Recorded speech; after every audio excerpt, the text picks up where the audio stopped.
time, y'all niggas should've left with my 9. Bust a shot, hit the cop, and that's a federal crime. But before I go to jail and do the federal time, eat my wife's pussy, incredible edible dime. Patron said, fuck it, you can do it again. Let the scat blow, fucking now I'm losing the frame. Sean Price is the best around. Niggas Ray Charles with it, doing the damn mess around. I will back out the iron and press this clown. I will smack fire for lion and wet this clown. No joke, rock him all law. Fucking drive by me and I'ma pop at your car. Listen, push that crack, push that rap, good. When I push that lack, you look at that hood. Wanna know who the fuck I'm signed to? What difference do a limp bitch? Listen to the tape dick. Bitch, I give a fuck what you're thinking. Fuck your thoughts. I'm God, and bitch you now. Yeah, and bitch you now. Listen, I'll be that insane nigga from the psycho ward. Insane nigga from the psycho ward. Be that insane nigga from the psycho ward. Insane nigga, insane nigga. Be that insane nigga from the psycho ward. Insane nigga from the psycho ward. Be that insane nigga from the psycho ward. Insane nigga, insane. I'll be that insane nigga from the psycho ward. Insane nigga from the psycho ward. Be that insane nigga from the psycho ward. Insane nigga, insane nigga, be that insane nigga from the psycho ward. Insane nigga from the psycho ward. Be that insane nigga from the psycho ward. Insane nigga, insane nigga.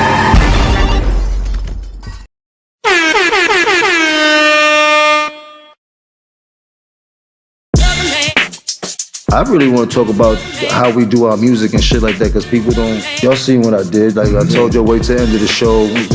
Told y'all to pick a beat, y'all finally pick a beat. I loaded it up, I did it, came out here and we did it. While I was in there doing my verse, Keem was in there doing that 1,000 verse, the 1,000 bars he just did. That was all just done right there. And what's it, an hour? What time is it and shit like that? Like just to show how people work, our work ethic and the way we get busy is different. Like I ain't taking nothing away from none of these artists out here, but I don't want to hear nobody take nothing away from us neither.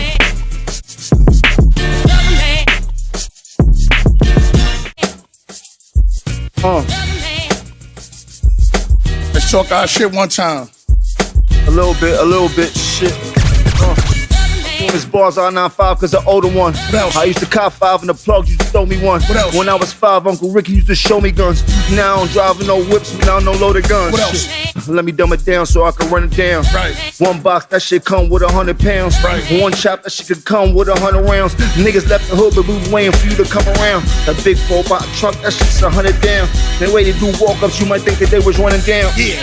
Chrissy last purse was like 30 racks. What else? One bag, that shit cost more than a bird of crack. What else? My main homie, he just got caught up for a murder rap. Niggas wanna be Rico, then they end up with Roberto rap. What else? When it come to fashion, I'm an icon. What else? Well, right now, I'm 300 cash with my ice on. I forgot to watch, you can add another 50 piece. Yeah. Nigga, I'm from Harlem, so you know I talk stick as grease. What else? Santorini, yeah, we taking trips to Greece. Yeah. And I got my ears on, wanna hit the beach. Still be on Lennox, I got the lotties out. Yeah. Double park, triple bark, the wide bodies out. Wait. Yeah. Let me talk my shit, I got a potty mouth, right? Yeah. I got a lot of money, you got a lot of clout, right? Yeah. All jokes aside, this ain't no laughing matter. Niggas that treat you like smoke, like pass the grabber. Yeah. Said that shit, bitch, what the last you had her? Yeah. It's 3 years, but I'm looking like that ass is fatter. Waist is thinner, Olympics on the way to dinner. I'm looking at the sky like Lord, pray for sinners. I could get deeper, I could get deeper. Yeah.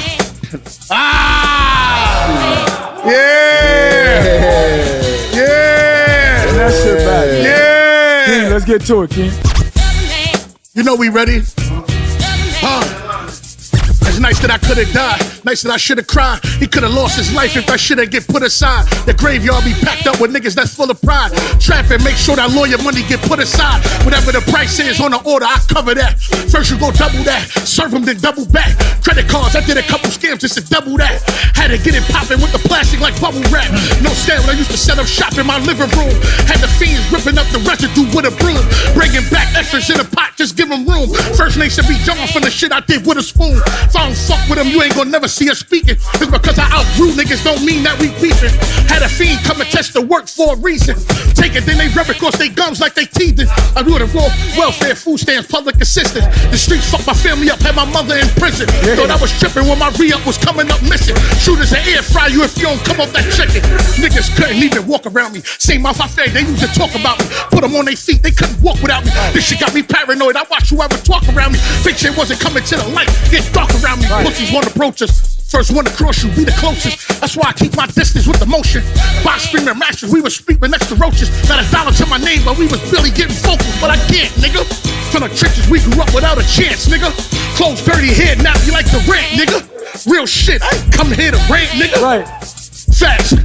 Heard you. We was selling fiends off-white. They was asking me what happened to Virgil. Venus into Venus, my family had come and serve you. Could've kept it low and had me with me, I'ma curve you. Niggas couldn't wait to catch me slipping up. Pistols like pliers, we was dripping up. Still on that corner, we ain't rich enough. Pockets on vegan, I was trying to get my chicken up. My homie in the feds, driving head, they got him sitting up. Got it out the mud, this what change look like. I ain't having no, I got it, this what change look like. Really looking at the sun, that's what my chain look like. Yeah. Ain't no mine, what's your name look like? Hold on. Rap shit work, I be grinding packs. Right. On the corner of the building where they can find them at. Give them a 3 for $25, they get high with that. Like the cough medicine, I was selling it down my tap. Me and Rob put together that pound money. Right after me and Zoe was getting that loud money. Bags that we were selling for dimes is now 20s. Me and G's was raising the blood like Al Bundy, cause we need it all. The Connect gave me a ball. Started off with a gram, tried to give me a key and roll. That work was coming soon as we got it, we needed more. 1 pound, 2 ounces, that work came premature. Hustle, nothing can stop us. Coppers trying to lock us, they lock us out of binoculars. They pocket scheming the lockers. I'm posted up like you bucket them shot. Back up a pocket, that chopper sounding like Walker. Turn that beat to a whopper if you act bad. You can smoke like a black and male. Got a 30-shot clip for whoever gon' act foul. It's enough shells to shoot up whoever in that crowd. Out of control like Mike from The Wire, that Mac wow. High school was only 2 classes that I took up. Culinary arts, that's how I learned how to cook up. Had to skip the rest cause I was giving teachers hell. Only with the chemistry when a nigga needed scales. Sorta like fiction, never did the show and tell thing. Head in the stairs, had the nut before the bell ring. Couldn't tell me nothing, I was all in. Spalling, leather in the Rari, got it feeling like it's Spalding. 10 bad bitches with me, I'ma break a ball in. Could've done with them, I declining when they calling. Big 40 on me, got me limping, roaring. Leg shot, have a nigga limping, crawling. You running on your hustle, you ain't Pittsburgh, nigga. Your bitch bad, I stealing like Pittsburgh, nigga. The way I'm bending corners, I might hit swerve, nigga. Pushing gas in the bitty like that shit swerve, nigga. Fake niggas make being loyal the harder job. I never go against the grain, that's my barber job. My fucking plan.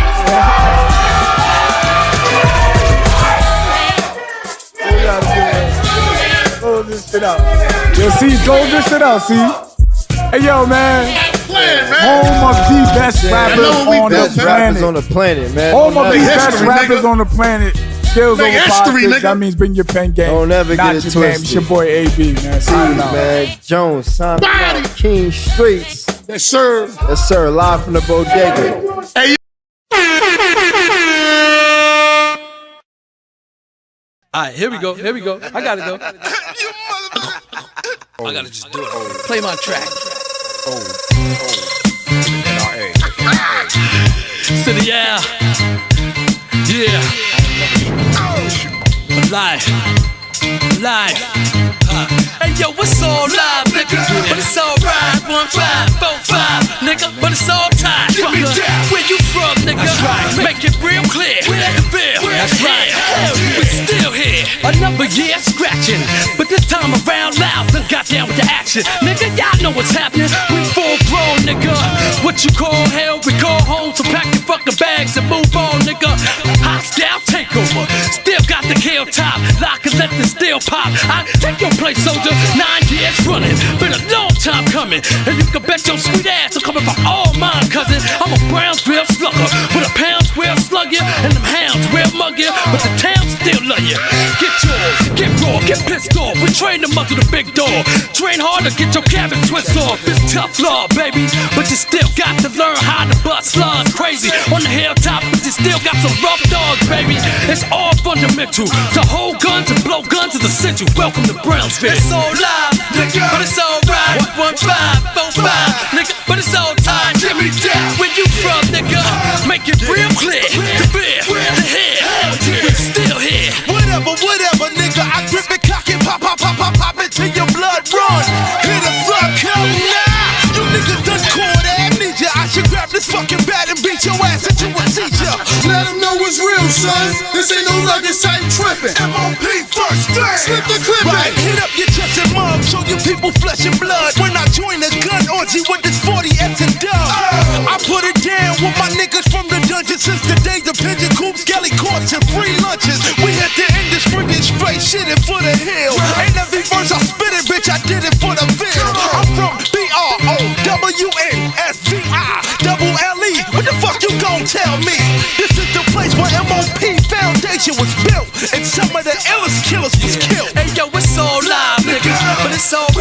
1-5-4-5, nigga, but it's all time. Give me that. Where you from, nigga?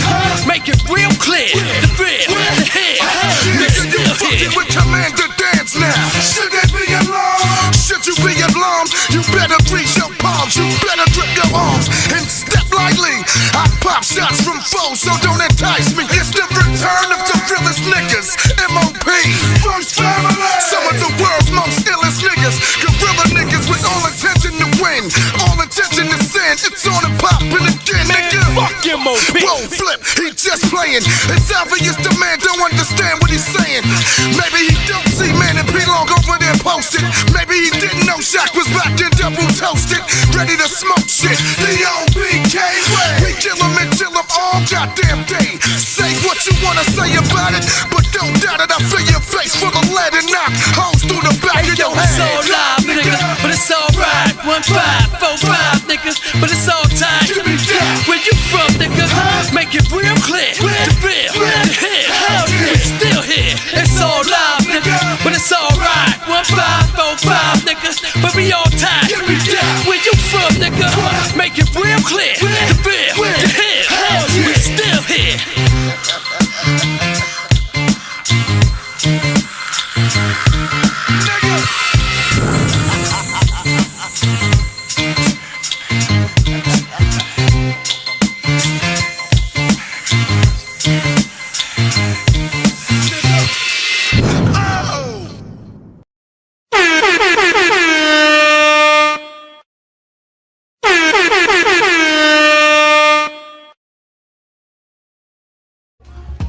These the last days. These the last days. These the last days.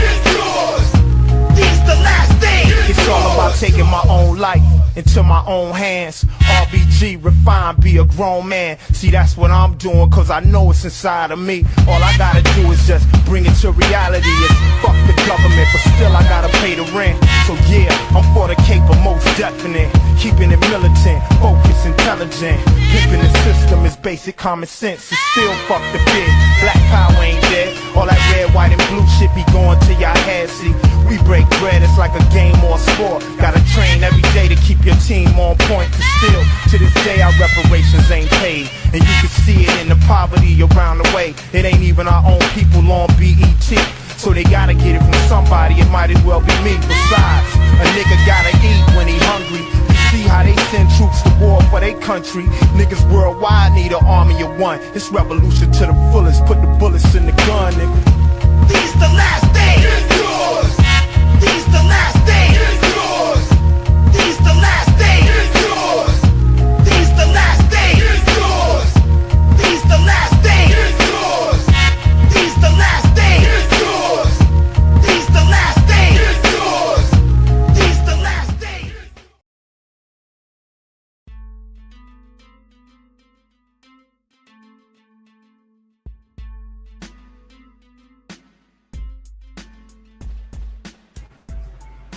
Alright. Peace and Black Power family. It's your boy Psychopath Black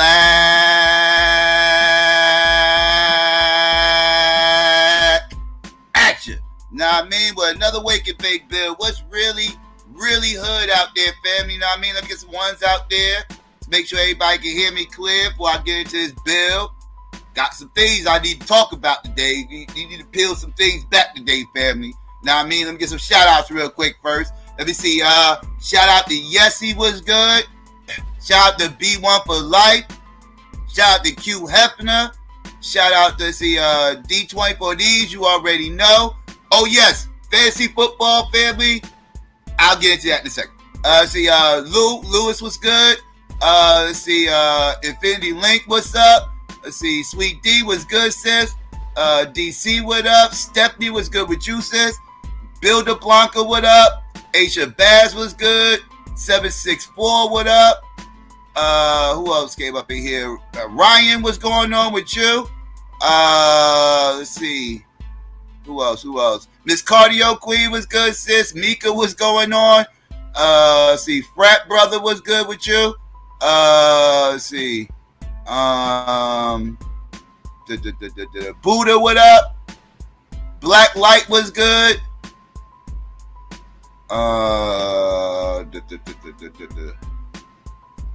Okay.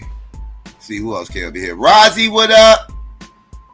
Aries was good with you, sis. Who else came up in here? Shaka Noodle was good. That's everybody. Hot lead hurts. Yeah, it definitely does.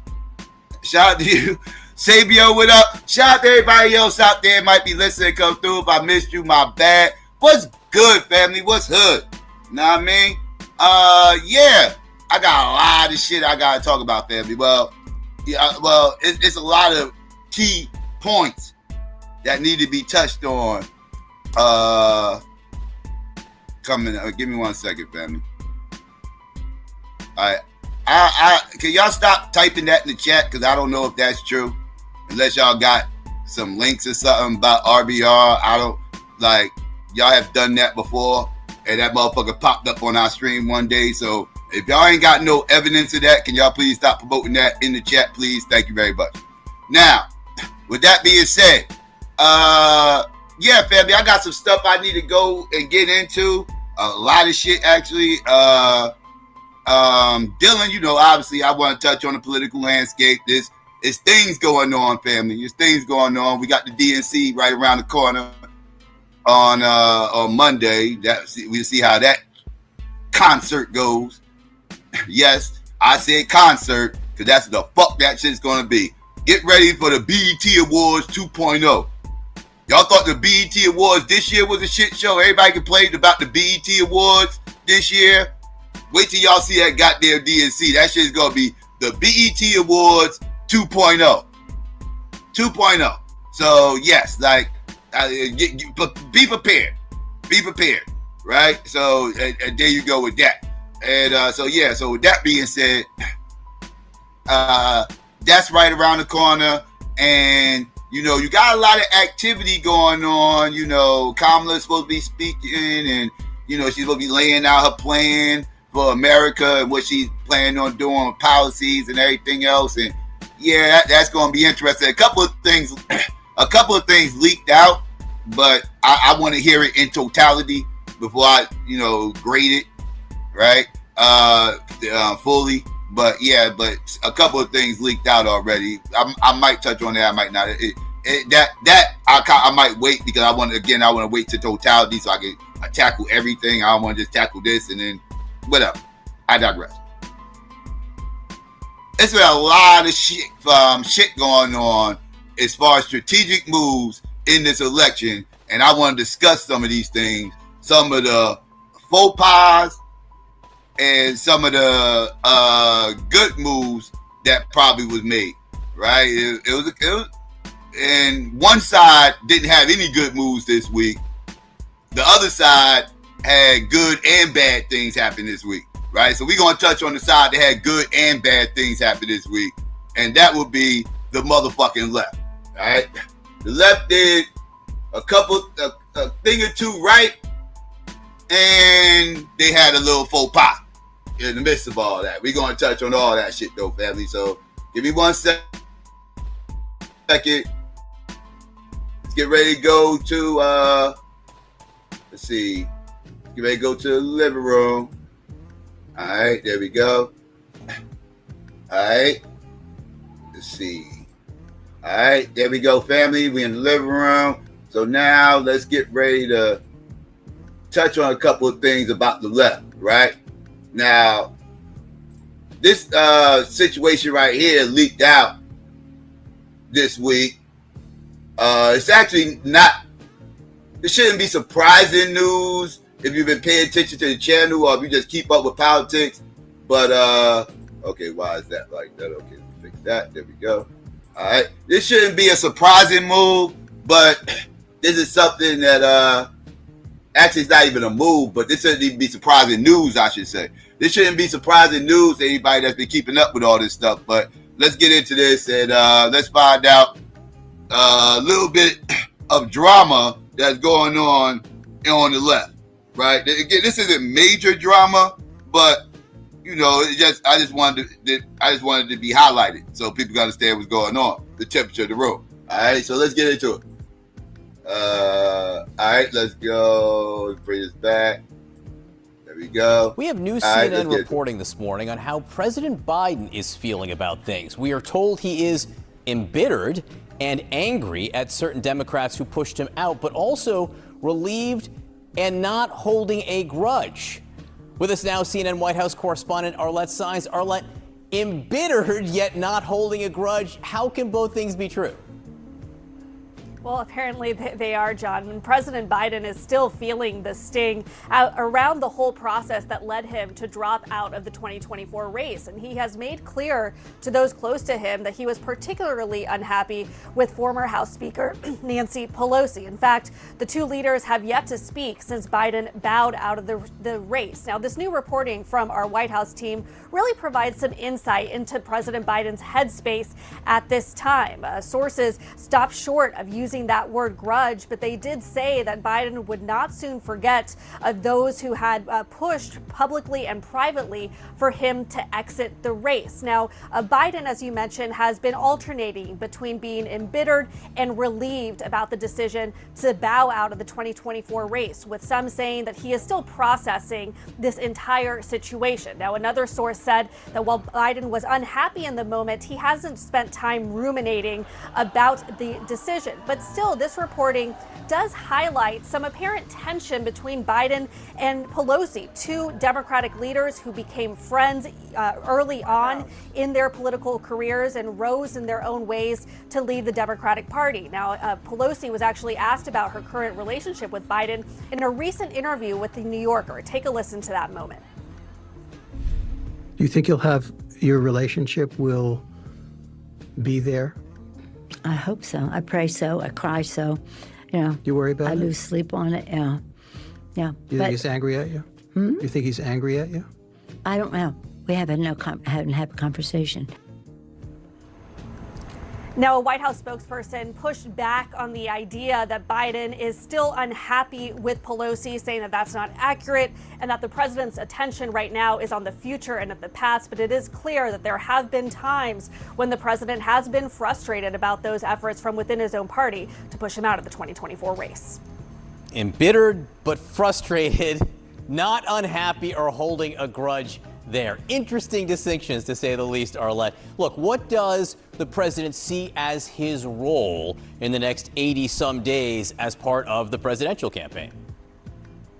Well, right now, for President Biden, one focus will be on burnishing his own legacy. He won't be bogged down by having to campaign day in and day out himself against former President Donald Trump. You've already seen him start to focus on some of those legacy pieces this week, traveling down to New Orleans to talk about cancer. But another key focus for Biden will be trying to help Vice President Kamala Harris be elected president in November. The two will be appearing for the first time together on a stage today out in the country, traveling to Maryland to talk about lowering prescription drug prices. The expectation is Biden will hit the road in the coming days, weeks and months in order to support Harris and also do everything he can from here in the White House to ensure she's elected in November. Got it. Well, in the spirit of the White House messaging on how the president sees things, thank you and no thank you for this reporting this morning. Arlette Saenz at the White House. Appreciate your time.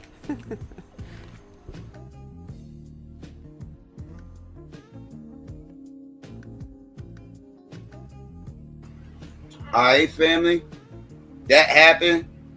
You know, it's not a huge story, so I don't want to spend too much time on it. But yeah, it's very obvious that Biden's pissed. Biden's pissed, and I wanted to share that because I want people to understand this ain't something he wanted to do. He went out kicking and screaming on his way out. Right? And now at the end of the day, I just need y'all to understand that the money runs all these motherfucking parties. Do not get it fucked up, family. Do not get it fucked up. The party runs, the money runs every one of these fucking parties. They didn't force Biden out until the money left. when the money left, Biden was gone. You know what that means? That means payola, get shit done. Not grooming politics. Biden been groomed his entire motherfucking life to eventually become president. Happened right before his death. It happened very late. He's a late bloomer, right? Complete late bloomer, right? The motherfucker sat up there and, you know, made it to be the president. But that grooming didn't keep his ass in office, did it? That grooming failed. You know what overrode all that silly ass grooming I be fucking hearing about? That motherfucking guap overrode all that motherfucking goddamn grooming. That's what overrode it. Let's keep it a stack. So Biden got his ass forced out by the corporations and the donors that takes care of the Democrats. Right? They wasn't feeling it. So I just wanted to point that out. That he did not gracefully bow out. He was forced out. Let's be very clear. He was forced out. I just wanted to show everybody that is what happened. He didn't do that because he cared about the party. He wanted to take, he wanted the party to hold an L on his behalf. Nope. That motherfucker was forced out. Get your old ass fuck up out of here. You're fucking shit up. You're fucking up our money. Right? So I just wanted to put that out there. Right? Now, like I said, I ain't going to stress that too much. I just thought that was interesting. But some other interesting things happened on the left. Kamala took a very interesting jab at things. One that probably was needed. A much needed promotion was laid out that she did the other day to pander to the swing voters that may lean a little bit to the right. You know, the swing voters that lean a little bit to the right, but they're not opposed to voting to the left. You know, she made an ad to kind of like pander to them, right? You know, you got the Republicans with they horrible pandering they trying to do to black people, and now these motherfuckers over here trying to pander to the white people. But yeah, this is definitely white people pandering. So let's get to some of this white people pandering. It was a good move, though. It was a good move on their part. You got to pander to those motherfuckers if you trying to win, and she's pandering. So let's get to her pandering, right? Because motherfuckers act like the Democrats only pander to black people. No, they don't only pander to black people. They pander to white people, too. Let's go. Let's get into it. She grew up in a middle-class home. She was the daughter of a working mom, and she worked at McDonald's while she got her degree.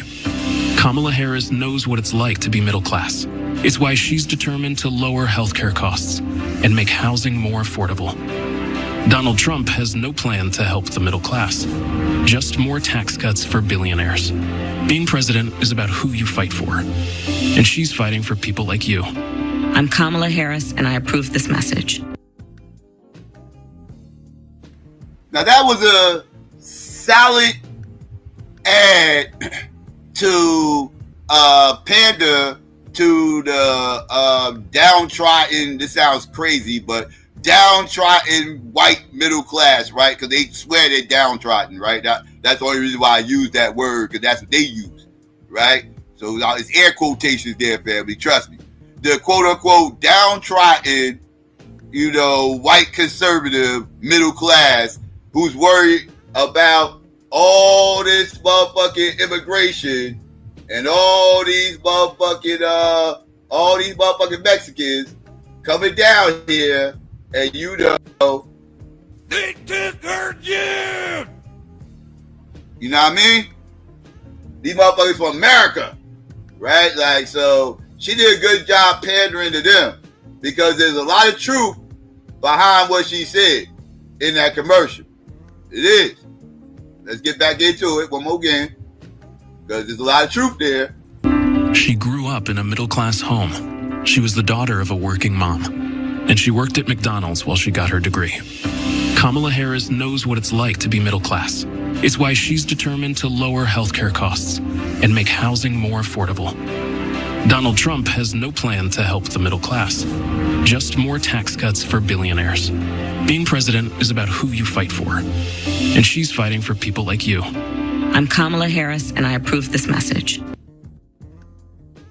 Kamala Harris's campaign is attempting to make a big splash, it seems, with the Republican base in an attempt to reel them in with ads such as the one you just saw, which has been playing on Fox News. You gotta love that. We'll get back to Harris and the reasoning behind this ad in a second, but first, according to D.A.B.A.T.E, chief of research at Noble Predictive Insights and a polling expert and former writer of the Washington Post and Weekly Standard, Trump's base is changing. Quote, the MAGA base is more powerful than it was in 2016 because it acquired other parts of the Republican base. You can look at the difference between Trump's numbers in this primary and the primary 8 years ago among very conservative voters.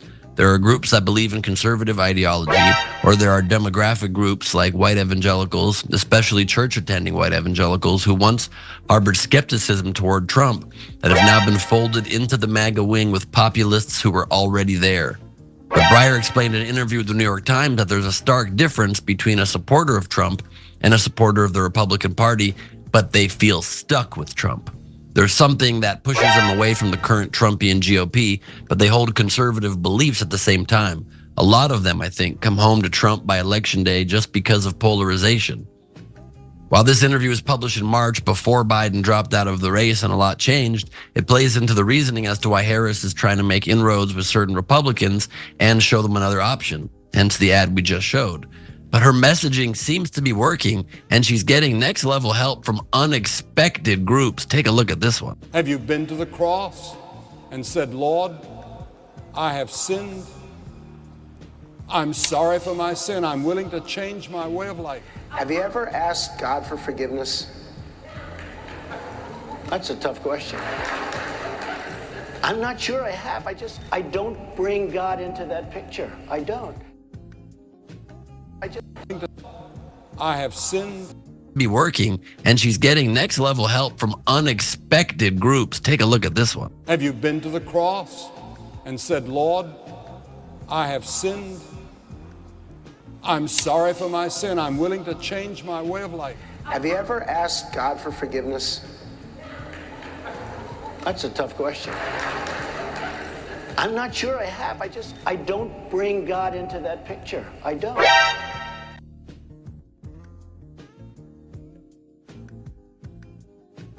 Did y'all hear that? Did y'all hear that? I want y'all to pay attention to that. That's very key. I'll get on that later.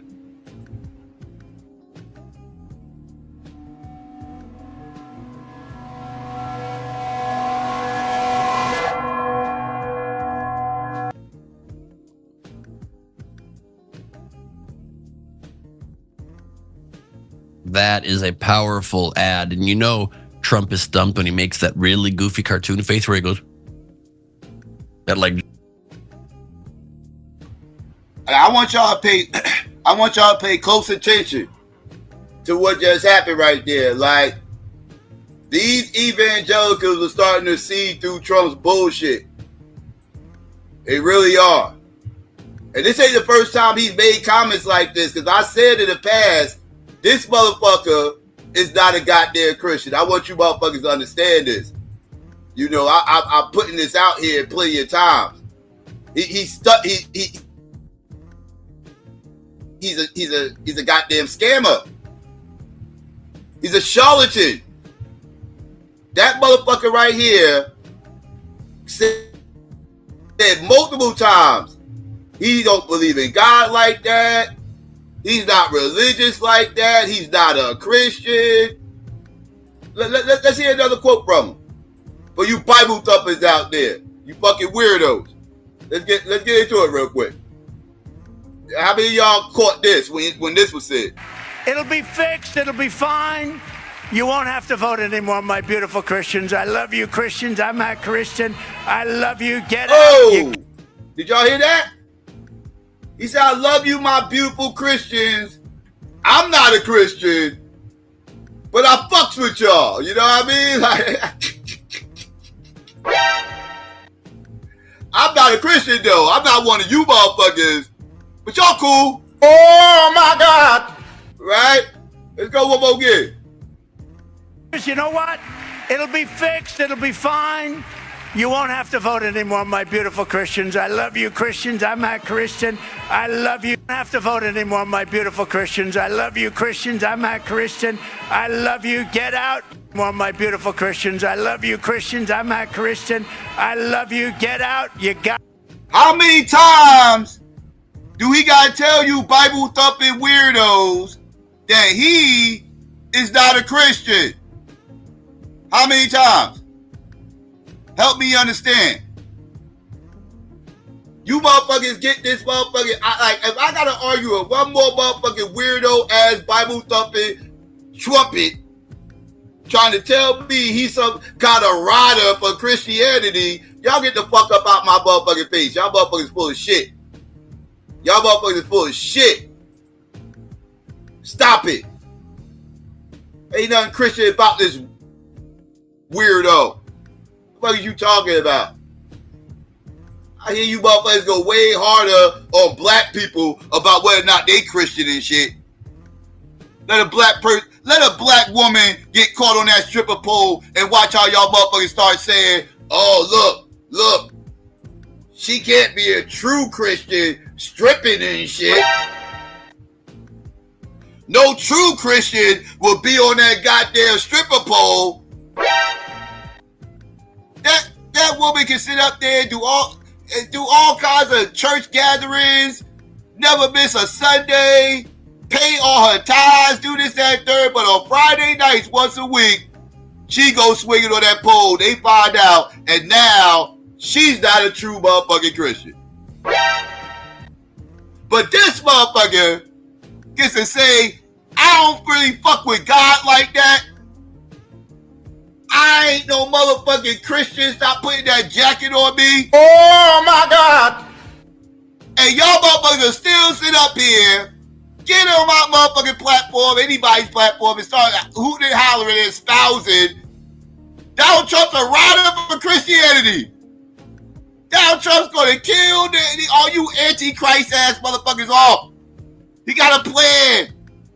He knows about the mark of the beast. He's trying to protect us from that mark. That's why he didn't want us to get vaccinated. Like, man, stop, you nutty motherfuckers, stop. The hell is wrong with you weirdos? Get your minds right, man. Be up in here. Anyways, let's get back to, let's see. I just wanted y'all to hear that part real quick. We can get back to the left. I had to take a time out. But back to Kamala's campaign ad. Right? That was a much needed campaign ad. She really needed to try to hit home with that base, that white middle class America, middle America. Right? That because that's who that was targeting. Middle America. This is where the left gets, they struggle the most to get votes, is middle America, because you're talking about the Bible Belt and, very hardcore conservative type shit going on, and, like values and all this, just different way of life, right? So, at the end of the day, that's what she was targeting, and she did a good job trying to spitting facts that that's going to be hard for Trump to get around, but the cult members ain't going to care. But she did. But she did, for her target market, which is the swing voters, that one going to hit home. But I can't give her too much credit. This is why I got to smack her around a little bit. Don't get too happy, leftists. I got to get ready to smack her and you Iranian bots around a little bit, because I'm listen, we gonna cook on this. I ain't letting y'all off the fucking hook with this Iranian bot shit. Y'all motherfuckers that sit up here and try to sweep that shit under the rug. All the hell y'all want. But this Iranian bot thing is a thing. It's actually real. Oh yes, it's very real. Let's get into this. All the propaganda being espoused by bots. But let's get into this, family. This is interesting right here. Let's get into this. Trump is king, right? Remember, COVID's just the flu, the invented hurricane paths, the alternative facts in regards to his crowd sizes. But now the Harris campaign looks like it might be dabbling in its own fake news, actually, thanks to what it's doing with Google Ads. And this is according to Axios. The Harris campaign has been editing news headlines and descriptions within Google search ads that make it appear as if The Guardian, Reuters, CBS News, and other major publishers are on her side. Since August 3rd, nearly a dozen news companies have been used in these types of search ads from the Harris campaign, Axios found. Examples include The Independent UK, NPR, AP, The Guardian, USA Today, PBS, CNN, CBS News, Time, and local outlets like North Dakota radio stations, WDAY Radio. And so we're gonna show you what they look like, but basically they have links to real articles. In fact, why don't you throw this up? They have links to real articles from news outlets, but the headlines that are supporting the text have been altered to read as though the articles support the Harris campaign objectives. So it says sponsored, but it's very, very hard to tell that it's actually not a news outlet. So some of the headlines that they've edited include things like inflation is down, VP Harris's economic vision, lower costs and higher wages, or Harris will lower health costs. And again, they're using the logo, the URL goes right to, seems like it goes to the news agency. But again, it is an ad campaign. And this is what's happened on the right-hand side of your Google search page. That's what will populate. It'll seem like it's another news article being suggested to you, but again, it's just an ad. Hey, don't scroll on. Come back. You power. To know that Facebook banned this practice, which is pretty interesting to know. To know that Facebook banned this practice, which is pretty interesting to know, for advertisers to edit the text from instant article news links in their ads back in 2017, citing its, quote, continuing efforts to stop the spread of misinformation and false news. I mean, we kind of have them to thank for Donald Trump in the first place, definitely January 6th. And outlets are kind of flummoxed at this move by the Harris campaign. The Guardian spokesperson said, while we understand an organization might wish to align itself with the Guardian's trusted brand, we need to ensure it's being used appropriately and with our permission. We will be reaching out to Google for more information about this practice. And Google is happy to accept the money, right? They're like, oh, first of all, they have anti-monopolistic or monopolistic practices, anti-competitive practices when it comes to their ads broadly. But they don't have any qualms taking Harris campaign donors' money to make it look like NPR is leading with headlines like Harris will lower health costs, when I think we haven't even seen a health plan come out of the campaign. But Cenk, what did you make of this? It's dumb. I don't know why they're doing it. I mean, I do know why they're doing it, but I think it's going to backfire and be counterproductive. So the reason they're doing it is because they think, unfortunately, accurately so, and we've said a lot on this program over the last couple of decades and covered the news for you guys, most people only read the headlines. And so they think if we just change the headlines, mission accomplished. And so that's, if you remember, the reason I brought up a couple of decades is because if you remember the clip of me yelling about the USA Today headline, which a lot of folks remember because it was a hell of a rant, and that was about the Iraq War. And they said, well, Bush says the US safer because of Iraq War. Well, if that's all you read, you might think, oh, at least we're safer, even though just Bush made that up. And in the article, they clarify later, well, I mean, he said it, it's not necessarily true, but nobody bothers reading the article. All they do is read the headlines. And that's why Kamala Harris is doing this, or her team is doing this. But it's not worth it. Number one, I hate when they lose credibility like this. I can't stand it. And we're not, and what's gonna be even worse is when you know that there's some people who just carry water. That's all they do. They view that as their job. So they'll have to march out here and go, no, when we do fake news, it's great. Oh, we should be doing fake news. Fake news is terrific. I don't know what you're, and then that's like deeply embarrassing and hurts you even more. And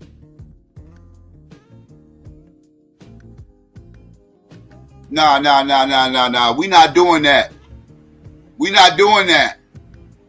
When this type of stuff was going on in 2016, all I heard left and right, up and down, across the board, beating my head in, pause, with all types of Russian bot accusations about the Russians getting involved in our politics, spreading propaganda, false propaganda that's causing people to view the Democrats a certain type of way so Hillary won't win.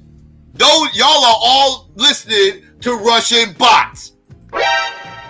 Did we not hear that shit, family? Did motherfuckers not hear that? If you questioned the Democrats in 2015, 2016, hell, if you questioned them all the way in 2018, all you heard was how you was somehow or another some kind of AI Russian bot.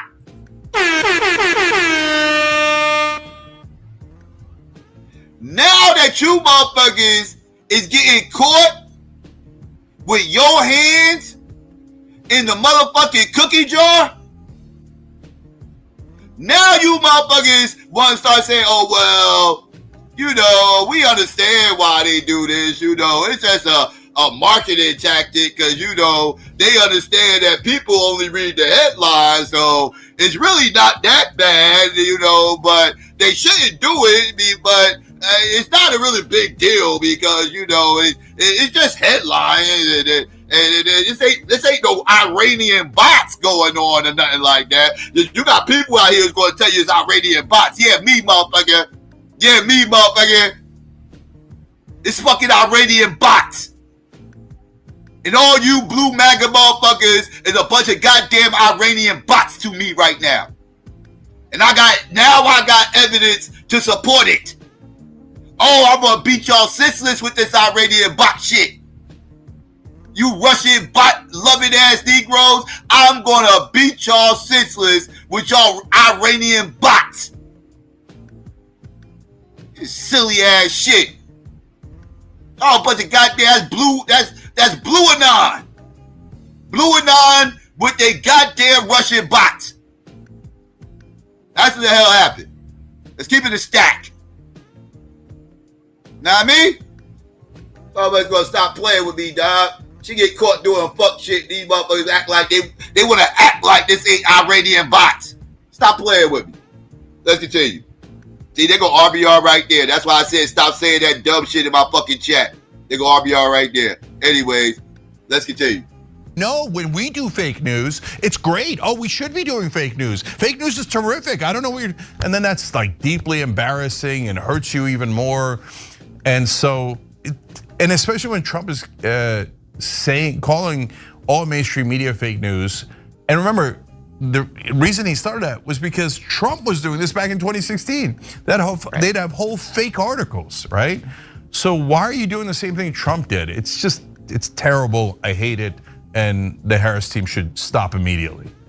Yeah, I mean, it also makes it look like these news organizations are in the bag for Harris when they might have like a legitimate article that definitely isn't overly flowery, but it creates a narrative. I mean, in the same way that your rant discusses the Iraq War and the media consensus around that and how much credibility was lost during that time from the media. I think a lot of credibility was also lost from the mainstream news. I mean, when hasn't it been? But during the Trump rise, and then now as we're seeing, 10 months of an ongoing genocide in Gaza, and they truly turn a blind eye and make us, it's like, oh, occasionally we'll let CNN Global do a report on it. So it's just a bad look all around, even if I think for these news organizations, it might actually bolster them, right? Because they're basically giving them free ad space on the right-hand column there. Now, this has been done in other campaigns. Harris is not the first to do it. Trump hasn't been doing it this campaign cycle. But as Cenk referenced, we remember the Macedonian teens who were just furiously writing like, Trump is Jesus. Jesus is Trump, print, and that would just be a news item on Facebook in 2016. So It's just, yeah, they need to, hey, how about a grassroots campaign? We don't need to do this. You're already getting positive coverage without editing the headlines to be overly, indulgent. Yeah, so I know that if they did it to one of our videos, for example, I'd be pretty furious. If we did a nuanced video about the upsides and downsides of Kamala Harris's healthcare policy, if she had one, and then they changed the title to Young Turks praise Kamala Harris. Kamala Harris, great on healthcare, wonderful. I'd be like, no, we didn't say that. And that's super annoying and it's fake and it's just, then people stop trusting you. So it's dumb in every imaginable way. Absolutely. If you enjoyed this video,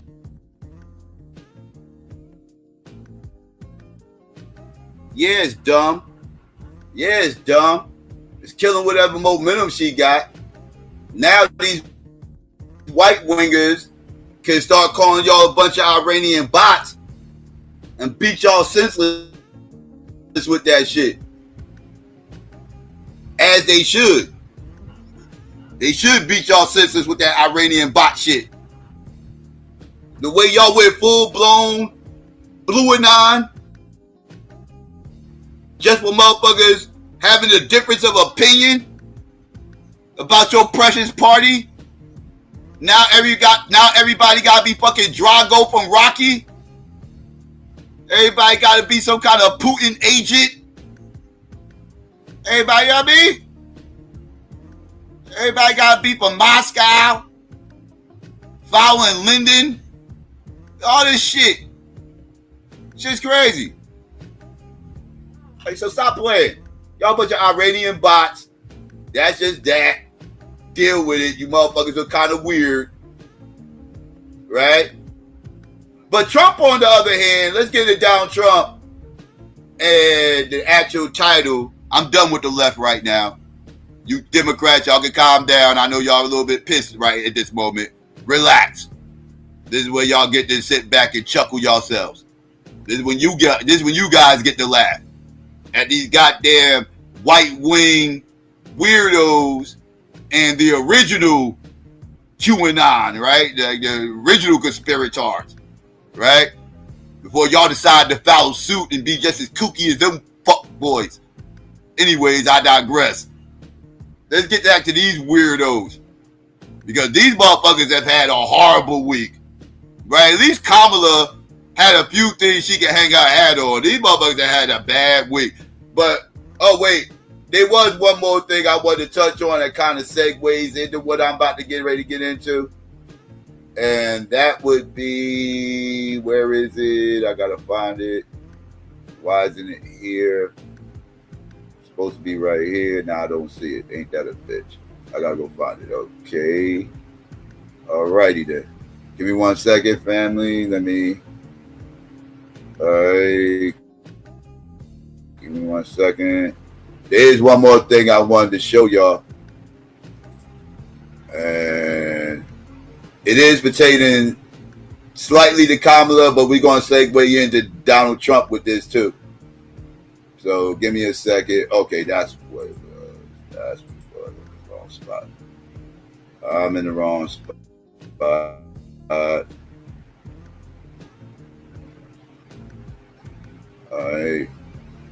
Okay, that's weird. That was supposed to already been lined up. Let's fix this.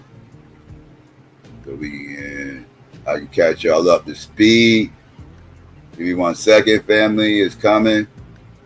Pause.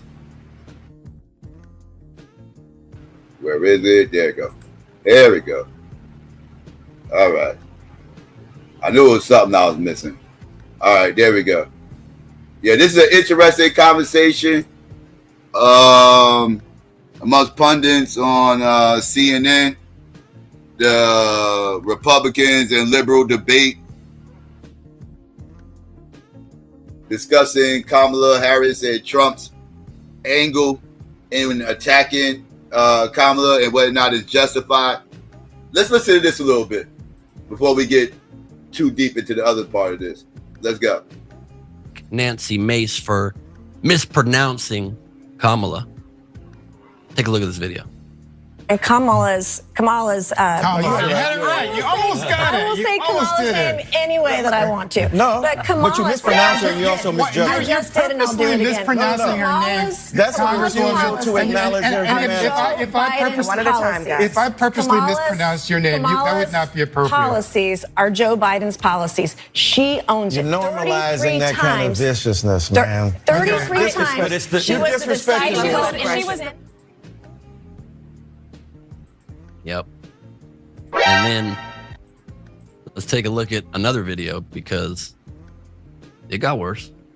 Let's just say this, because this Congresswoman is a wonderful human being, but when you disrespect Kamala Harris by saying you will call her whatever you want, I know you don't intend it to be that way. That's the history and legacy of white disregard for the humanity of black people. So now you're calling me racist. I didn't say. I just said you weren't a racist. That is complete. No, you don't have to intend racism to accomplish you are it. intending that Your disrespect of Kamala Harris is part and parcel of a tradition of disrespect. Why can't you just, Congresswoman? Why can't you just? I'm not calling you a racist. I'm saying what the practice is racist. You are. The practice is disrespecting. No, what's disgusting is your disrespect of her. Professor, this gentleman said, I didn't know her name. He's trying to do it. Is her disrespect of women. She doesn't know what a woman is. And if 25 years ago, white women don't have the ability to tell black women who paid the price of blood to make this country what it is to tell them they're not real women. 25 years ago, they care for your babies. 25 years ago, I became the first woman to graduate from the Citadel, the military college of South Carolina. I fought my way through it. So pronounce her name right. Sweat, and tears. So pronounce her name right. Kamala Harris. Kamala. You said this we don't call you Nancy. It's Kamala. You're doing this on purpose, Congresswoman. That's disrespectful. You can't expect people to respect your service if you don't respect her. Walked that stage 25 years ago. You're a white woman disrespecting a black woman. That is problematic. Professor Dyson, let me get in here because I want to play one. Yep, that was Nanki McKay. I'm sorry, is it Nancy Mace? I think I might have said that wrong. Just not understanding the message, not called racist, but explained to her that she's not being sensitive. She's falling into perhaps unintentional or intentional traps, but just trying to be explained to her face that she needs to be a little bit sensitive when intentionally mispronouncing the Democratic nominee's name. With millions watching and many people benefiting from this program, continue womanhood. And then take a look at this video. Trump injecting Vice President Harris's race and then suggesting that she's not actually black. Why is he doing that? Should he stop?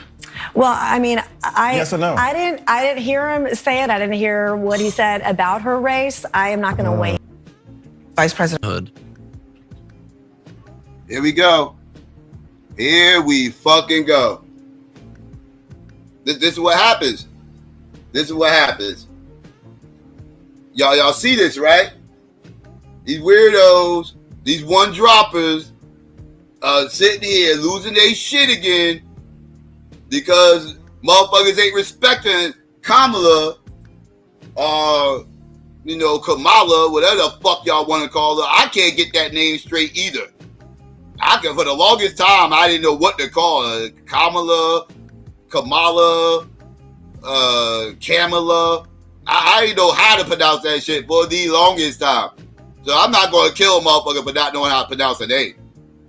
Because it's Kamala, but it damn sure be Kamala. It could be Kamala. I mean, it depends on how you pronounce it. It's all spelt the same.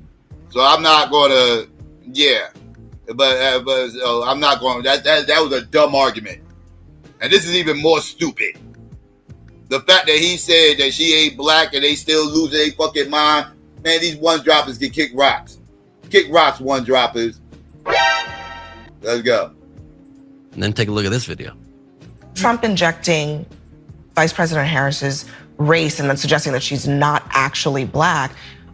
Why is he doing that? Should he stop? Well, I mean, yes or no? I didn't hear him say it. I didn't hear what he said about her race. I am not going to weigh in on her race. As a woman, I did say it. Okay. Okay, she's lying. Now she's lying. She said she didn't hear Donald Trump's comment about Kamala's race. You was a lying motherfucker. Stop. The whole country heard that shit, especially if you into politics. If you remotely into politics, you heard those comments because the internet broke. The internet broke when he said it. This wasn't something that just slid under the radar. No, the internet broke. Let's get that clear. Right? So at the end of the motherfucking day, she's lying when she says she don't know what they talking about. She playing dumb. She playing dumb. Her race, I am not going to weigh in on her race. As a woman, I did say it. Okay, well, as a woman, I want to weigh in. She turned black, he said. He said she was raised Indian. Now she was Indian, all he knew. Now she turned black. Well, she's a mixed race, She's a mixed race. He said that to the National Association of Black Journalists. Correct. Correct. She is mixed race. Mixed race. Now, she's a mixed race woman. What's the problem with Trump saying she's a mixed race woman? 1 minute she want to be Indian, next minute she want to be black. But she's both. And he literally said that. He's like, I ain't got a problem with her being either. But 1 minute she's this, next minute she's that, and he's right. Kill all this and just say you mixed race. You're a mixed race heritage. If you say that, all this shit goes away. The problem is she keeps trying to self-identify as one particular race of people. When she's around black people, she's black. When she get around the Indian, she's Indian. Make up your mind. I'll just say you mixed race and just leave it at that. That'll kill everything. Then motherfuckers can't say shit. You mixed race. You acknowledge you a mixed heritage. You're acknowledging that. You're not presenting yourself as anything other than that. Do that, a lot of this shit just goes away. The problem is she don't want to commit to that. So that's a her thing, not a us thing. But everybody seems to want to try to make that a us thing. No, it's not a us thing. It's a her thing. She needs to make one simple statement that I am mixed race, I am of African and Indian heritage, and I like to identify as mixed race heritage. There you go. I don't want to identify as black. I don't want to identify. Do like Bob Marley. That's what Bob Marley did. That's what Bob Marley did. Can't none of you motherfuckers pull up any motherfucking footage of Bob Marley saying he's a black man. As a matter of fact, when they questioned Bob Marley about him being black, I got him on audio saying that he don't fuck around with none of that black or white shit. He don't do black or white. He do human. He do righteousness. He don't do black and white. That's what Bob Marley said. She need to do like Bob Marley. She need to follow suit. Problem is when Bob said it, everybody act like they didn't hear it. But now that everybody's listening, Kamala needs to repeat those words. Straight up. But let's continue. Right. He went to, and he said the same. Raised Indian. Now she was Indian, all he knew. Now she's she's a mixed race, She's a mixed race. He said that to the National Association of Black Journalists. Right. He went to, and he said at the same event where he said he'd done more for black people than any president in history. I guess here's the thing. When he was president, wages for women were better than they've been in a long time. Wages for blacks were better than they've been in a long time. The lowest black unemployment rate in history. It happened under Joe Biden. He did a lot of good. Let me just finish this to both people of you. from all walks of the country. This doesn't take that much courage, honestly, to just say that was out of bounds. I don't know what he said. I didn't see. He said that she turned black. He questioned whether she was really black. I don't think that's that hard to say. That's out of bounds. Can you say that? I mean, What? I didn't say it, and I. Do you hear it? Do you hear this gorgeous chocolate sister saying this dumbass shit to this motherfucking Becky? Do you hear that? She is taking one of Becky's children, well, not necessarily Becky's children, but you get my point. She's taking a child from a non-black woman and trying to make this child from a non-black woman equal to her blackness. Ain't that a motherfucking bitch? Ain't that a motherfucking bitch? Like, y'all know what Abby look like? Look. This is who's talking. This is who's talking. This is the one dropper that's fighting this Becky on Kamala being fucking black, or Kamala, excuse me. Well, how the fuck you pronounce that shit? I ain't trying to be racist. However you pronounce that shit. Mrs. Harris. I'll just call her Mrs. Harris. That way the confusion stops. Ain't no debate on how to pronounce Harris. Mrs. Harris, she trying to make Mrs. Harris equal to her. This is a problem. This is a problem. What are we talking about right now? This is insane. To both People of you, from all walks of the this country. doesn't take that much courage, honestly, to just say that was out of bounds. I don't know what he said. I didn't see He the said that she turned black. He questioned whether she was really black. I don't think that's that hard to say. That's out of bounds. Can you say that? I mean, I didn't say it, and I would not say it. Yes. Just say yes. Just say yes. I just we are connected to your inability to pronounce her name. We are out of time. It's a very. We are out of time. It's a cult. They won't say anything that goes against the cult. Yes, you are. You are a cult member. Are you kidding me? It's a cult. I have a diverse If you won't speak out against the cult. Oh, she's totally a part of a cult. She's totally a part of a cult. Right? But her statements has little to do with her cult-like behavior and has everything to do with her common sense and y'all lack of discernment.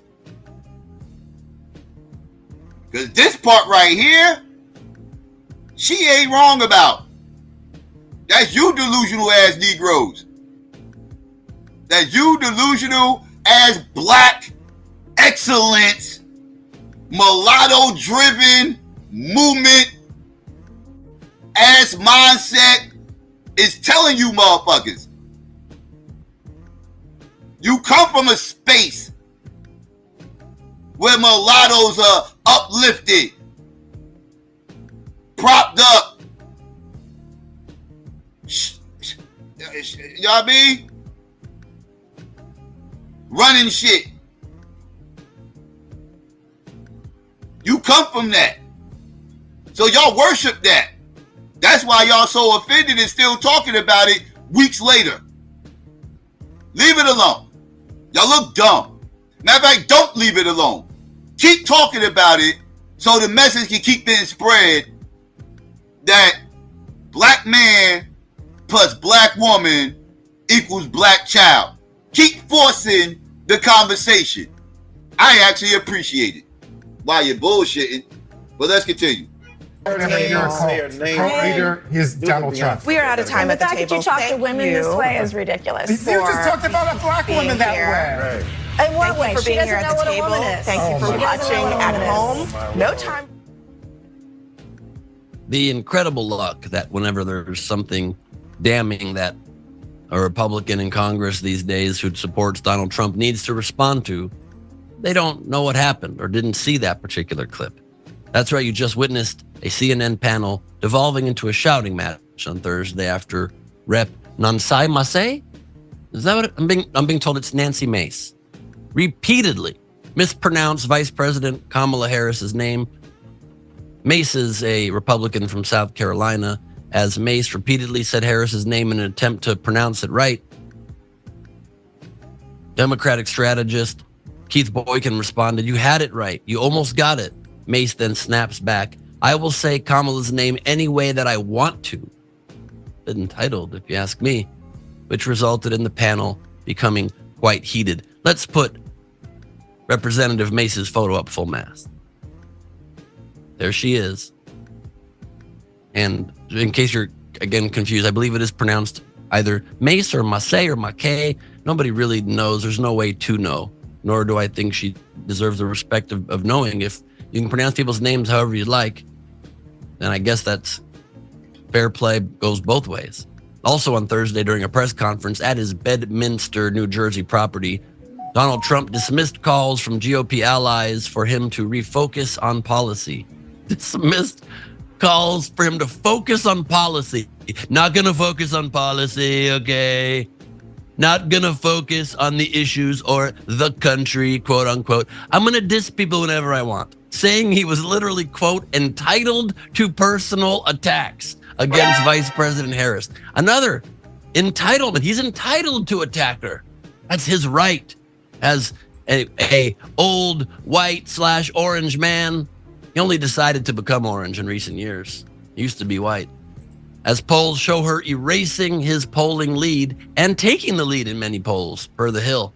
He was asked by multiple journalists about criticism from some Republicans that he needs to be more disciplined and lay off the personal attacks on his opponent. And this is literally what the former president of the United States said in response. It's a good one. Many of your allies who want you to win in November say your current strategy isn't working, that you need to stop with the personal attacks on Kamala Harris and deliver a more disciplined message. Do you agree? Look, we've taken, with all of the abuse we've taken from the fake news media, all of this horrific abuse we take, and all I want to do is make the country great. All I want to do is have strong borders and good education. We want to have choice for education. So important. So many different things. You would think it would be the other way. We rebuilt the military. We did so many great things. But that's the way it's been for Republicans, and I guess more so for me than anybody in history. And that's okay, because we're leading in the polls. For the most part, we're leading in the polls. But I think when she's exposed, I think we're going to beat her by a lot more than we would have beaten Biden by. People don't know who she is.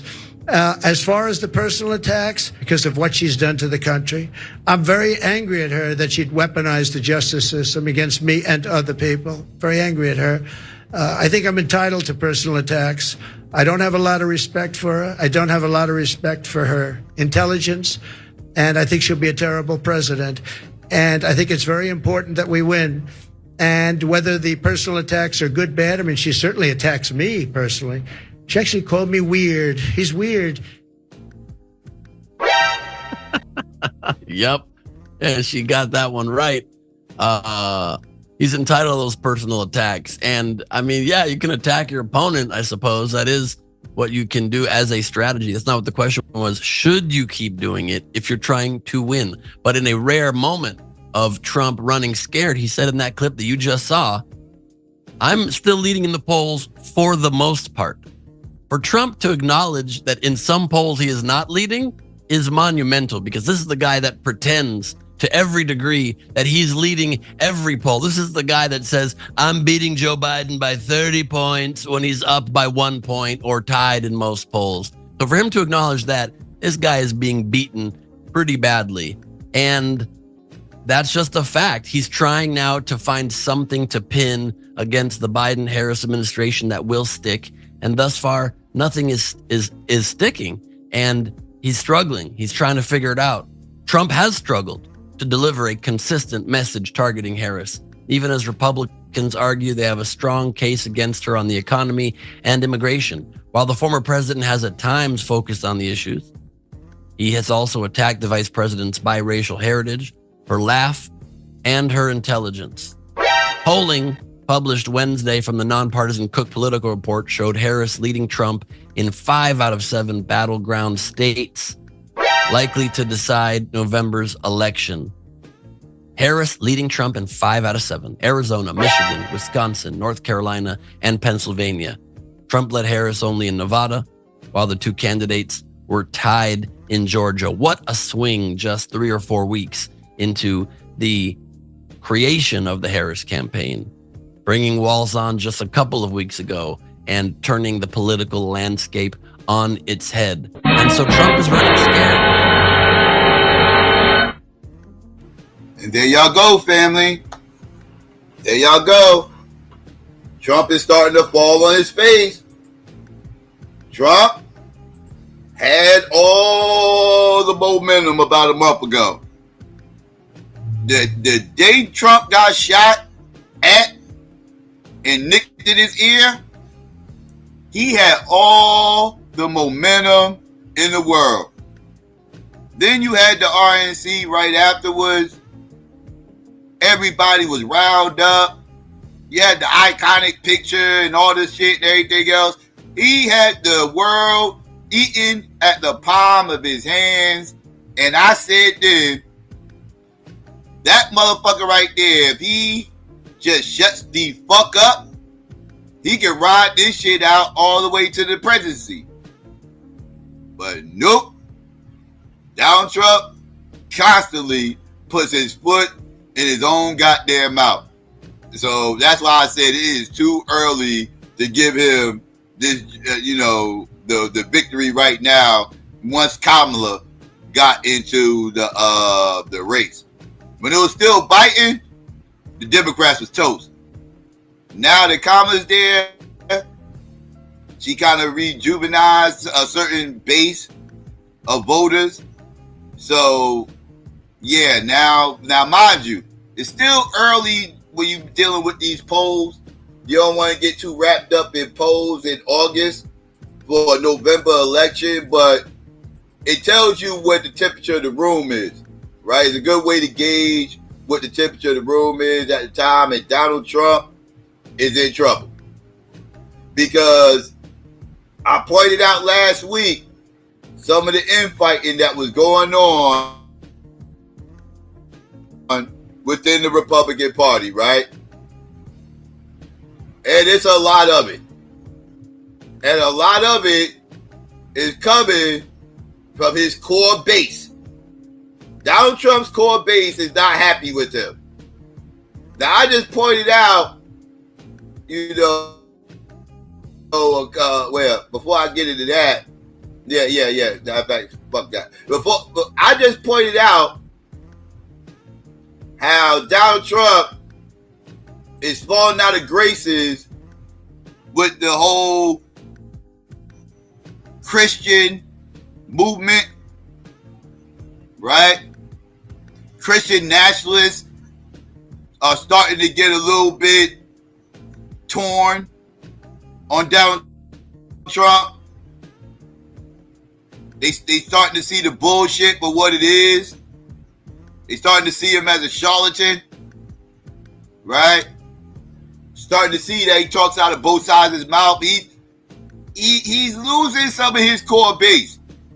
And I mean, like, key promoters within his base is starting to seem like they ain't really fucking with Trump like that this go around. Like, they're really starting to entertain this RFK Jr. shit. I'm like, you see it, right? But this weirdo keeps saying dumb shit. Like this right here.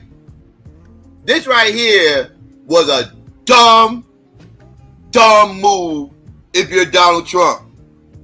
And it just goes to show how out of touch he is within his own base. He is out of touch within his own base. And I'm about to show you why. I want to talk about this comment that Trump made last night as he was praising one of his donors. He said the Presidential Medal of Freedom for civilians was superior to the Medal of Honor because those recipients of the Medal of Honor are often wounded or dead soldiers. Let's listen to this. We gave Miriam the Presidential Medal of Freedom. That's the highest award you can get as a civilian. It's the equivalent of the Congressional Medal of Honor, but civilian version. It's actually much better because everyone gets the Congressional Medal of Honor. That's soldiers. They're either in very bad shape because they've been hit so many times by bullets, or they're dead. She gets it, and she's a healthy, beautiful woman. It's very... And they're rated equal. Yeah, Tim, obviously there's a lot of discussion about what Trump said last night. He has spent the last... Yeah, Tim. She gets... That motherfucker just said that the Congressional Medal of Honor is better then, oh my goodness. Oh my goodness. Oh shit.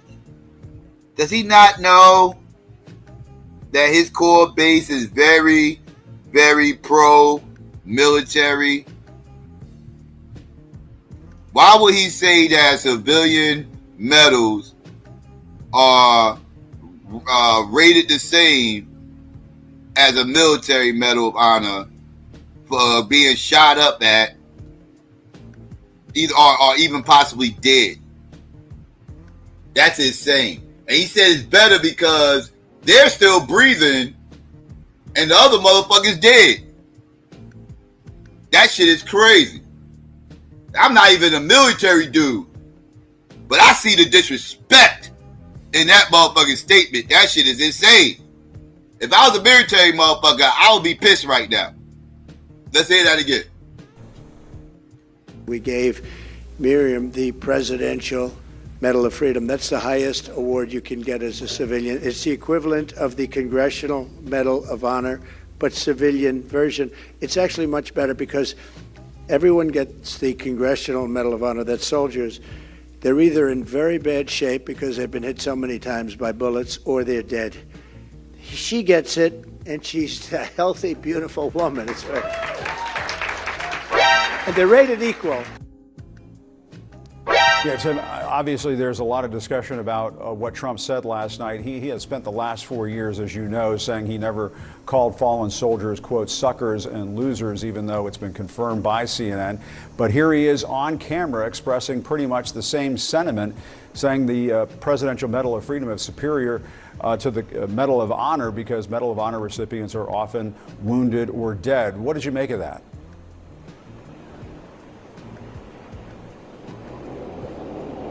Tim, are you there? I mean, look, Can you hear me? it is exactly what we expect from Donald Trump. Like you said, he's someone who has called veterans suckers or losers. It is someone who has dodged the draft over bone spurs. He is someone who has said that his personal Vietnam was avoiding STDs. He downplays the contributions of veterans, and it's reprehensible. On the other side, you've got someone now on the ticket in Governor Tim Walz from Minnesota, who is a veteran who served 24 years in the Army National Guard. He's someone who, when he was in Congress, half of the legislation that he was working on was to help veterans. So I think there's a really clear contrast for people who care about those who served our country. Yeah, and Michael, I mean, obviously, anybody who gets the Medal of Freedom, our hats off to them. Yeah, sure. But somebody who serves in uniform, is a hero out on the battlefield, gets the Medal of Honor. I don't see how you can compare one to the other. Yeah, I mean, I don't see how you can compare one to the other either. I mean, like, I've done a lot of stuff with veterans. It's a group that I've spent a lot of time with. There's a group called Battle Buddy 3 Gun. It's a group of veterans that allow veterans who've been wounded to compete in competitive shooting. And I've done a lot of stuff with them to sort of help the guys with their PTSD and other things to show them that despite whatever physical limitations they now have after serving, we support them, we stand with them, and we can still have fun shooting guns, which is something a lot of them enjoy doing. You cannot compare this. It is an unnecessary blunder to make statements like that because a lot of veterans do support the former president. I get the compliment to Marion, but I just think there was a better way to make that compliment without potentially insulting veterans who've given their lives, ultimately losing limbs for the freedoms of this country that a lot of people sometimes take for granted. So I don't think it was the best choice of words. Yeah, he was trying to praise one of his big donors, Miriam She's Edelson. given a lot of money. But at the same time, Michael, I mean, it makes you wonder when Trump's claiming that he never said suckers and losers or disparaging wounded veterans, and then he makes a comment like that. I wonder if it gives you any pause as to whether he is even capable of blunting Kamala Harris's momentum right now when he keeps making these kinds of strange comments. I mean, look, it's not helpful, right? There isn't a person who's advised any political candidate running for any level of office who would not warn them or caution them against making statements that make them open to attack. Yeah. Particularly when you're seeing the poll numbers slightly move against you. You want to be more on the offense and not the defense. I mean, maybe having a good defense is good when you're playing football, but in politics, Jim, that's not where you want to be. I want to get to something that Donald Trump said yesterday, which is important to show, and this is his discussion about the difference between giving somebody the Presidential Medal of Freedom or the Congressional Medal of Honor. We gave Miriam the Presidential Medal of Freedom. That's the highest award you can get as a civilian. It's the equivalent of the Congressional Medal of Honor, but civilian version. It's actually much better because everyone gets the Congressional Medal of Honor. That's soldiers. They're either in very bad shape because they've been hit so many times by bullets, or they're dead. Michael? I mean, look, this is the kind of thing that another candidate says something like this, and we're game over. We're talking about it, from one end of the hour to the other. This is just kind of the way he speaks. I do think it's important there are a lot of Americans who will not really be cluing into the election until after Labor Day, who don't either remember or realize that these are the kinds of things he says all the time. This is what the heads at the campaign are worried about. That just focus on calling Kamala a communist. Don't go on these tangents, and they can't control one. Just real quick. Yeah, it was just a weird tangent. I don't think the American people probably might not be focused on the difference between the Congressional Medal of Honor and, honestly. It's more about what he said about the military. Disrespectful to soldiers, the military, and very reminiscent of what he said about John McCain in the summer of 2015. Politically, that didn't hurt him. But people, veterans, certainly listening to those words from anyone else, it would be a big deal. That's facts. That's facts. But we are dealing with cult members, but there are people in swing voting states that are hearing this and going to judge him based on that. And you got motherfuckers.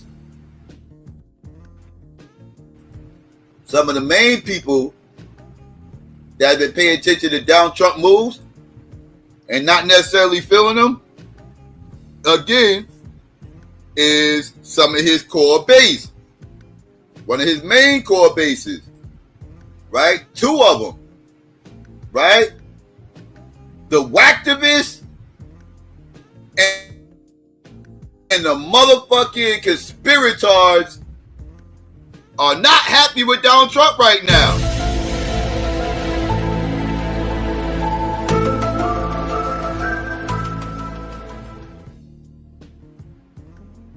The whacktivists and the conspirators are totally not happy with Donald Trump.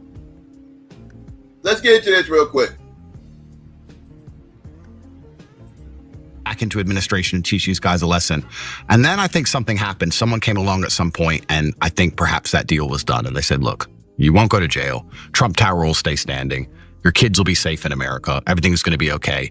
But you're going to have to bend on these few things. Mm-hmm. And I think that perhaps, fatigue makes Napoleon said it, fatigue makes cowards of us all. And he's certainly no coward. But it's amazing how daily war can grind you down. I'm still praying for a Trump victory. I still think he's gonna be the best president. I still think he's gonna do his very best. I just feel like somewhere along the line, something has been agreed to. Candace Owens and Andrew Tate believe that Donald Trump has made a deep state deal to keep him out of jail. And Tate added he doesn't blame Trump for taking this hypothetical deal. Take a look. Something's been talked about now. It was different before. And it just kind of feels that way to me. I don't know exactly what the deal is. I'm not even going to say that I blame the guy for taking it, but some kind of agreement's been made, I feel like. Look, our nation's brightest minds are on the case.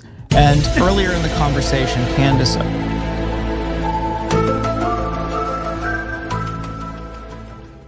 Oh shit. The snake is now eating his own tail. Ain't this a motherfucking bitch? Now these goddamn kooky ass conspirator trumpets is motherfucking sitting here like, yeah, man, I think Donald Trump took the deal. I think he took the check. I'm starting to think Donald Trump's in on it. Yeah, I think he's in on it. He's a part of them now. He took the deal. I believe that now.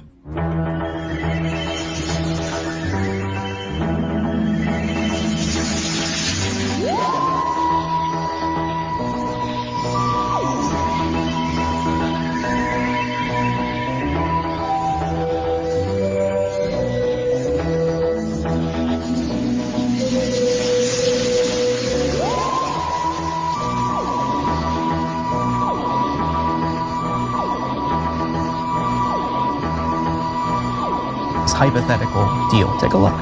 Something's been talked about now. It was different before. And it just kind of feels that way to me. I don't know exactly what the deal is. I'm not even going to say that I blame the guy for taking it. But some kind of agreement's been made, I feel like. Look, our nation's brightest minds are on the case. And earlier in the conversation, Candace Owens said she felt that this wasn't even the same Trump. Take a look. Ooh. But it doesn't feel to me like the same Trump from 2015. And obviously he's the better candidate. I want Trump to win as well. But it does seem that now that he's accepted money, that he can't be as hardcore about certain topics and certain issues as he was back in 2015 when there was no chance he was gonna win. You know, allegedly no chance he was gonna win, and also nobody would give him money and no one would give him any airtime. And now it feels like, I don't know, like they've kind of, I don't wanna say like buck broken him, but there's definitely a lot of consultants around money kind of always being the root of lies and evil. And she also... Yo, she just said Donald Trump is buck broken. She just said the deep state buck broke Donald Trump to taking the deal.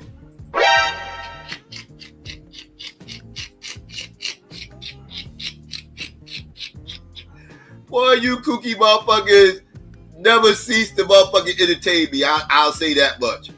The shit that fly out y'all fucking mouth. And obviously he's the better candidate. I want Trump to win as well. But it does seem that now that he's accepted money, that he can't be as hardcore about certain topics and certain issues as he was back in 2015 when there was no chance he was gonna win. You know, allegedly no chance he was gonna win, and also nobody would give him money and no one would give him any airtime. And now it feels like, I don't know, like they've kind of, I don't want to say like buck broken him, but there's definitely a lot of consultants around money kind of always being the root of lies and evil. And she also believes that Trump isn't the only one who's accepted a deal. Take a look. I feel the same, and I'm wondering if you do as well. Elon Musk seems a little bit different too. Oh my God, oh my God, Jen. Just how deep does this rabbit hole go? I don't know, I definitely want to find out though. This is terrific news. Meeting of the minds. Yeah, I mean, so first of all, that means a lot of the MAGA base is super disappointed in Donald Trump. That's going to depress voter turnout. That's great for the country. So we appreciate it. Please keep spreading those conspiracy rumors. It's just wonderful. And you knew it was going to happen, because once you get into a conspiracy theory wormhole, you can't get out. And it just eventually it turns on itself, right?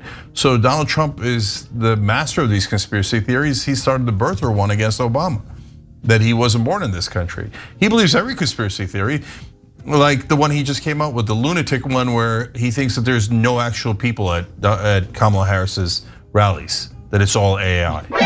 Woohoo, woohoo. But so he built up this conspiracy theory base, and what did you think they were gonna do? Of course, one day they're gonna have a conspiracy theory about you. Of course. Donald Trump is not the same man. She's the one that had the theory that Emmanuel Macron's wife is a man, right? I don't know where. Okay, so does that mean Donald Trump is a woman? I don't know, because it's not the real Donald Trump. Oh my God, you know what's coming next? I'm predicting ahead of time. They're gonna say that they switched him out during the assassination attempt. Okay, watch. Yeah, you're right, yeah. Okay, let's see. I think you're right. You should put some bets up on that. You probably will see something. You're too late. They already said it. They already said it, but that came from Blue Anon. All right, now we gonna keep it a stack here. That wasn't the Trump people saying that dumb shit. That was Blue Anon. Blue Anon was on that conspiracy shit with the assassination. That wasn't MAGA. MAGA was good. They ate that shit up. Them motherfuckers said that made they boy a war hero. They're like, that's our war hero. Give him the Medal of Honor. Give him the Medal of Honor, the same one that's the equivalent to the Citizens Freedom Medal. Give him that one, because he just got shot.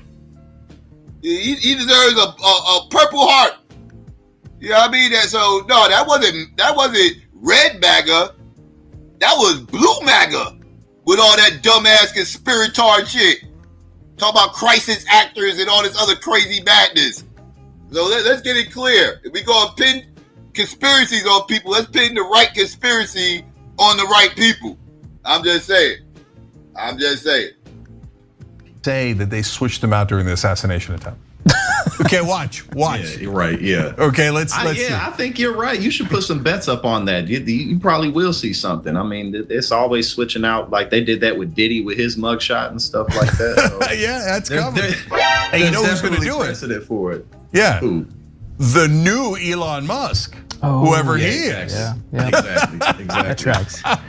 You know, one of the funniest things to me about this was like, why did Candace skip over, you know, like 2020 and everything that's happened, all the L's that Trump's been taking since he won in 2015? Like, I think he's a different person than he was 9 years ago. What about 4 years ago?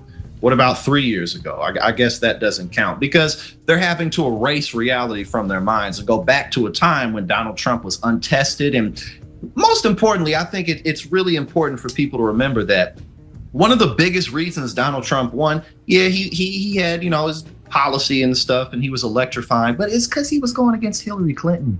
And not only was Hillary Clinton unpopular, but she doesn't campaign well. And before she lost to Trump, she lost to a black man who nobody had ever heard of before. And that's a big deal because it was in 2008. It's not today. You know, Barack Obama was a young man. He came out of nowhere and she lost to him. And then she lost to Donald Trump. So there's only so much credit you really can give to him for taking that victory. One of the most iconic photos, I can't find it, but I remember when he won, he was looking up at the screens like he was like, oh, I won.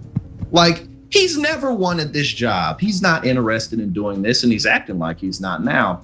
Lastly, speaking of ridiculous things, you know, the AI, at his presser the other day, y'all probably covered it. Where he said, nobody even knows who Kamala Harris is. You could ask somebody on the street, they don't even know her last name. Like, dude, what? But, you know, this is MAGA. Yeah, and by the way, afterwards, he said, Harris. Like, he wanted to brag that he knew her last name. She's been the vice president for like 4 years. We know her last name. Another test passed. He's so and then if nobody knows who she is, then why are you losing to her? So how did that help your case at all? It's you know, but yeah. And I think y'all about to get to it with him saying, I don't have data for this. But. Oh yeah, I love the data. Do we have the data clip? I don't think so. Okay. Well, then I'll just say it. I watched the beginning of this interview, and I couldn't stop laughing.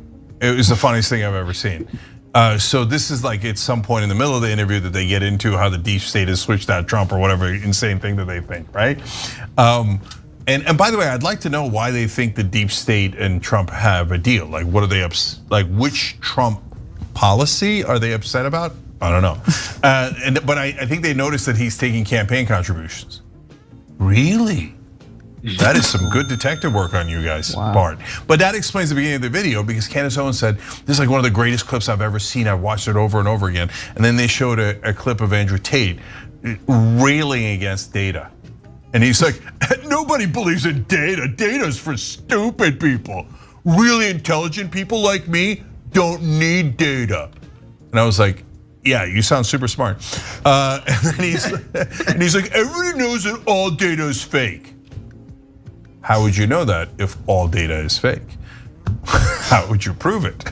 Okay, he's such a simpleton, like such a small mind, right? So he found out that like, oh, sometimes a cigarette company might pay for research telling you that cigarettes are good for your health, or that perhaps an oil company might do research that shows, oh, climate change is no big deal, like the ones you guys quote all the time to this day. Anyway, and he's like, so that, he didn't mention those, but those are common examples, right? Where the data is manipulated. He talked about like, if a drug company does data, then data isn't real. Yeah, but brother, there's a lot of data in the world. So you don't have to take the ones from a corporation. And in fact, and he's like, this education's stupid. You don't learn anything. No, you learn that you should analyze data, that there are different kinds of data, and you should look at the source and the methodology. I'm sorry, that was so stupid. Instead, you should just listen to him go, you don't need data, you're me. And he kept saying it like, oh, because I got street smarts. Somebody tells me on a quarter, Yeah, I'm going to give you a burger. I don't take it. That's street smarts. Wow. I didn't know you rolled genius. Okay, never mind. I guess we don't need data. Because street smarts it implies that you don't care about reality, because people in the streets don't care about reality. He's just an idiot, and it's amazing that he's still around. But we shouldn't trust data, but we should not only trust Andrew Tate, but he doesn't live here, so he doesn't even really have that much of a stake in what's going on right now.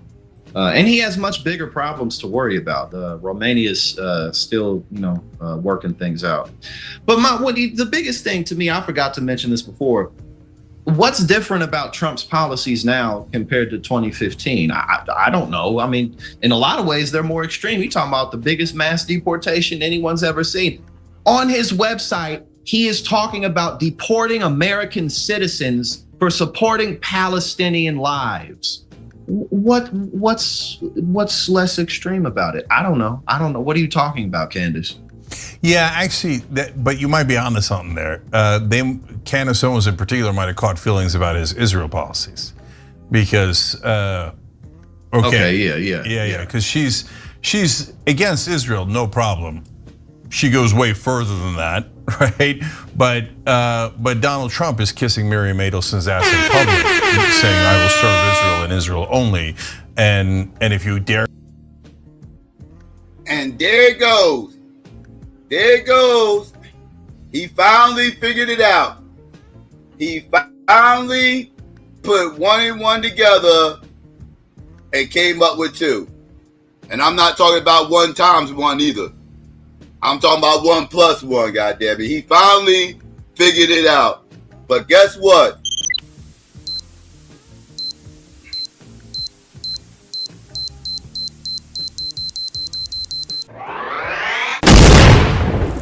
Goes the dynamite. Because that's exactly why Kunduz has issues with motherfucking Trump. Kunduz is a whole motherfucking neo-Nazi who despises the fucking small hats. Can't stand the small hats. You don't remember that? You don't remember her and Adolf Hitler? Remember when her and Adolf Hitler was going crazy about a year and some change ago, losing their mind and all their money? They was losing their mind. They was losing their money.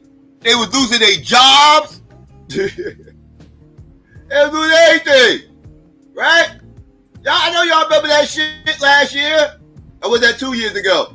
When these motherfuckers was losing their shit? Stop playing.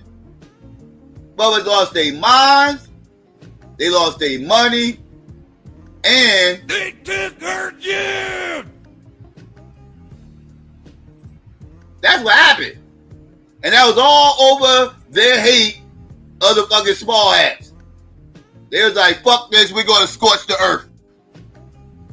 And now Donald Trump is up here kissing the small hat's ass and expect us to support him after all the fuck shit the small hat's done to us? You motherfuckers are nutty. You got us Nazis fucked up, Trump. Get your Soviet Union ass the fuck up out of here. Soviet Union, the reason why the Nazis fell off. And then you want to sit up here and slob down with these goddamn Soviets. You know what I mean? Buddying up with NATO and these goddamn small hats. And you think my neo-Nazi, Adolf Hitler worshiping ass is going to support you? Oh yeah, you got me fucked up. You got me fucked all the way up. But there you go, Jake. There you go, Chet. You finally figured it the fuck out. A little bit slow on the 8 ball, but you got it. Let's continue. Yeah, because she's against Israel, no problem. She goes way further than that, right? But Donald Trump is kissing Miriam Adelson's ass in public, saying, "I will serve Israel and Israel only." And if you dare criticize Israel, I'll arrest you and deport you.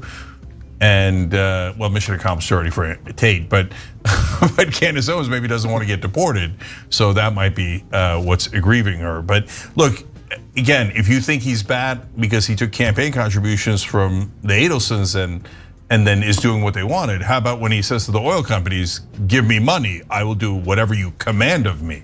How about every single industry that he goes and says, give me money and I will do whatever you tell me to do because I'm your dog servant? And he's been like that the entire time. You just didn't want to see it earlier. Thanks for watching The Young Turks. I really appreciate it. All right. So that happened. A lot of his supporters is turning on him. Let me see, family. Give me 1 second. Because I believe there's another joint I was supposed to be showing. Why can't I find it now? Okay, this is weird. Why isn't it here? Let me read it.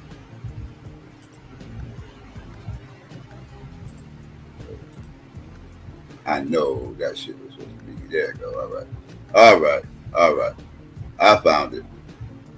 And so that happened with Kunduz and Andrew Tate, right?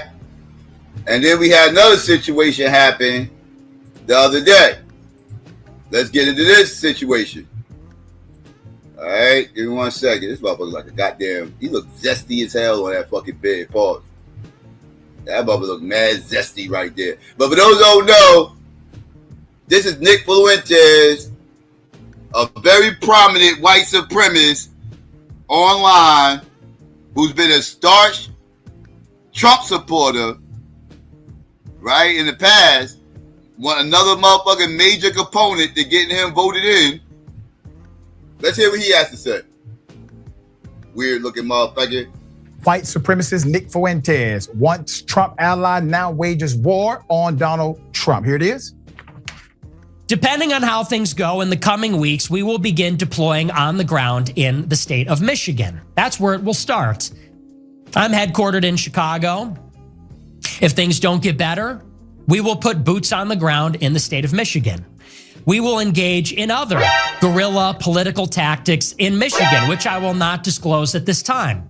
Michigan is a must-win, extremely competitive state with a very large Muslim population, which is deeply interested in the current policy regarding Iran, Israel, and Palestine. Our next step in escalation will be to take the Groyper War in person with boots on the ground and other assets in the state of Michigan. If things don't improve after that, we will escalate the Groyper War into every swing state in the country, including Wisconsin, Pennsylvania, Georgia, and Arizona. And we will persist in all of these actions, digital, email, other traditional and non-traditional tactics in every swing state until the election, which includes telling people to sit this one out and refrain from voting unless or until we see a real change in policy regarding immigration, foreign war, and a change in posture towards the loyal and disloyal personnel that operate inside the Trump movement. With millions.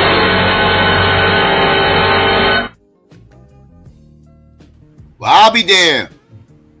He was not playing. He was not playing.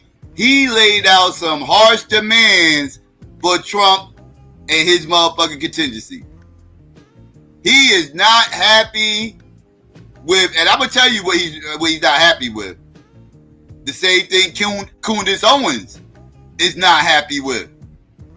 This pro-Israel stance, and I said this, I told y'all, geopolitics is gonna play a huge role in this fucking election, because that is what's causing all this internal strife that you're seeing in both parties.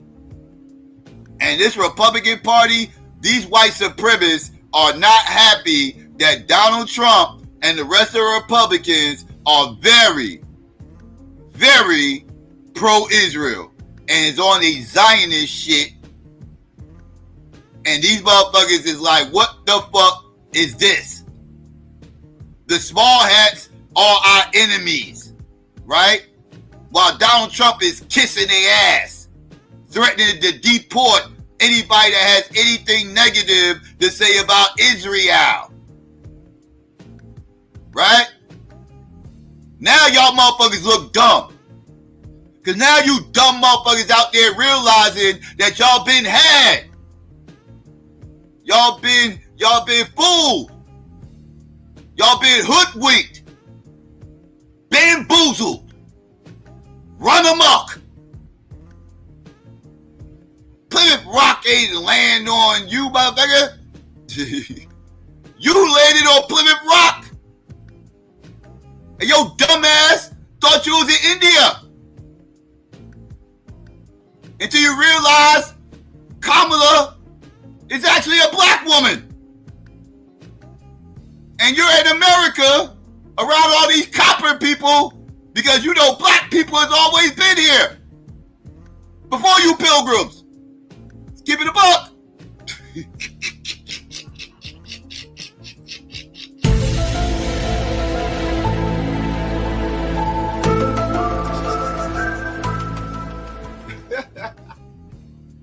Let's hear these demands again, though, fam. These demands is crazy. Like, he ain't playing. He like, yo, I want to see some changes in these foreign affairs.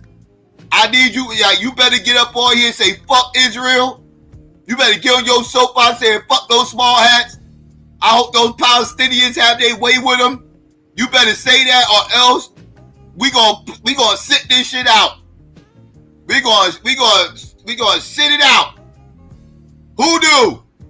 There's demographics of people outside of black people that talks about sitting out a fucking election. Ain't that a bitch? I thought that was only black people who listen to Russian bots who talk that shit. That's what I was told. But anyways, I digress. Let's continue. We'll begin deploying on the ground in the state of Michigan. That's where it will start. I'm headquartered in Chicago. If things don't get better, we will put boots on the ground in the state of Michigan. We will engage in other guerrilla political tactics in Michigan, which I will not disclose at this time. Michigan is a must-win, extremely competitive state with a very large Muslim population, which is deeply interested in the current policy regarding Iran, Israel, and Palestine. Our next step in escalation will be to take the Groyper War in person with boots on the ground and other assets in the state of Michigan. If things don't improve after that, we will escalate the Groyper War into every swing state in the country, including Wisconsin, Pennsylvania, Georgia, and Arizona. And we will persist in all of these actions, digital, email, other traditional and non-traditional tactics in every swing state until the election, which includes telling people to sit this one out and refrain from voting unless or until we see a real change in policy regarding immigration, foreign war, and a change in posture towards the loyal and disloyal personnel that operate inside the Trump movement. With millions watching. Boy, oh boy. It is a lot of turmoil in the motherfucking MAGA movement. And it got everything to do with Palestine and Israel. Now back to the show. All right, put it up full mass. There's more, okay? Put it up full mass. So Fuentes was outraged by Trump's decision to tap Senator J.D. Vance as his vice presidential running mate because Vance's wife is Indian and Hindu. Okay, this is what happens when your friends are racist bigots, okay? So he's upset that Trump picked a white guy who has a wife that's not white, complaining that Vance is someone who clearly, quote, does not value his racial identity, end quote, since he was willing to marry somebody, quote, that far outside your race who isn't even a Christian, end quote, okay? Well, was he wrong? Was the white supremacist wrong? Because right now he's upset that Trump got a swirling ass VP. He like, I ain't fucking with your swirling ass VP, dog. Pause. I'm literally not fucking with that motherfucker. Literally. I ain't fucking with him, dog. That motherfucker swirler, son. I ain't with that race mixing shit. Right? Did he lie though when he said this? Someone who clearly, quote, does not value his racial identity, end quote. Did he lie right there? Can we say that swirlers do not value their racial identity? Is that a fair statement? Because I don't know if I don't know if I can say that's an inaccurate statement. You know what I mean? You can say it's harsh. Okay, that's subjective, but okay. But is it inaccurate? Is my question. You know, because this is a swirling question right here, right? This ain't just isolated to J.D. Vance and his Indian wife, right? Wife look like Kamala. Ain't that a bitch? My God, wife look just like Kamala. Whatever. But let's listen again. That's not quite. Complaining that Vance is someone who clearly, quote, does not value his racial identity, end quote, since he was willing to marry somebody, quote, that far outside your race. Is he wrong? Is he wrong? I can't say he's wrong about this motherfucker. Not quite. Complaining that Vance is someone who clearly, quote, does not value his racial identity, end quote, since he was willing to marry somebody, quote, that far outside your race who isn't even a Christian, end quote. Okay? Fuentes is going to be really surprised when he finds out what color Jesus is. Following the completion of the Republican National Convention last month, Fuentes was fed up, declaring. Did he just go there? Did Dr. Richard just go? Did Dr. Rashard just go there? Fuentes is going to be really surprised when he finds out what color Jesus is. Following the completion my God. of the He went straight Florida Evans, Good Times Wall, first episode, Black Jesus on these motherfuckers. All right, Dr. Rashard. I see where you at with it now. Oh my God. That one threw me off. I wasn't expecting him to say that. quote, does not value his racial identity, end quote, since he was willing to marry somebody, quote, that far outside your race who isn't even a Christian, end quote. Okay? Fuentes is going to be really surprised when he finds out what color Jesus is.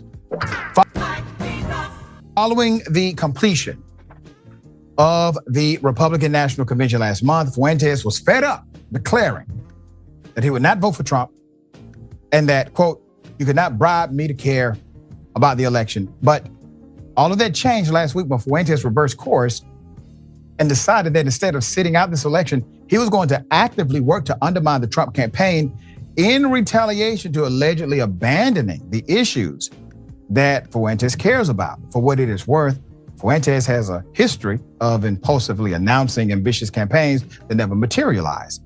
So whether he actually has the capacity, resources, and motivation to follow through on these threats remains to be seen. But here's the thing. He got a dinner with Trump.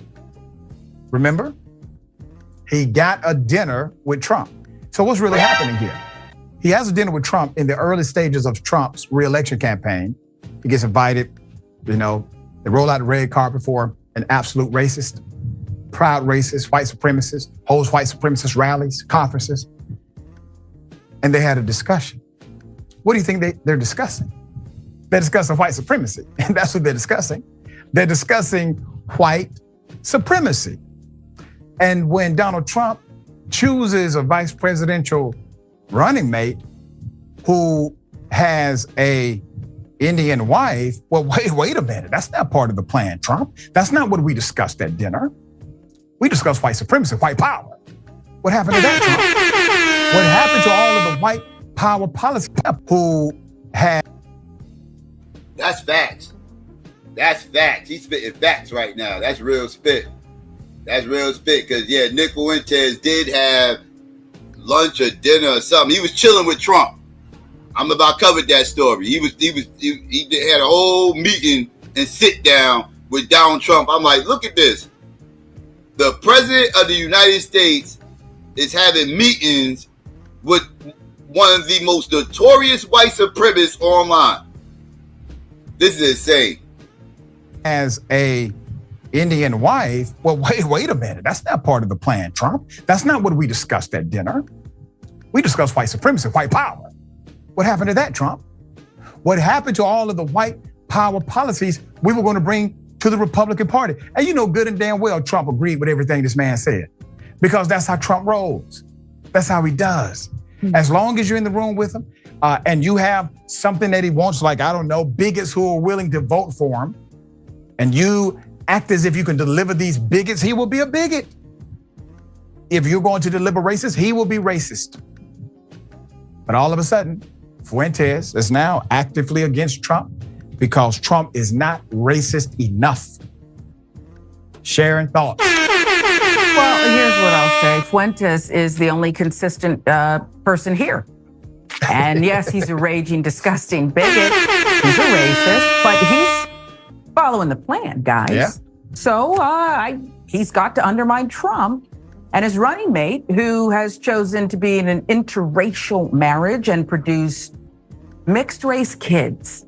Okay, if you're a white supremacist, and that's what the Republican Party has based its platform on, then it is what it is. And I'll say this, stand it, Doc, I usually stay out of people's marriages, but at a certain point as a mother, you respect yourself and your children and who and what they are.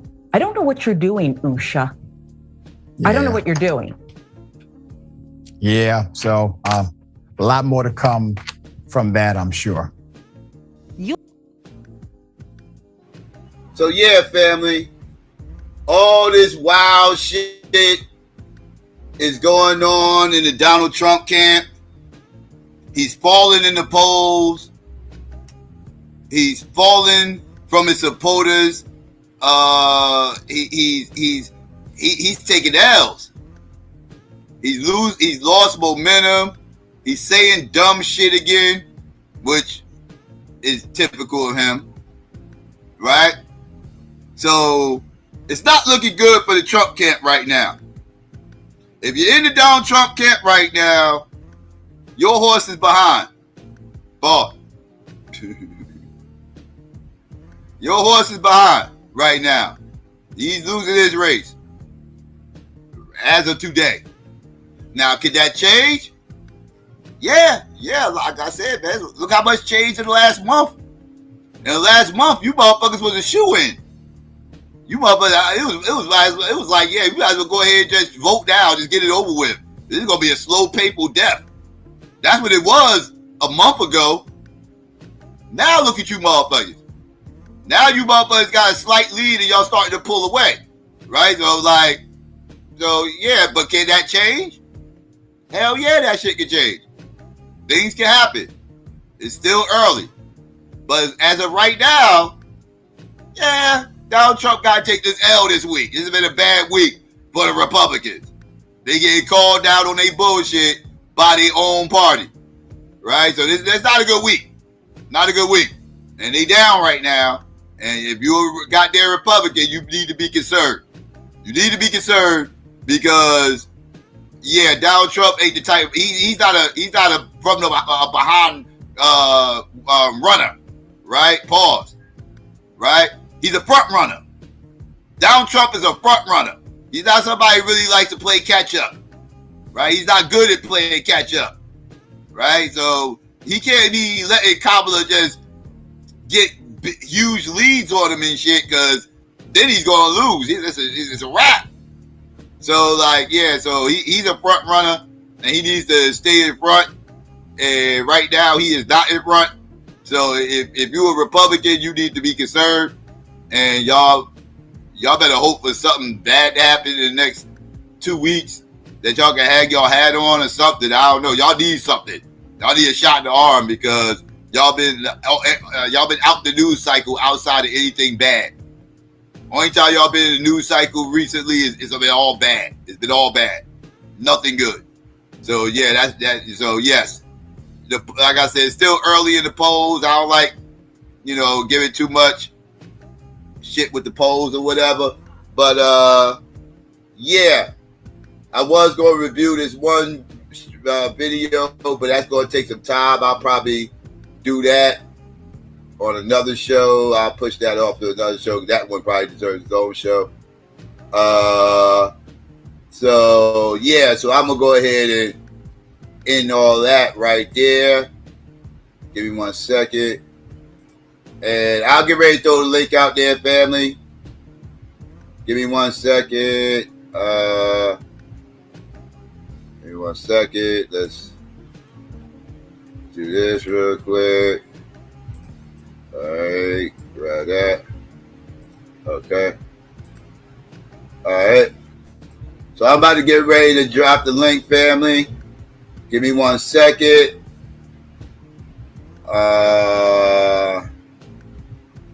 See, I can drop this commercial real quick, and I'll be right back afterwards. Let's go. Today we're going to tell you why we need restitution and reparation from the Roman Catholic Church.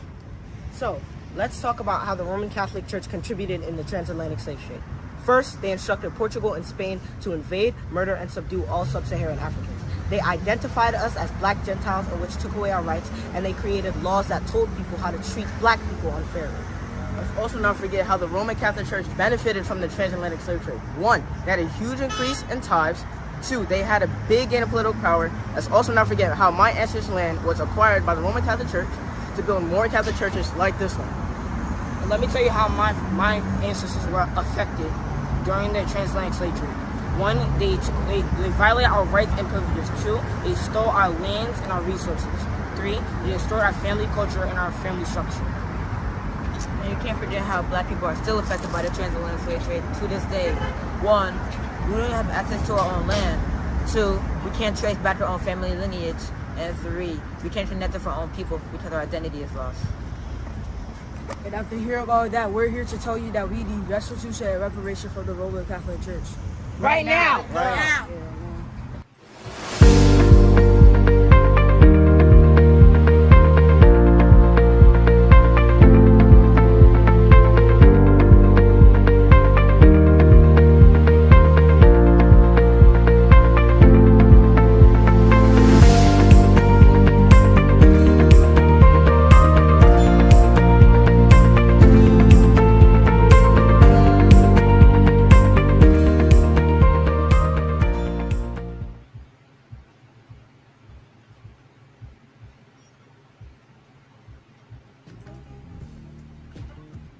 All right, family, there you go. Links out there. Let me know what's really hood. Let me know if y'all got an opinion about any of the stuff y'all saw. I showed a lot. You know what I mean? From Iranian bots. You know what I mean? Showed Trump supporters losing their fucking minds, turning on them. I showed y'all motherfuckers a bunch of one-droppers and how this election has brought... This election has done miracles for the one-drop conversation. It's done miracles. This election has done way more for the one-drop conversation than any other election. I don't care if you're talking about Obama or whoever. Done way more. You know what I mean? I'm just saying.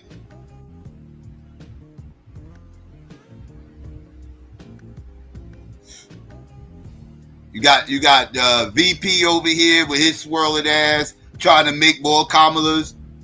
You got Trump's VP making Kamalas with Kamala, and then you got Kamala on the other side with her 1 minute she's Indian, the next minute she's black ass. So like the one drop rule is being heavily discussed now. publicly, right? Heavily discussed. And I love every minute of it, because now it's forcing motherfuckers to have conversations they used to run from, which is nothing new. Real quick, let me shout out to RBR. I appreciate that, RBR. Shout out to you real quick. Let me get this together. Shout out to RBR. Where my shit at? Donations. And Shabazz, I got that. I'll give you you should have your email by tomorrow morning. If I don't do it tonight, you'll definitely have it by tomorrow morning, but I got you. Anybody interested in playing fantasy football? We still got spots open. It's a $20 pay-in. You have to cash at me $20 with your email. I can't stress this enough. $20 with your email. If you don't give me your email, I can't send you the link. And I don't even know you sending it for fantasy. I don't even know if you're sending that money for fantasy or just a regular donation. I don't know. So please send your email with the $20 and I'll send you a link so you can join the league. The draft's on Monday, September 2nd. All right, there we go. Shameless plug for anybody that's into fantasy. There you go. We still got spots open. $20 with your email. It's a winner-take-all league. All right. Still got some spots open. It's a fantasy. The Skins will win more than 3 games. Whatever. True. You Smurf-loving ass Negro. But yeah, what's good, family? Amen was good. Goon the Shooter, what up?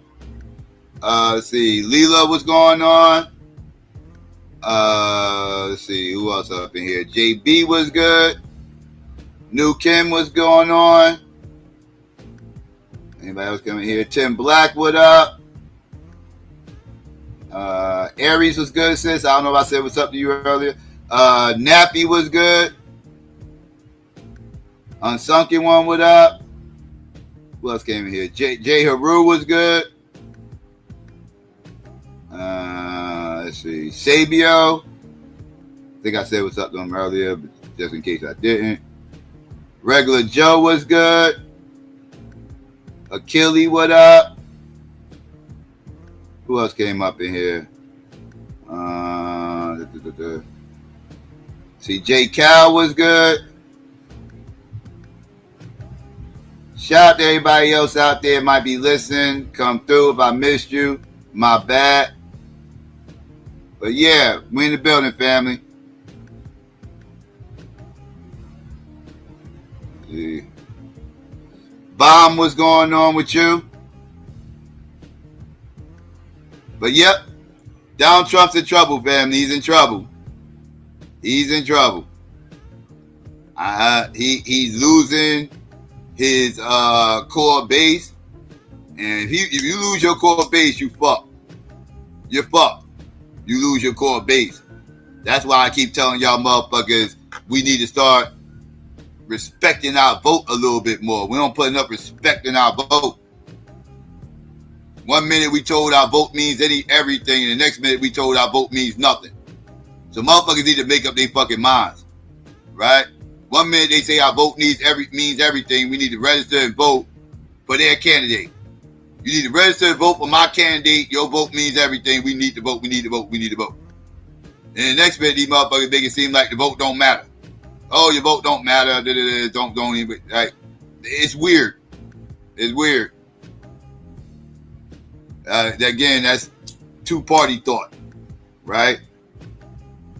I am nonpartisan, so I see shit a little bit different. I see shit for what the fuck it is.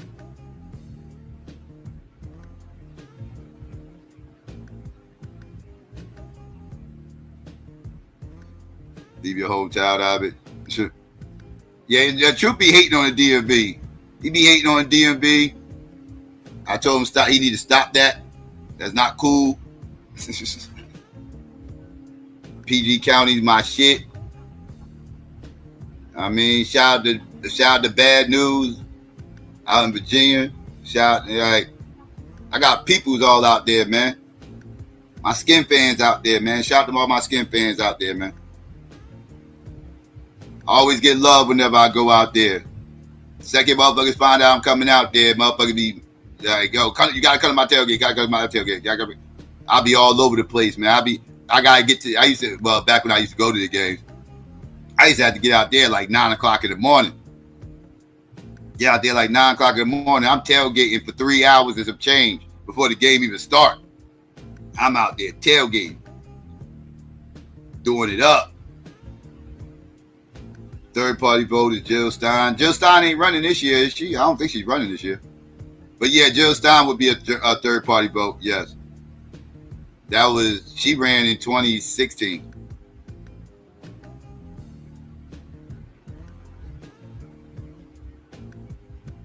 Losers paradise, whatever.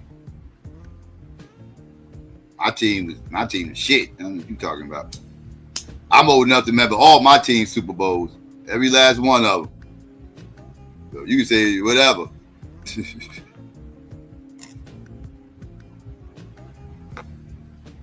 My team ain't career losers. We ain't been that great lately, but we not career losers. God damn it.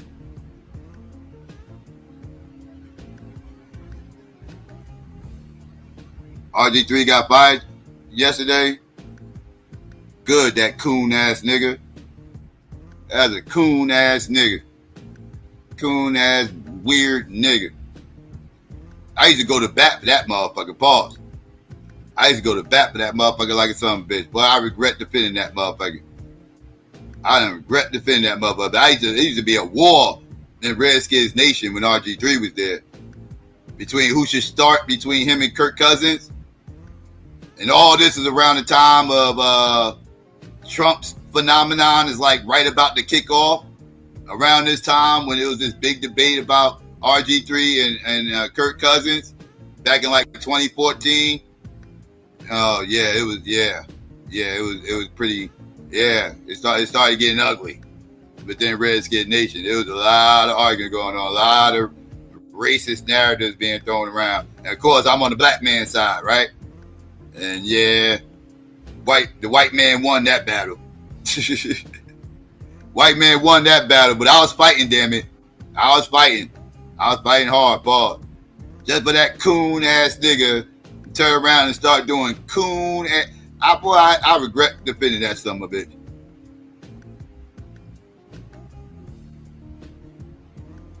I mean, but yeah, that's that motherfucker right there. He love him some fucking white people. That motherfucker love him some white people, let me tell you. Yeah, I am. And guess who broke up the New Jersey Generals and the whole USFL? Guess who broke up not only just the New Jersey Generals, but tore the whole USFL down back in the 80s. And after this man did that, I hated him ever since. You know who that man is? Troop. I know Troop though. Go on and tell him, Troop. There you go. Yep. Donald motherfucking J. Trump, goddammit. Donald J. Trump screwed my motherfucking team over. The one professional football team that actually had New Jersey on the fucking jerseys and helmet. He destroyed that goddamn franchise and the whole league. Fucked everything up, and I hated that man ever since. I still don't like him to this day because of that New Jersey General shit. People think, oh, you don't like Donald Trump because you're a liberal, crazy ass leftist nut job who's still on the Democratic plantation. Man, fuck you. The fuck is you talking about, weirdo? You just jumped on Trump's motherfucking bandwagon back in 2015, motherfucker. Get your ass out of here. I've been hating that man since the fucking 80s. Since the 80s. I wasn't even voting. I couldn't even vote, motherfucker. I never made one vote in the 80s. I ain't vote near time in the 80s. I ain't old enough to vote in the 80s. But I hated Donald Trump in the motherfucking 80s. I hated that motherfucker. I can't stand that son of a bitch. Fuck him. Fuck Donald Trump. I ain't never liked that motherfucker. So I ain't never got one. And all you motherfuckers out there, all the rappers love them. They all put him in his music, everything else. I didn't. I ain't got one bar that I ever wrote or freestyle with that motherfucking goddamn name up in it. Fuck him. Fuck motherfucker him. I wasn't one of them bling bling rappers anyway. It was only them bling bling rapping ass motherfuckers that was dick rotting down Trump and putting his name all in the fucking songs and shit. That was them dick rotting ass bling bling. I drink Cristal and dump thousands of dollars worth of wine all over the strippers' behinds, and while making it rain with 20s and 50s and 100s. It was them Negroes that was praising down Trump. I wasn't one of those rappers. Cause I ain't a rapper. Right? Damn sure wasn't no MC who talked about that shit. That wasn't me. So like, no, I'm not. Nah. Fuck down Trump. All the rappers had his name in the fucking mouth. Fuck out of here.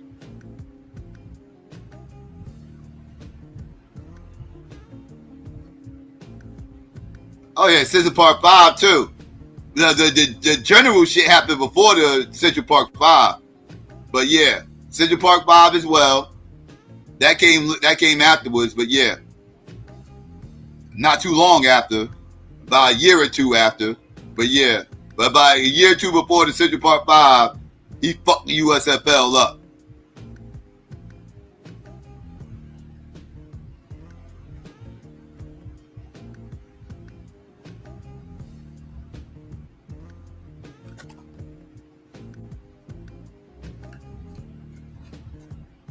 Man, what's going on? Oh, you said that's why you mentioned them. Yeah, I can't stand down Trump. I actually was a fan of the USFL. I was too young to realize it was a bootleg football league. That shit was mainstream than a motherfucker to me. I was a little kid. I was all in. Anything sports I was into back then. I watched anything sports. I was definitely a sports junkie.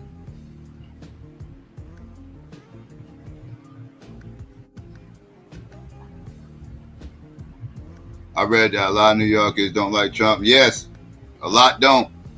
Everybody know he's a fucking fraud. Nobody took that up, but fuck him. You don't get love like that out here.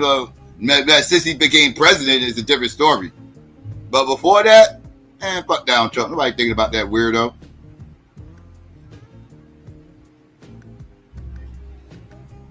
Right, exactly. When he stunted his way onto that fucking show.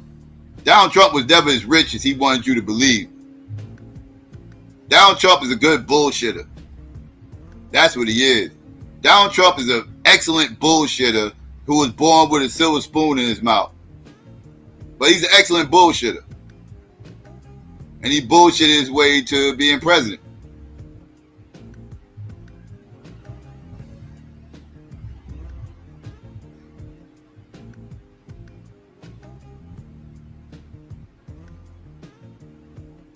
Trump supporters must be upset right now. Y'all quiet. Y'all ain't got nothing to say. Y'all ain't, you know what I mean? Your party's in shambles. Your man is fucking up. He's losing his motherfucking, he's losing his swag. You know, he's losing his momentum. Y'all right back there? We gotta check on these Trump supporters. Can y'all check on these Trump supporters and see if they on suicide watch? Cause they quiet as hell right now. Like, y'all on suicide watch, all right? Y'all right? Like, you know, the liberals, you know, they sitting back, they waiting, want to hear what y'all motherfuckers gotta say. Like, y'all gonna defend this shit? Like, y'all, like, come on now. Is Andrew Tate canceled? Trumpets. Is Andrew Tate canceled? That's what I want to know. Y'all canceled Kyle Rittenhouse last week. Y'all canceled the fuck out of him. Y'all shook him up. Y'all made him apologize. Y'all made that motherfucker apologize on cam. He was shook. Right? Then y'all motherfuckers shook up Joe Rogan and had him backpedaling. He was like, well, you know, y'all shouldn't get mad at me. I'm actually not the one who said it. Y'all want to get mad at somebody, get mad at that motherfucker because he's the one who said it. just agreed with him.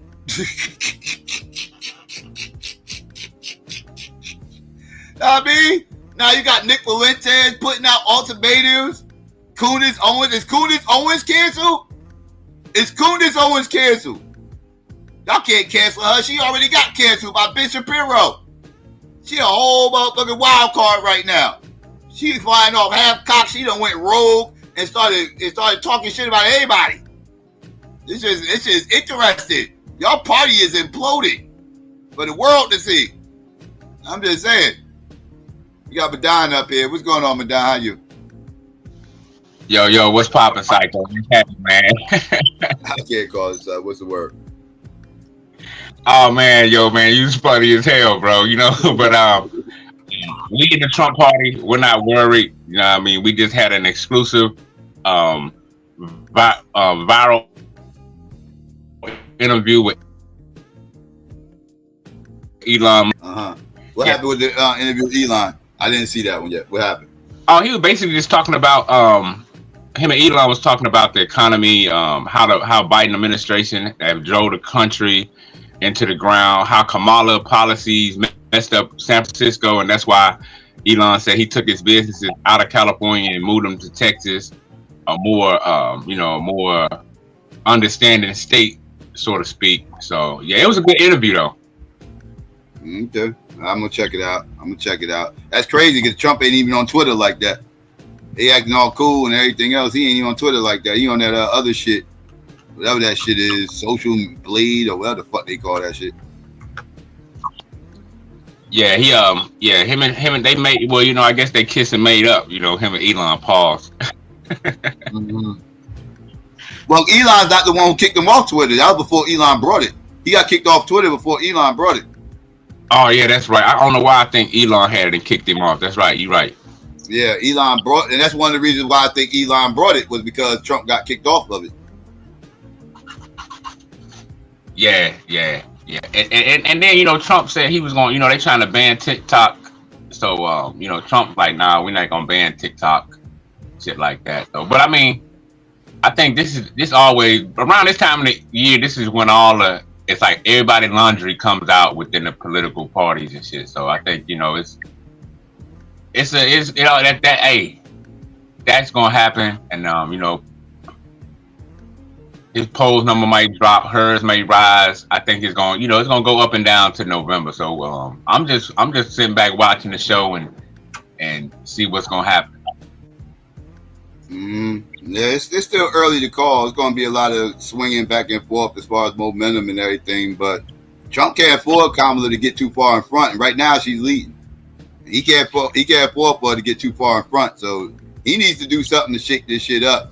And it ain't what he's been doing, because he's been making some dumbass decisions going after them.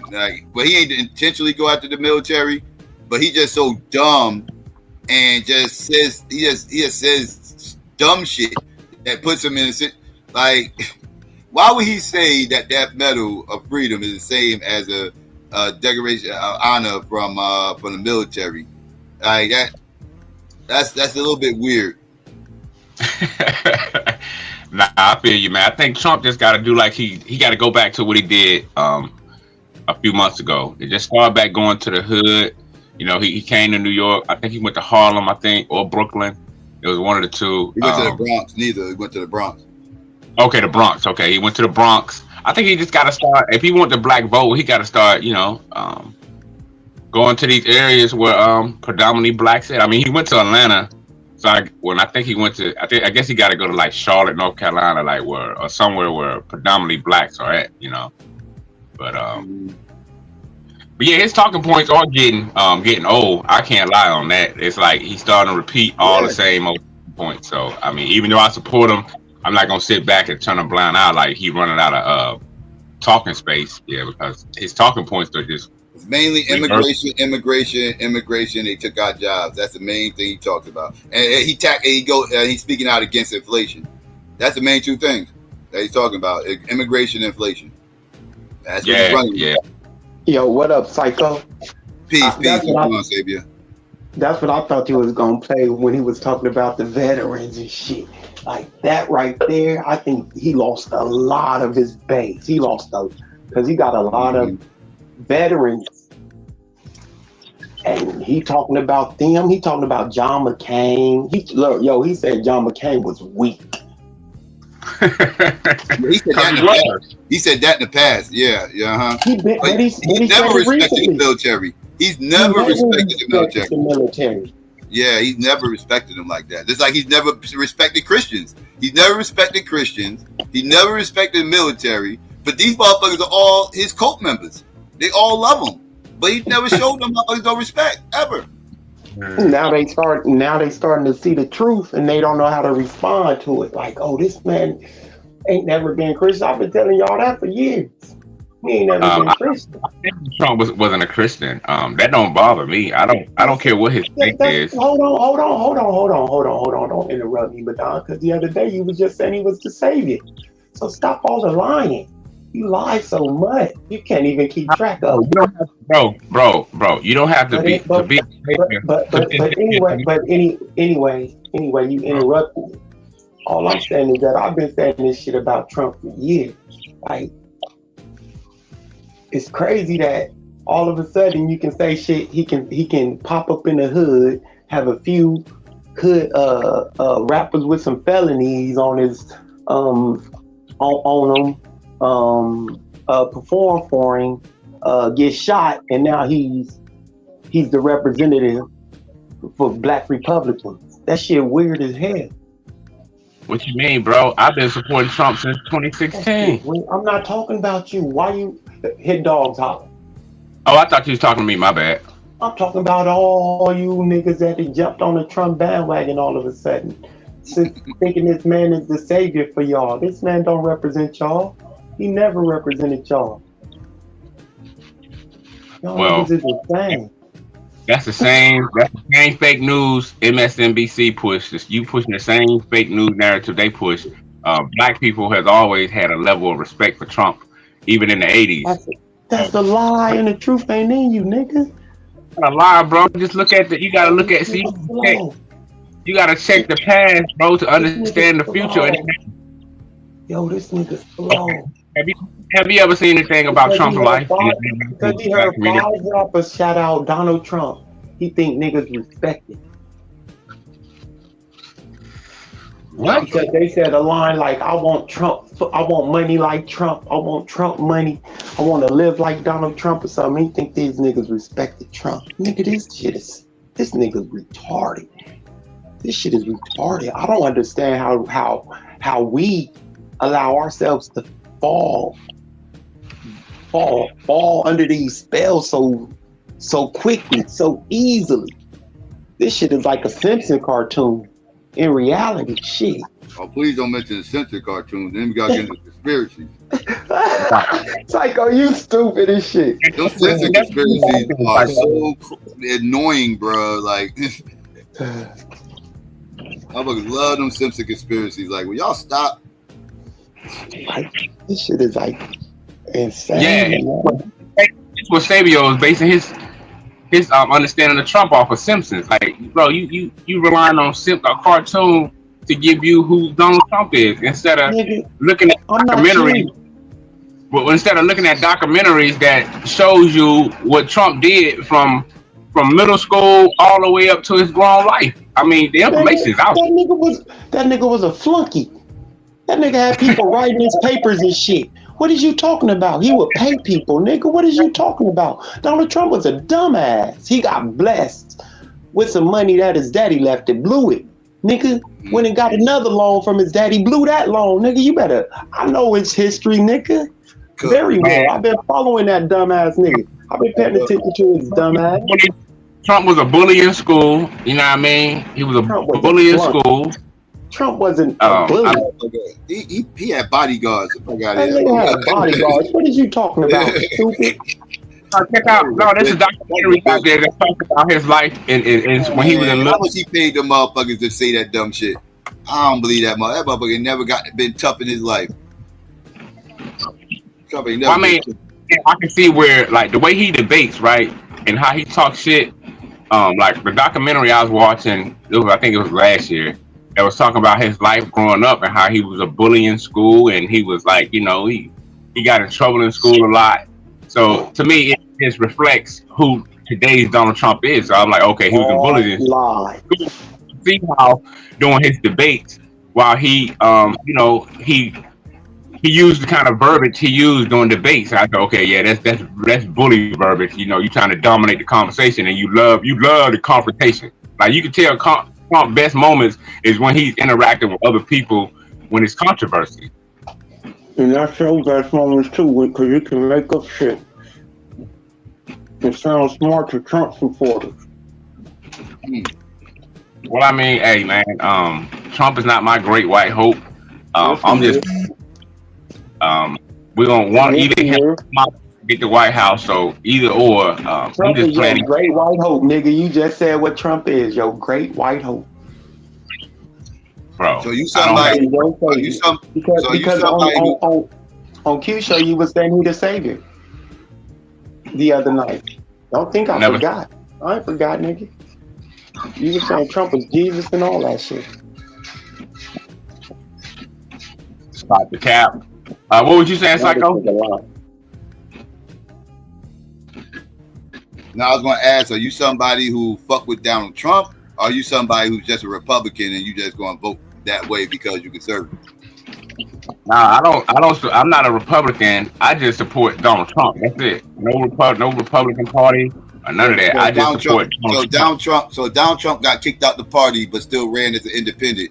You will vote for Donald Trump still? Yup. If he ran independent, I still vote for him because he's authentic to me, man. Like I've combed through documents, all kinds of shit, bro, just to see who this guy truly is. And to me, Donald Trump's a real one. So you didn't see. So even though he said, so even though he said he's not a Christian, you still fuck with him. I'm not a Christian. What are you talking about? You a Hebrew, bro. Christian. See what Trump does. He don't believe in the Bible. He don't believe in the Bible. He using the Bible. He using the Bible to fool you to vote for him. No, man. Trump, like Psycho already played it. The man said. Psycho paid with the man. When a man asked him, have he ever finished, bro? Well, your cutoff tactics ain't gonna work in the future no more. But Psycho played early. Hold on, Sweet Pea. Hold up, Sweet Pea. Sorry. My apologies. Hold on, Sweet Pea. Let me say this real quick. You had your moment. I know you. I know you're Kamala-ite, but Psycho played earlier with a rebel. Somebody asked him to finish with his sentence. He basically like, I don't know how to do that. I don't know what that is. Because to me, Trump have a real understanding about Christianity and how Christianity is a motherfucking false religion. This nigga stupid. Well, he already said he's not a Christian. No. Yeah. We're not going to call him stupid. We're not going to call him stupid. You said earlier, you fuck with Donald Trump because he's authentic. If I was to say to you today that Donald Trump is now flying around in Jeffrey Epstein Learjet. He has full control of that Learjet. He's using it for his to traverse the country during his political campaign. He was known to be good friends with Epstein. Would you have an issue with the man there? Knowing what Epstein was and how Epstein died. You said he's authentic. Of course not. You were searching. No. He loves Donald Trump is his great white hope, P. Who told you that, Who told you this information? Where did you get it from? Okay. All right. Find the information. Look it up. Find out who has Epstein claim, how many times Trump has been with Epstein, if Trump and Epstein were good friends, if Trump and Epstein partied together. You said you know the man, you research the man. So you didn't know that. I have no clue. That the man was a good friend with a pedophile. His name on the list. Trump can do no wrong, right? You know, it don't matter what you say against Trump. Trump can do no wrong to Madonna. Trump is above reproach. No matter what Trump does, those 34 felonies only made Trump even more real to Madonna. That's what y'all not getting, CP, so it don't matter. What you say Bro. don't matter what Trump does. I've been rocking with Trump since 2015, bro. What are you talking about? No, it don't. And he was getting those felonies in 2015. It don't matter, nigga. Man, listen. No, It don't matter. no. Let me He ask started you a getting those question. felonies back then. Y'all feeling? Madam, Nobody's Madam, that's what I say, Madam. Let me put it out there, man. Hold on. The only reason I started running, this is why I started liking Donald Trump, right? I wasn't into the politics, but when I used to go to my mom's crib, she used to be in there watching the debate. So I heard Trump talk, and I'm like, it's Donald Trump. I said, okay. So I remember him from The Apprentice and shit like that, but I heard him debating, man, and he was clowning Bush, George Bush's brother, and all kinds of people. I'm like, this motherfucker sharp. So it was from watching Donald Trump debate. He really is ignorant, Infinity. No. It from me watching Donald Trump debate, right? His debate style and how he was calling people out and calling them all this shit. That's how Trump gained my favor. Okay, so you like the character that was Donald Trump. Do you know any of Donald Trump policies? What are his political policies? What are his financial policies? What you voting on? Based on his character? Based on fracking, we're gonna drill, we're gonna bring the automobile industry back to America. In the last time, Trump said to the public that I am going to take Carrier air conditions from Mexico, the Carrier air condition company. I'm going to force them to produce air condition in America and close those factories in Mexico. Has Mexico built the wall? No, never finish. As a Carrier air condition company start producing these air conditions in the United States. No, they haven't. But he said that he would do it. So you're now saying that he's going to close all of the wall. I thought he was going to make Mexico build the wall. Right. Where's the wall at, Madonna? What? They did put it on it. COVID happened. Right. Yeah, right. Bro, if you don't stop, Mexico, do you know how much Mexico was not erecting that. That was all America, nigga. What is wrong with you? Mexico funded it, bro. That's what he's talking about. Mexico funded what? Mexico did not fund the wall. You slow as shit. Well, look it up, bro. Don't take my word. Trump made Mexico money to Chris, who building that fence that supposed wall? That's funded by the United States. Dumbass.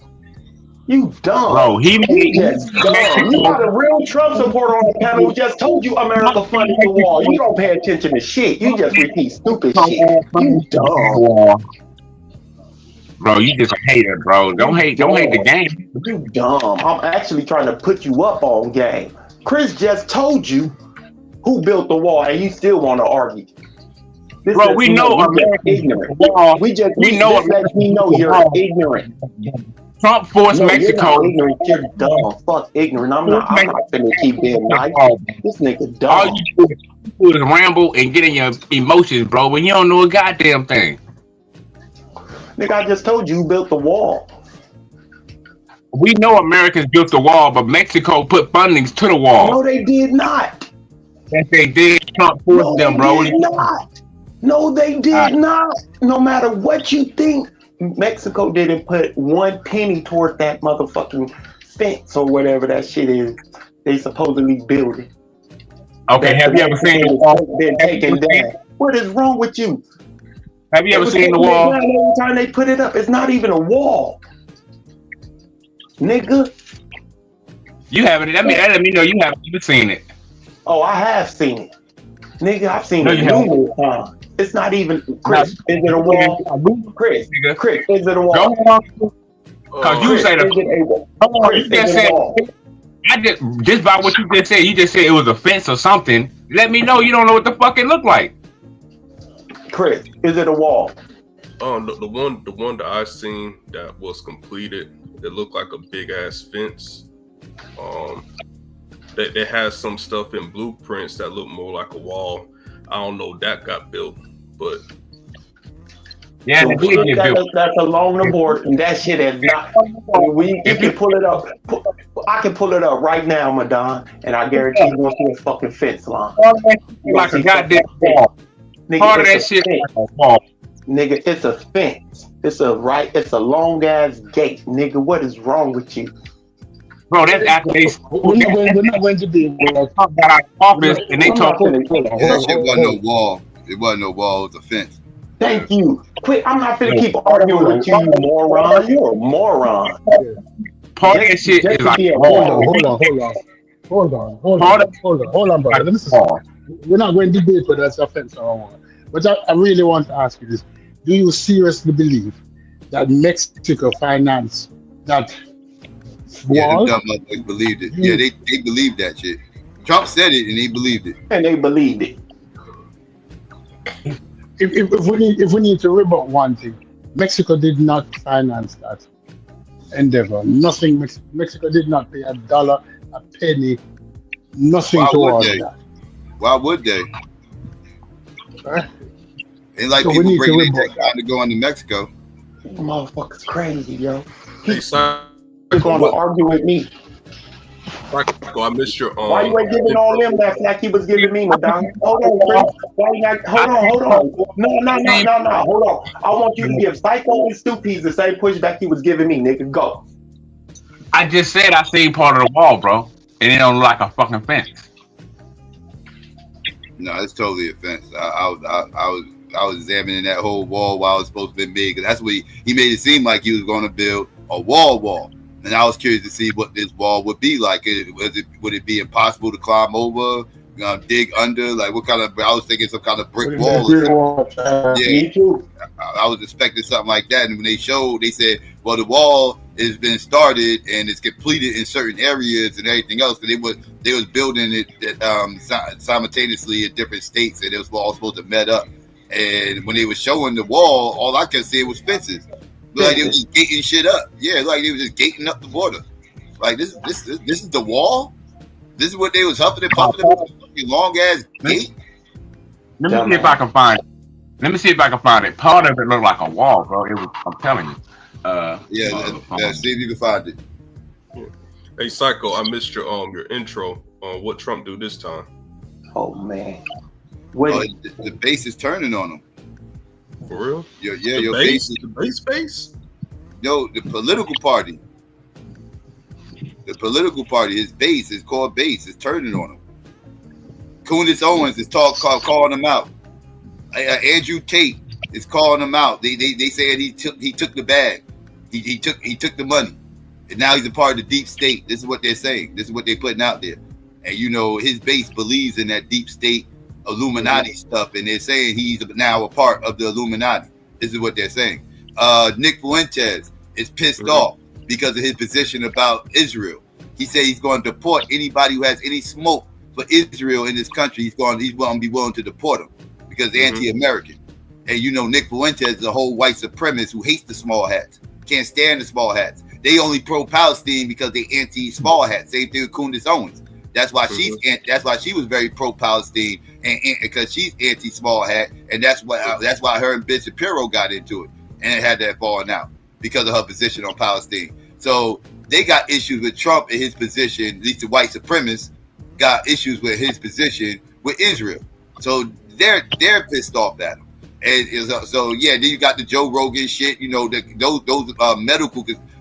medical conspiracy theorists. The motherfuckers that's in the holistic medicines and all that shit and everything else, they down on him, right? Because they found out that he actually was pro-vaccine and everything else. And then you got a different alternative in RFK Jr., who's very anti-vax. He's the epitome of anti-vax. He's the poster child of anti-vax. So they got a sense of, they connect with him. So they willing to throw their vote on him instead of Trump. So Trump is losing his core base that got him elected in 2016. These people ain't full-blown gung-ho Trump like that right now. He's throwing them away. What do you mean? He's throwing them away. What do you? But like, isn't don't we have like, I know Israel's our ally. Don't we have some type of treaty with them? Do you know?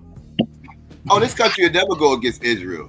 But these dumb idiots, Trump's base, actually thought that he was some kind of anti-Israel, you know, white supremacist neo-Nazi nut that was just going to sit up here and just, you know, abide to their biddings and get these small hats out the entertainment industry and do this, that, and third, and relieve them from all the banking and decentralize all the banks and then make crypto the thing and do all, you know, all this anti-small hat stuff, right? All this little, like, they thought he was going to bring all this, right? And now they seeing he's actually in full support of Israel. And I'm like, y'all dumb. He's always been in support of Israel. Right, exactly. They was dumb to believe he wasn't pro-Israel. Like, he always was that. With these niggas? Yeah, he can't decentralize the banks, you know, without Congress.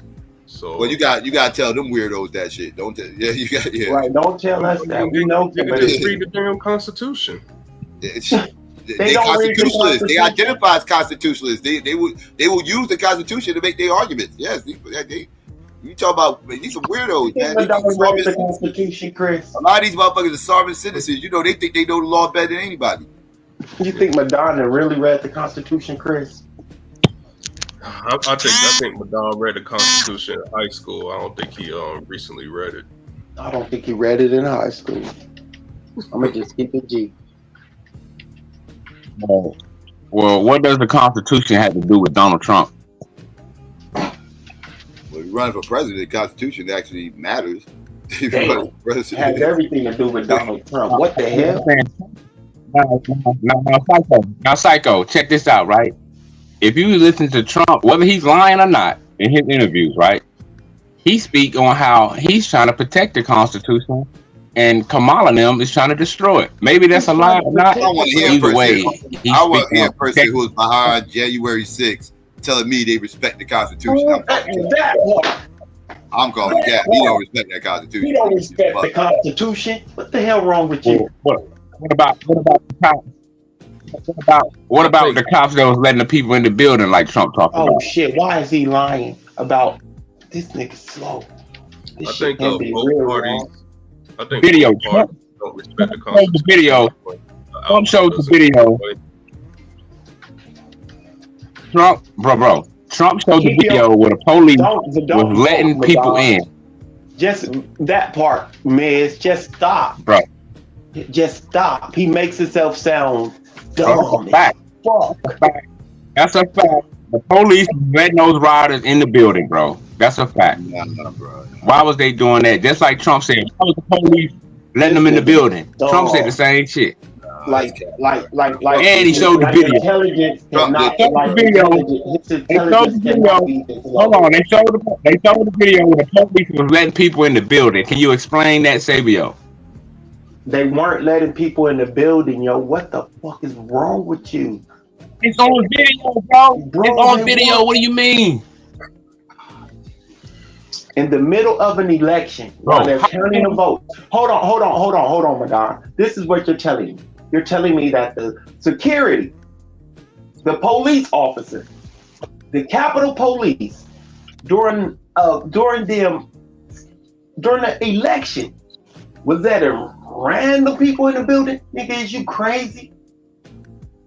I'm talking about January 6th. When you look at January 6th, you can see Trump showed the video. Hold on, bro. The video showed the video where the Capitol Police was letting people in the building. They was letting riders in the building. They got the video, bro. This is the thing. No, just explain why pull the video up. You probably got time. They weren't letting them in the video. They weren't letting them in the building. The building was a secure building. They were in the middle of a transition of power. What is wrong with you? No, nigga, what is wrong with you? You want to deny the facts. You want to look over the facts that the president, hold on, Donald Trump, who was a sitting president, called the police. Is this really bro? He called out the police. With y'all, bro, he called out the police. Bro, he went down. Trump called. Wait. Donald Trump called the what? He called out the police for letting those rioters in the building. Man, he said, "Why did the police?"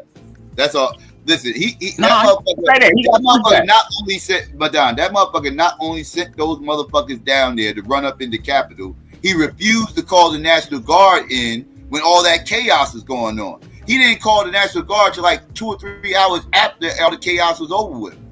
He was out there trying to hang my pants, nigga. He didn't want to. There's something wrong with this nigga. There's something wrong with this nigga. They shot a woman. They shot a woman coming through the window. Madonna, why did Ashley Babbitt get shot climbing through the window, nigga? Bro, you gotta ask them that shit. I wasn't there, but let me talk with Psycho real quick. Nigga, you slow. Nigga, you Chris. Psycho. The reason this type of nigga you want voting for Donald Trump? This a Republican. This is what you call an uninformed. You all emotional. This nigga shouldn't even be voting. Quit putting them perms in your head. But let me say this real quick. Bro, what the fuck? I thought voting didn't matter to you. What the fuck are you talking about? So let me say this to Psycho. Psycho, the reason Trump said he didn't. Come on, bro. Let me talk. Bro, I'm trying to talk to Psycho, bro. Can you at least respect Psycho? But Psycho, they asked Trump, why didn't he?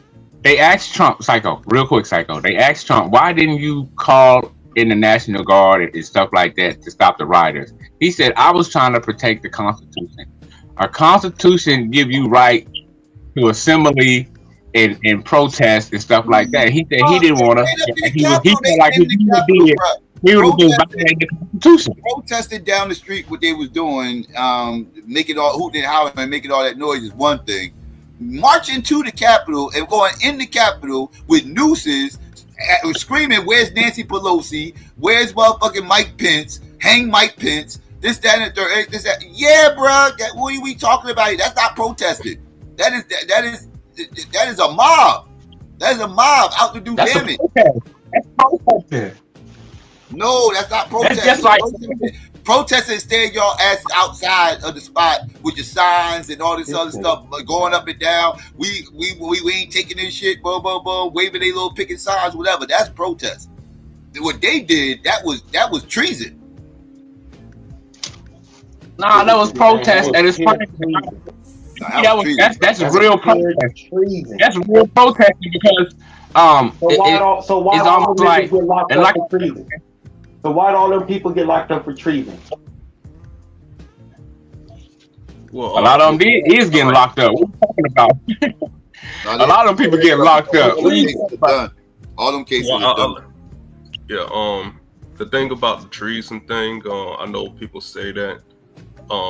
The only way I can say about the treason part, why nobody got charged with treason, because you had to be in war.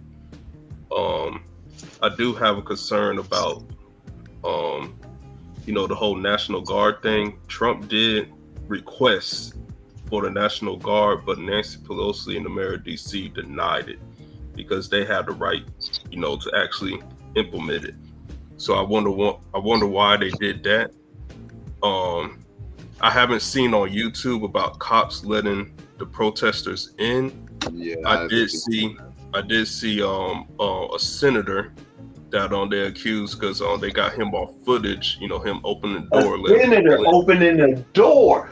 Thank you. They got a video. Senator walking him into the building. They do have a video of that. Why you ain't mention that? Republican senator opening the door for him, Don. Yo, Chris, it's an interview with Donald Trump and I found an actual news host. They's doing an interview and they pulled the video, showed the video. While Trump was doing the interview, they showed the video while the police was letting the rioters in.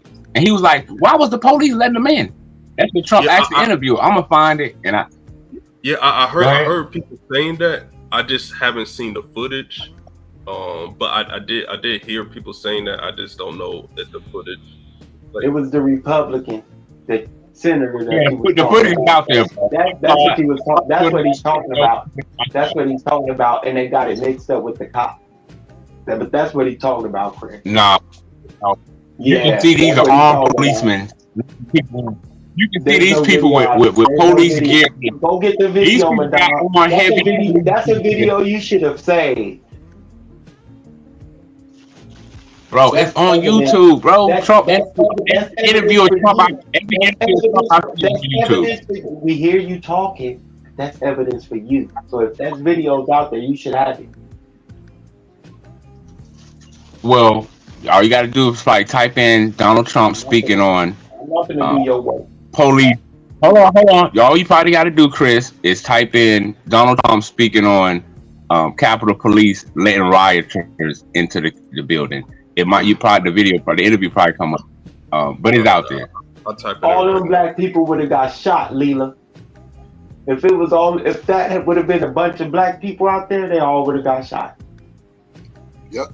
Well, if Tupac and Biggie was alive, hip hop still would be great. I mean, what the fuck is it?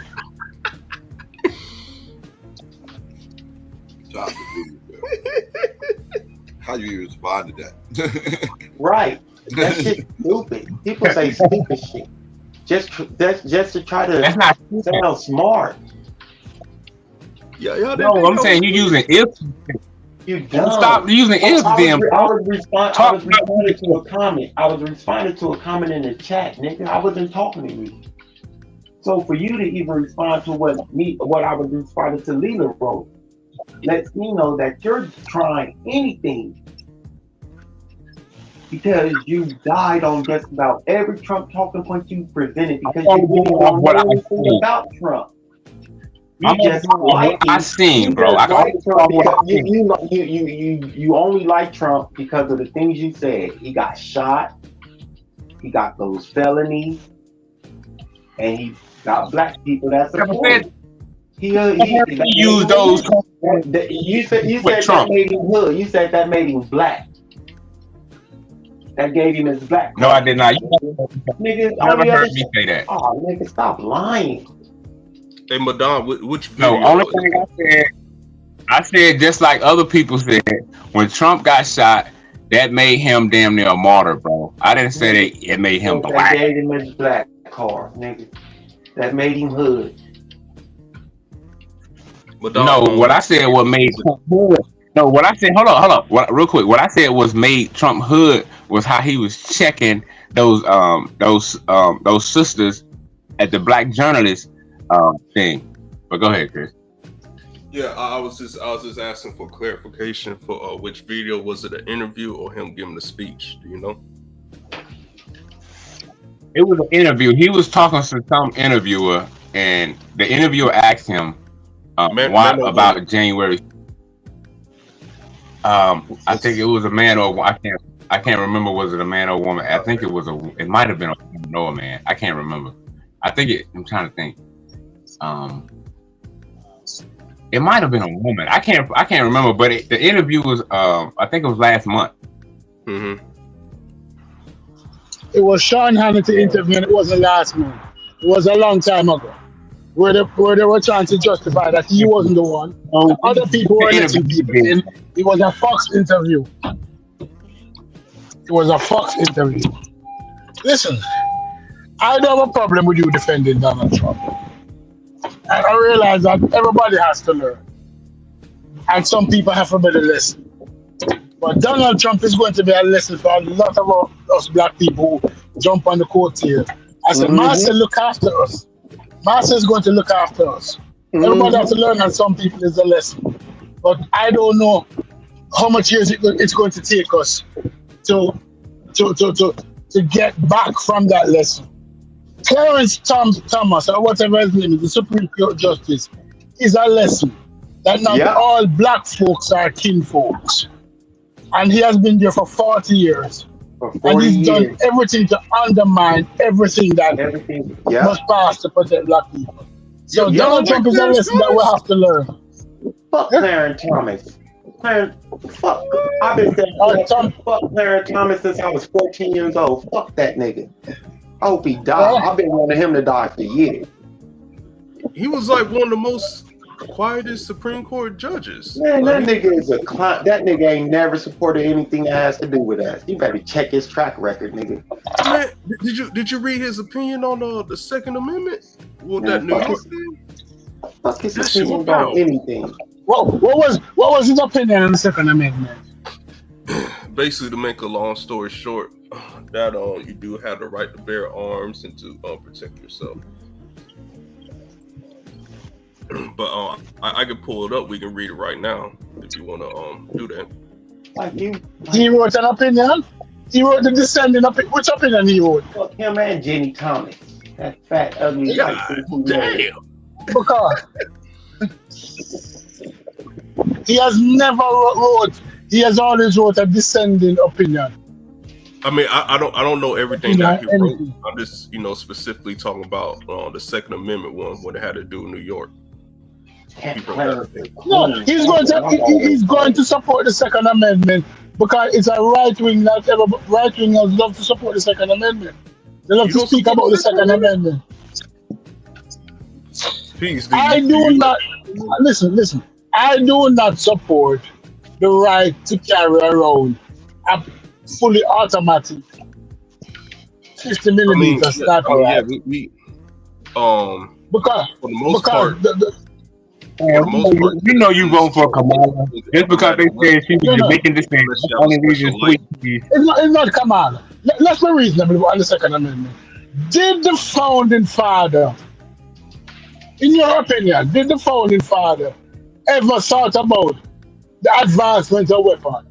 This is not Brown Bessie, a single bullet. I think they knew weapons was going to advance. Did they know how advanced weaponry would be? That one person would know the ability to kill hundreds. In my opinion, I think they did. I don't think they. I don't think they planned how far they would, but I knew they would advance. I think they knew that because weapons was advancing in their time. So what you got to think about what people said about the founding fathers. We did not always have a 45 and a 44. So those guns were invented so they had to create those guns and bullets. So weaponry was always transforming and changing. So they knew that weaponry was going to advance. They had tanks. I cannot agree with you. I cannot agree with you. Cannons. So yes, but the Colt 45. So yes, changed the game. That's why they wrote it into the Constitution like that. That's what I think. It's a well-regulated militia. When you look at the founding fathers and what they had at that time, nobody was envisioning. Exactly. Nobody was envisioning being able to fire 1,200 rounds per minute. Nobody was envisioning that. Yes, when they came out with the Colt 45, when the Colt 45 came out, that's what revolutionized the gun. What about the Gatling gun? What about the Gatling gun? Are you comparing the quarter? The Gatling gun revolutionized. See, I can tell y'all. Revolutionary. The Gatling gun. The Gatling gun's the precursor to the pistol, the Colt 45. Y'all better quit being mad. Colt 45 made it more smaller and more compact that you can carry it. No.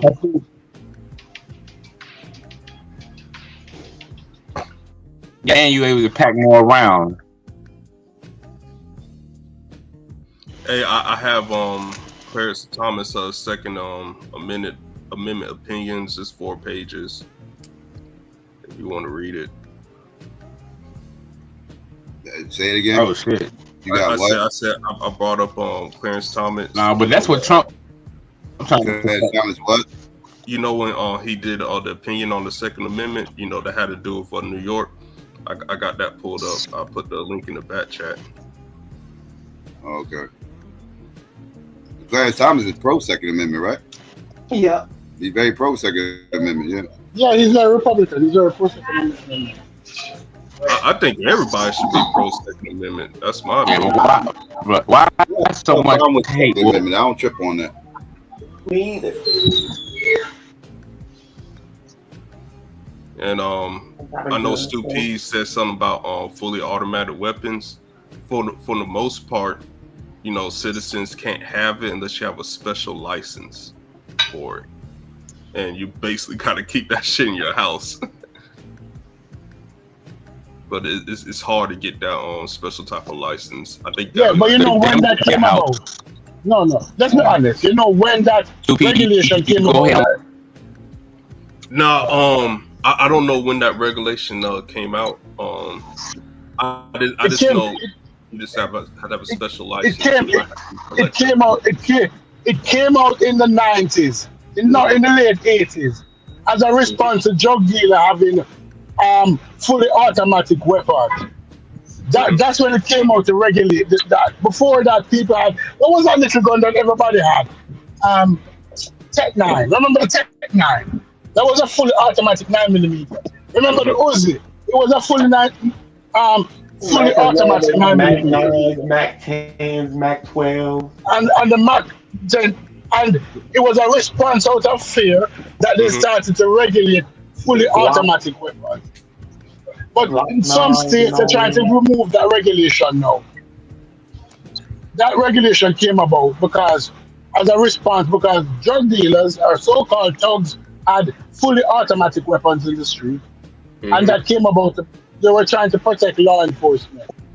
But the founding fathers had no inclination of the advancement of weaponry. And also, people tend to dismiss a well-regulated militia. But during Trump, that changed. But listen to this. Listen to this. During Obama administration, they had many militias in the white states. They had many so-called militias. It wasn't black militias, no. You might have 1 or 2 black people who joined gun club and were carrying around, but not to what it was in the white community. Yeah, techs were garbage. Technology was garbage. I bet you voted for the Second Amendment is garbage. I bet you voted for Obama, stupid. Yeah. The Second Amendment is garbage. And 90% of these people have guns, they never use it. Didn't you vote for Obama? Didn't you vote for Obama, stupid? Stu, didn't you vote for Obama? No, I didn't vote for Obama. But that doesn't mean I think that if you don't like the president, you get to shoot him. You can't be saying that, man. All you said that. No, you can't be saying that. Nobody not agreeing with that. To me, I've come to learn that the vote is more powerful than the gun. It can be if it's why else you try to use the gun to secure the vote? I agree with you. So if you don't allow the president to vote him out. If the vote is used correctly, it is more powerful. If it's used correctly.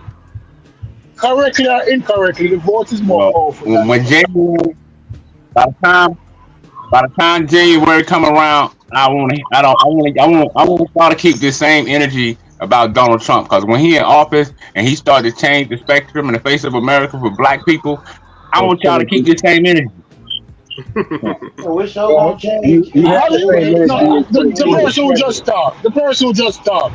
Have they read the Contract 2025? No, he had the same energy. All of these Democratic ladies in the civil service is going to lose their job. All of these black women who are Democrats in the civil service, if Project 2025 is put in place, those persons are going to lose their job. They're going to put white Trump supporters in places dumbest people of influence in the civil service. That's one of the first thing of Project 2025. They underestimate you what, stupid. I tell you and Samuel what, stupid. When Donald Trump get in office, bro, I'm gonna make it my point. We coming to arrest Stupid and Sabio. We gonna lock both of y'all niggas up for treason. Yeah, it's true. It's true. Yeah, it's true. And these are the bottom 1%. We're gonna somehow. I'm gonna kill y'all niggas. Y'all come to my house. Educated. You know, that's right a plan. now, don't come over here. That's a plan. I'm a label like dissident. I'm a label like dissident. And that's not. I might find myself in jail. Yeah. RBR, you there? Yeah. RBR, what's going on with your channel, man? I saw something about motherfuckers said you rest in peace or something. What the hell you got going on over there, man? Your channel. No, I'm sick. I'm recovering. I got cancer. So No, I really do. And so I'm trying to stay off my feet because now I'm having problems, with ulcers on my uh, lower legs and walking difficulties and shit. So I'm hoping that I can heal up. This might be the new normal for me. Well, let's see how long it goes. Take care of yourself. Man, keep fighting, bro. You can beat it, man. A lot of people beat it. You can beat it. Caught it early. Original crazy uncle up on here. I don't want to see nothing happen to your ass. You can beat that. We maybe a little bit, but we don't want to see nobody go down. Take care of yourself. Go down. This is how we go down. My apologies. Right. Is that a pre-existing condition you have? Yeah, it was, but thank God under the Affordable Care Act, it's covered. Okay. Are you a Trump supporter? Of course not. I'm a real good. But what we're doing by following have a Trump where you would be dead. Have a McDonald's where you would be dead, bro. That's right. And that's what he wants. That's what Marxism is. Marxism is 1% white rule based on race and class. And Negroes are not the right race, or we're not in the top richest 1%, so we're not in the right class. And we shouldn't be promoting another Republican third party. We shouldn't be lying about people being not being black because they're too successful and Grace Jones ain't their mother and all this dumb shit. We have to use science. We have to use what has worked. And from our standpoint, the people that are in power, you guys aren't articulating your argument. You're not articulating your argument that Kamala Harris is not black. You're not articulating your argument that we need a third Republican Party. You're not articulating your argument for Trump. You can't tell us why you want that Nazi nut to be president. Only that you think he will go after people like me who have some damn sense and want good government. So people that want chaos because they can't compete, people like CP and them, well, of course they want chaos, but you don't have the power to create the chaos. You don't, and you never will. You try to force it vicariously. I want you to articulate why you like Trump. I want you to articulate why you want a third Nazi party. I want to articulate why Kamala Harris can't be black because Grace Jones and them. Come on, man. You already know why I want a third party. Ain't no Nazi party. I don't know why you keep saying Nazi. I know, but do you have the power to make them motherfucking Tea Party motherfuckers into a pro-black white nationalist party? Who said anything about turning the Tea Party into anything? I ain't fucking with the Tea Party. I'm talking about making my own shit. I know, but I ain't talking about trying to take over nobody else's shit. No. You were talking. You're saying the same thing that they're saying. We want a new party, and we want that party to serve 1% of the richest white people, based on race. No, wait. Why would I want to start a party for the richest white people, 1% of everything else? That don't make no goddamn sense. Don't make sense, but unfortunately, that's what's going to happen because they have the power to do that. How? We got the power to do what we got the power to do it too. What do you mean? See when y'all hear third party, real quick, RBR. When you two party people hear me talk about two parties, y'all immediately go to presidential elections, and y'all minds immediately go to the third party's never going to win it. Third party's never going to win it. I agree. Third party's never going to win a presidential election. My third parties has more to do with local politics and locking down the local areas of our communities. And then once we do that, then we have now established a huge universal voting bloc that can all share the same agenda where we can affect a national election. Not win it, because I'm not concerned about winning it because I don't care about politicians. I don't care about grooming no politicians or none of that crap. I much rather buy politicians. Buying politicians get more done than actually grooming. We've been grooming politicians since 1870. We still up here in the same situation where we talk about we need to groom politicians. it's the same shit. Been hearing this for 150 years. No, it's not true. It is true. The winning comes from coalition, and that's why I say if the Republicans start a third party, it ain't gonna have nothing to do with democracy. It's gonna be another Nazi party, another Tea Party, another Communist Party. Who's talking about starting parties with them? They need a coalition. The independent party means you start the independent of everybody. It's called the independent party. No, then you really wouldn't win. You need a coalition to win. So I can't. So the mayor of let's say Oakland couldn't win. A third party person couldn't win the seat at the mayor of Oakland. Is that what you're saying? I'm saying no. That's a lie. It's just happening all the time. What are you talking about? No, it happens in Minnesota. Third parties win mayor elections all the time. Right. Now you're negating the council. They even get into the House. They don't even get into the House. So like again, y'all got to get off this presidential election. They never win presidential election, i.e., it's useless mentality because that's silly. No, that's how it should be because you need a coalition to win. Psycho. Yeah. What would be the political leanings of these third parties? Would they be liberal or would they be conservative? What that third party would be? Mine would be a mixed bag of both, probably left leaning, but I'm not progressive though. It'll be more of more leaning towards maybe a moderate liberal, maybe type socialist. Because I am socialist. Let me get it right. Your party would be anti-gay, anti-abortion, but pro free healthcare, pro free education. That's what your party would be. Yes, along those lines. Yes, I'm a socialist, so yes. No, that's not true. Each individual pays for their own health, and it's administered by the state. So it's a single payer, universal health care. No.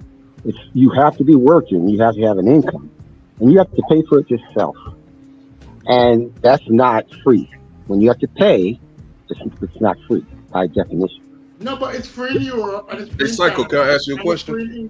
No, they take it out of your Social Security. Is that free? They take it out of your paycheck. Is that free? Hey, Psycho. Yes. Man, I thought you were independent. I didn't know you were a socialist. When that happened? Well, I am an independent, but my views, I have socialist views.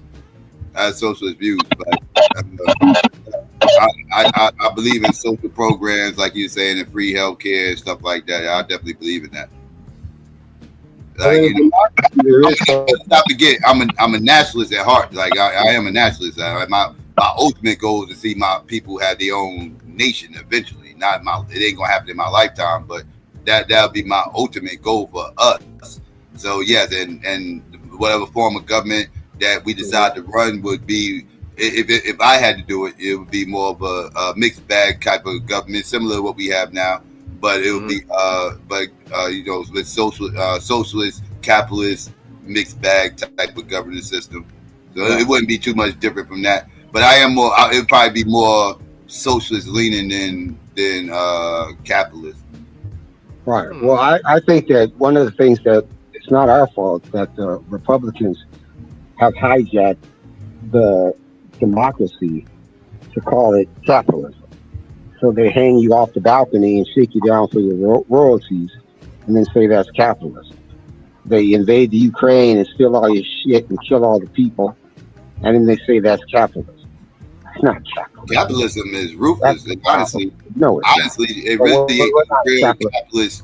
It really ain't no real capitalists out here, to be honest with you, because capitalism. No, it's not I don't think we have absolute capitalism or true capitalism. I don't think we have. Right. No, capitalism is a component of democracy.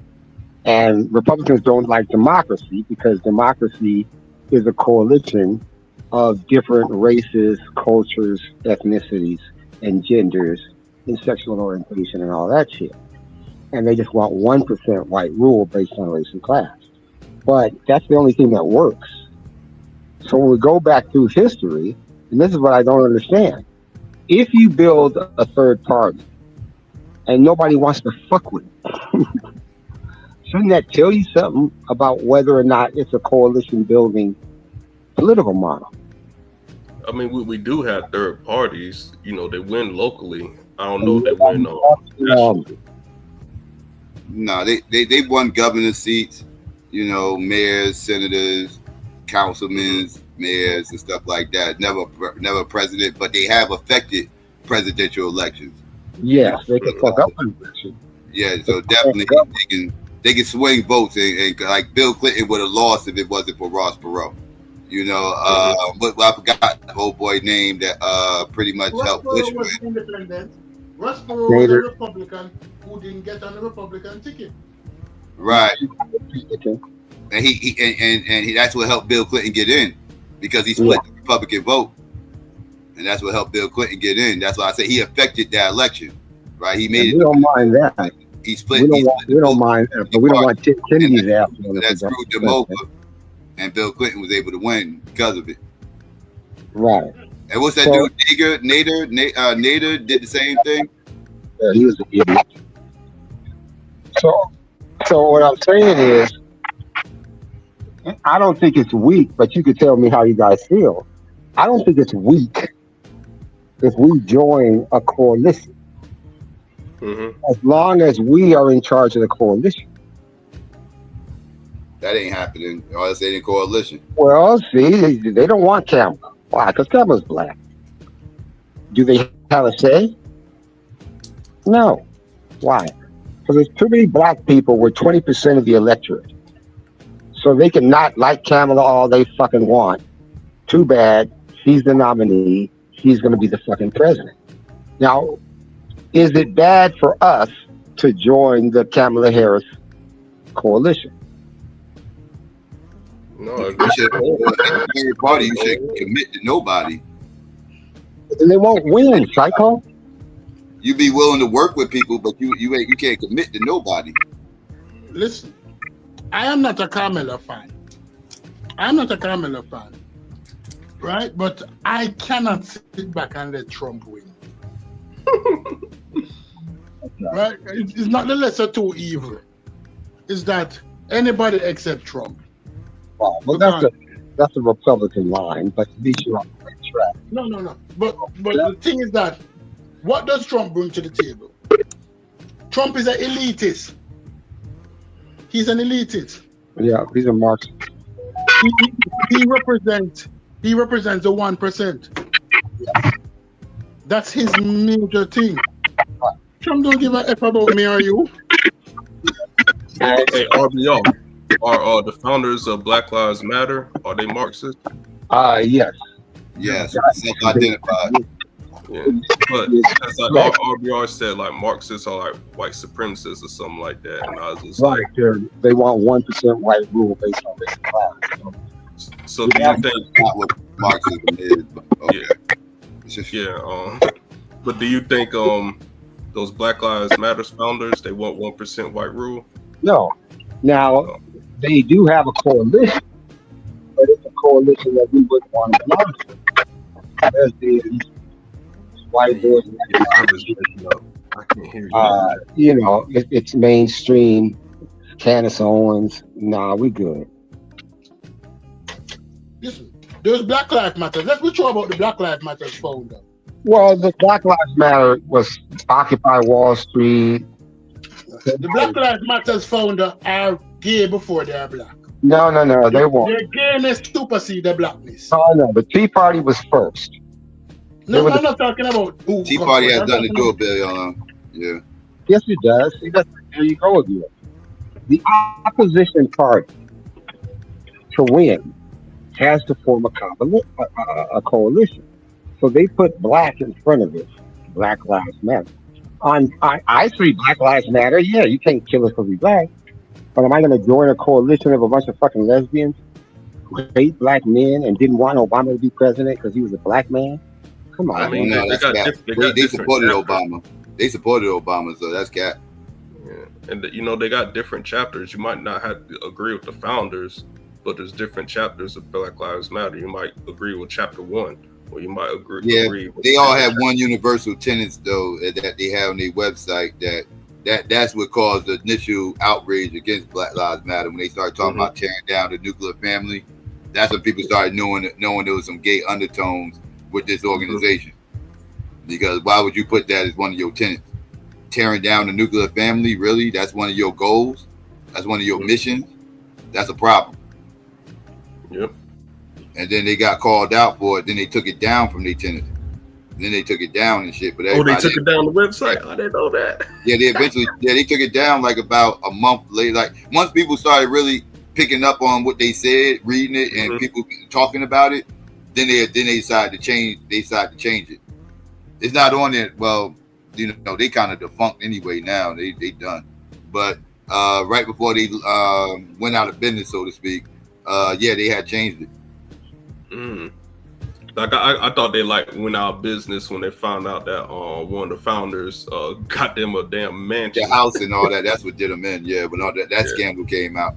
Yeah, about them using the money for real estate, and the pictures came out with them going out on expensive ass brunches and wine vineyards and shit like that and everything else, toasting and all this other shit based off the donation money. That shit was crazy.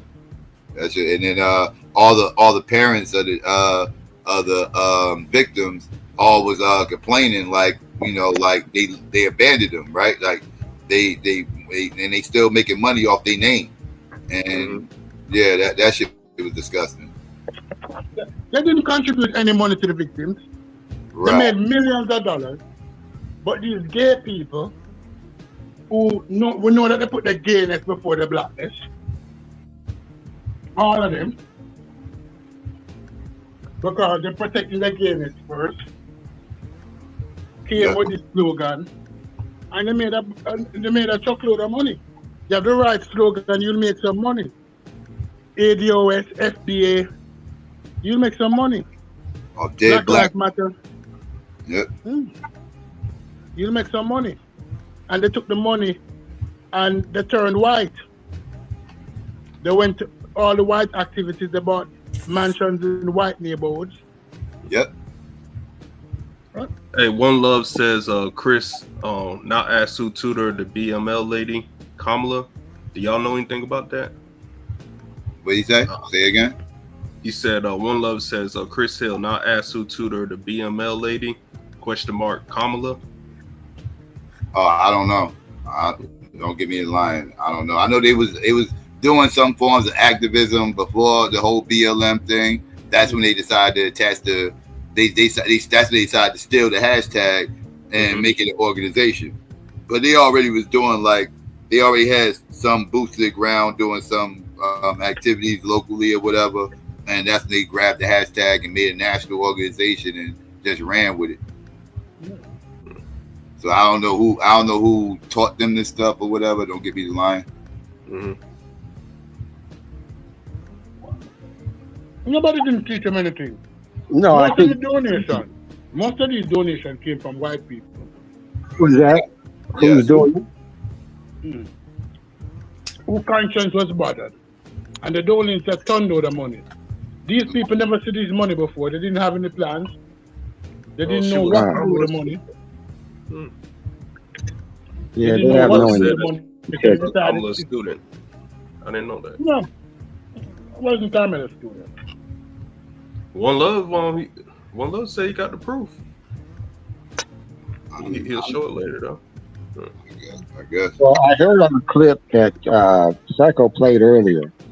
The white girl said, "That's why I hate the phone behind him, thinking it's just some kind of smart." The white girl said, "Kamala Harris."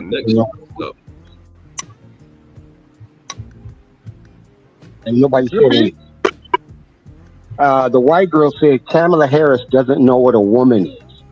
Ketanji Brown Jackson, the white boy, asked her, "Do you know what a woman is?" And they run around here saying black women don't know what a woman is. Well, Kamala don't know what a woman is. They asked her straight up, "What's a woman?" And she was confused.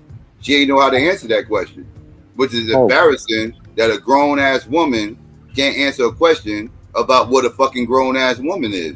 And that's because she's confused by those goddamn progressives that confused her to question her. They gaslit the shit out of her and got her questioning her own reality. She don't even know how to answer that question. Why do you really think she would be successful If she let the people who think she ain't shit and don't know what a woman is run her campaign, she gotta play the I'm mentally ill game too. She gotta pretend like she just as crazy as everybody else on the goddamn party.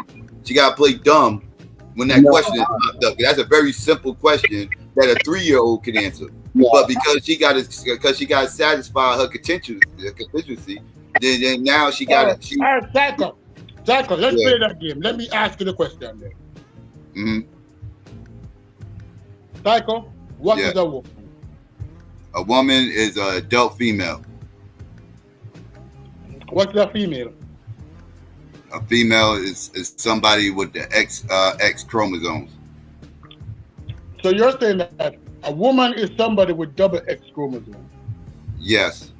So if this person does not have double from X chromosomes, from her father, they're not. Let me finish, please. They're not a woman. No. What about those people? What about those people who have XXY chromosomes?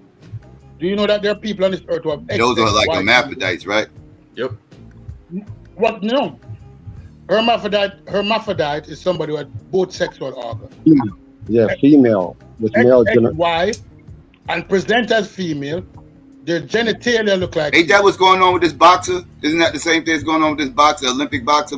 No, the boxer no. Two Y's. This boxer is XY. The boxer is fully XY, but she look like a man. Yeah, no, that is the man. boxer got something different before the chromosomes. I'll pull it up if y'all want to see. She's XX, but she does have a Y chromosome. Yeah, that's what I said. I thought she was XXY. That's what I said. Yeah. Yeah. All right, never mind. But in hermaphrodites, they have an actual penis, but it doesn't work. Okay, so now you're saying that if somebody present with a double X chromosome, because you said XX, yes, they're female. So if somebody produced with a double X chromosome, are they female? They are female, but somebody can have XXY. If you use argument, a female is a human being able to produce a child. That means if a woman cannot produce a child, she's not a female? No, come on, you guys. I wouldn't. No, say some people that. say that. I wouldn't say that. No, that's why I wouldn't say that. That's why I didn't make that a standard. But they got reproductive organs, though. A woman does have reproductive organs. Now, sometimes, they reproductive organs might not work. Just like something might be wrong with the man's testes, right? Where he can't have kids. That don't make him not a man, right? But he does have the organs, though. The organs are there. They're just not functioning correctly. Right. So if a man is impotent, if a man have a penis but he's impotent, does that still make him a man? Yeah, he's still a man because the organs are still there. So therefore, a female is based on whether or not she present with an organ. So therefore, if I present to you, I'm not defending this. I'm just playing devil's advocate so we can all go through all of the synapses together. Because, as I tell people, I was super anti-gay growing up. Nobody knew the bullshit that I did, right? To gay people. Why was that? Right? Why? So, why was that? Because the culture we grew up in too. No, it wasn't. Motherfuckers been down for abortion since 1973. No, I'm not saying I didn't call bullshit. I didn't. All right, let me not say anything. Right, let me not say anything. But to say that we've been wanting to kill all the babies, we ain't want to kill all the damn babies. No, I know. Let's. Sorry, I diverted. So a woman, according to Psycho, is somebody who has XX chromosome. Yes. So if you don't have XX chromosome, you're not a woman. We can agree with that. Yes. Yeah. We can agree with that. We can agree with that. We have to really stomp down on these idiots that are saying that. The problem that I have with that is that you have had, there's a 1 in every 1,000 woman, a 1 in every 1,000 person, in every person that presents as a female as XXY. They have grown up, they had their hair plait, they wear dresses from birth, but they're XXY. I want to tell these people now, these tens of thousands of people that are worldwide, that they are not women. Is that what you're saying? All of a sudden now, when we do a genetic test I will find out that they're XXY, not XY. Well, that Y, being that they have two X's, that Y, I'm assuming is like well, I'm trying to figure out the right word to use. A malformity, so to speak. Like that's not normal, right? Like it's an abnormality. Yeah, it's an abnormality. Right. But these persons were presenting. They might not have the hips. They might look slender, straighter, but they present as a woman from birth. Some of them look very female, but the XXY. Are you saying that these tens of thousands of? I've never seen it as a man. Yeah, I was about to say I would still probably call them a woman with a abnormality. A woman with an abnormality. That's what I would call it. Yeah, because it's still XX. It's still XX, and that Y is supposed to be there. All right. Caster Semenya from South Africa, the 400-meter runner. She was XXY. She has grown as a girl. She had the genitalia as a girl. The runner from Mozambique, XXY. That's why I said that I would lean more to a female in that situation because are they female or are they not female? Yeah, I would say they was with an abnormality. Yeah. So therefore, your XX argument has to be thrown out then, because there are people out there with more than. They still got two X's. Like a man doesn't have two X's. Like that's what it boils down to basically. Like a man does not have two X's. Like a man is XY, and that's it. Like like if he has XXY, then that's not a man to me. That's a woman because you got two X's. All right. Therefore, I would define a woman as anybody who is not a man, and I would define a man as anybody who have XY chromosome. That's a far better definition. Because then I would say, if you have XY chromosome, you're a man. Because there are men out there with XYY chromosome with double Y, and they present as men. Right. Same thing with that, because they have the two Ys. Exactly. They have, but they might have an abnormality with the X ain't that. Yeah. So my definition for a woman is anybody who is not a man. Because it's easier to define who is a man than who is a woman. Because a man must have XY. Right? So based on the process of elimination, a man is not a woman. So anybody who is not a man is a woman. Your job is out there. No, that's what I would say. That is what I would say. I would that's anybody who is not a man is a woman. Yeah. So if you know what a man is, you will know what a woman is. Anybody who's not a man. Right. But it's not a choice though. It's something you was born. And they try to make it to where it's now a choice. It's about what you identify as. And yeah, I don't agree with that at all. But I don't have a problem if a grown-ass 300-pound weightlifter call himself a woman. What does that have to do with me? I'm not attracted to butch-looking people. I'm not attracted to people with penises. But should you have to respect their delusion though? Should it be mandated that we have to respect their delusion? I don't respect it. No, but you don't. It's not mandated that we respect anybody. Well, no, they try to make it mandated though.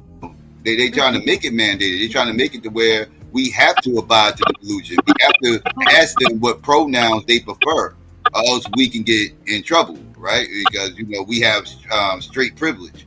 And because we got straight privilege, this is the talking points, by the way. Because we got straight privilege, we have to, check our privilege and respect their decisions to be able to self-identify. So that this way, so because of this, we have to ask what pronoun they prefer. And you got jobs that will, they will let you go because they don't want to get messed around with the alphabet people coming after them for discrimination. Because people at the job refusing to call them by their proper pronoun. Right, and I agree with that too. I don't think that our problem is knowing the difference between a man and a woman. Our problem is knowing the difference between somebody who's bicultural, multicultural, and this fictional bullshit about being biracial. Oh, there we go. No, let me go back. Let me go back to the argument because I wasn't finished with it. My issue with this, why I don't have a problem with how people present or how people want to call themselves. Well, you made a mistake when you said that we have to call them by how they want to be identified. You know that's bullshit. We have to call them by how you want to identify. Because if you don't identify them as a How it is anymore. man, a woman, then you ain't happy. And that's the messed up part about it. You better pay attention to what your party is pushing. They pushing that we have to respect their pronouns. We have to call them by their proper pronouns. Else that's discrimination. All right. I call you. I call you by your name out of respect for you. True or false? We call people by their actual name. Yeah, no, there's nothing to do. I used to be Obama phone. That's fair, Stupid. That's fair, Stupid. Because that's usually what I do anyway. It's called people by their name. I usually don't say he, she, them.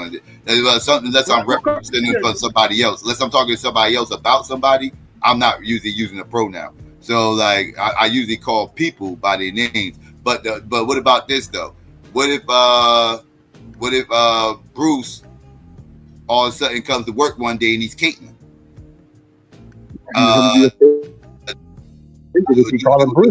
Do we have to now start calling him Caitlin, or should we?